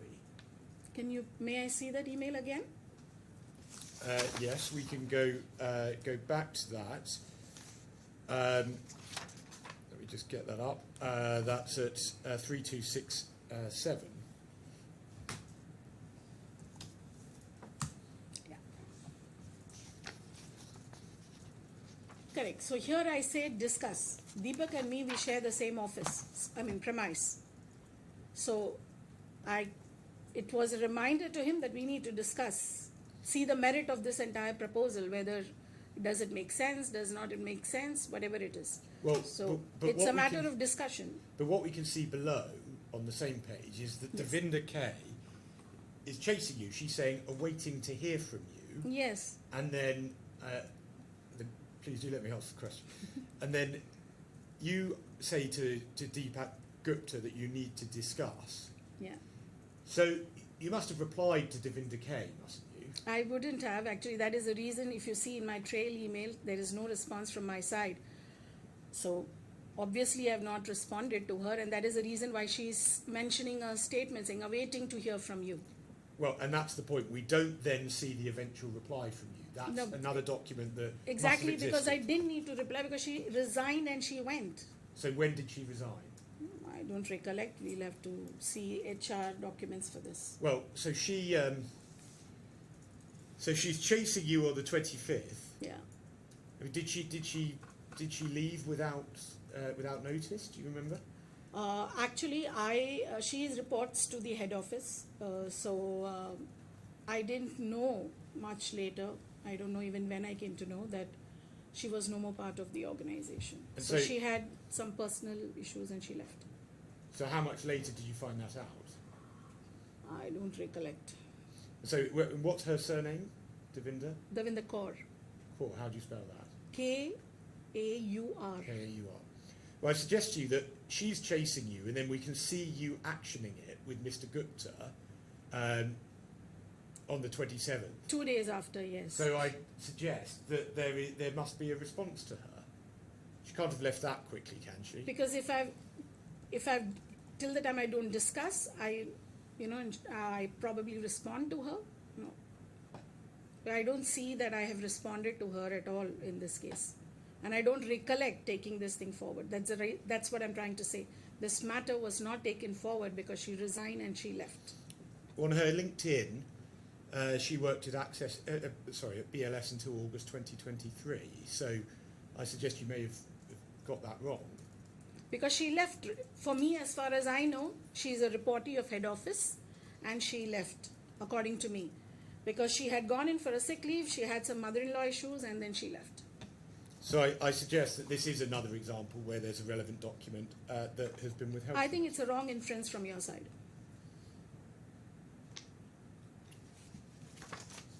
Just looking at the time, I think that may be a good moment. Yes, you're going to be another half hour. With the witness? Yeah, I won't finish in another half hour, I'm afraid. right, that's fine. Need longer tomorrow. Okay, just before we go, after that we have what? So we have Mr. Gupta after that. And then we stop, Well, that's the question as to whether we have the experts. experts. Well, I think the first question was whether Lofo's expert would be available tomorrow. I don't know whether he found the answer to that. He is available. He's in. Well, he wasn't called this morning, but he's around. How long will Mr. Gupta be? Well, it's a good question, to which you probably want an Does answer. it have a good answer? I think perhaps if I can ask it, can I have a think and then get in touch with my learned friend? Obviously, if What I have in mind is there's no point having quarter of an hour or 20 minutes with the experts at the tail end of the day. If it's almost all the afternoon, then it makes sense. yes, And there's something in between which might make sense. perhaps if I could ask, just because obviously once I'll have a look at my notes and work it out properly rather than So misleading. I'll leave it to you to discuss it. Grateful. Yeah. Very well.